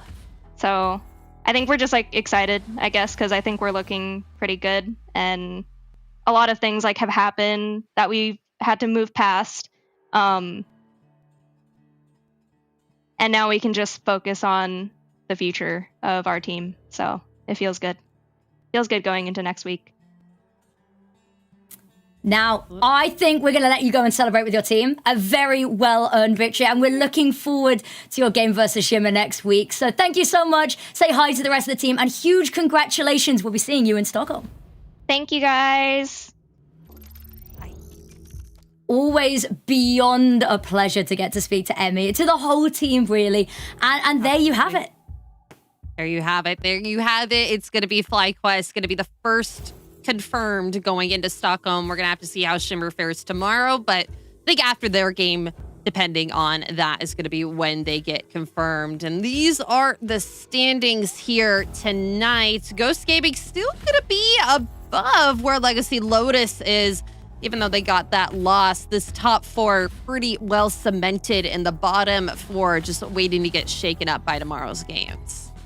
Yep, that it is indeed. So it will be Waves versus Shimmer and Little Box versus Black Mold. So that's going to be exciting tomorrow. But, I mean, we're coming towards the end here. I think there's only one more thing we've really got to do. I'm trying to put it off as long as I can, I promise you. You have to? Do we have to do it? I think we do, because we have had some truly, truly amazing plays today. I mean, I've had the pleasure of watching all of the games. I had the community streams as well, but we've got our top 5 plays of the day. And do you know what? I'll let you kick us off. All right. Well, we're going to start with Gabby, her 4K on Mirage. This was during that South American game, MIBR. They had a lot that they had to fight through, 2 overtimes on 2 maps, but Gabby was the mainstay. Now, number 4 is Jonana's 4K 1 versus 3 clutch even over on Mirage, another all-out series.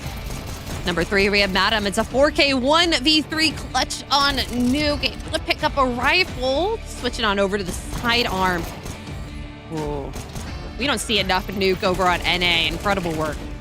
We don't. And Madam again at number 2. She has developed a whole fan base. She has been non-stop this season, looking incredible. And here's her 4K 1 versus 4 on Mirage. And you know what we had to do? We have to put Violet's 1v4 clutch on Train. If you missed it earlier, you get to see it again here, picking up the op and a no-scope just to finish it off. Oh, the moment it happened, I was like, production, get us on that, get us on that. It was typing. We love when North America gets number 1 as well. It doesn't happen all that often, but when it does, it feels good, and there's no better play to finish off the day. But Apples, I hate to say it, it's the end of the day. And unfortunately, because I know you're busy, it's the end of the season for you. So I'm going to ask you, closing remarks, how are you feeling? How's it been? I'm so proud of all of the players in North America here on Impact, and I can't wait to see where they go from here and just how they're going to fare in this new ecosystem. Once ESL Impact is not here, they're not going to be going anywhere. I feel like we're going to be seeing a lot of these names just still popping up around, and I'm just so proud of everyone, and I'm so happy that I was able to have this journey with you, Affinity.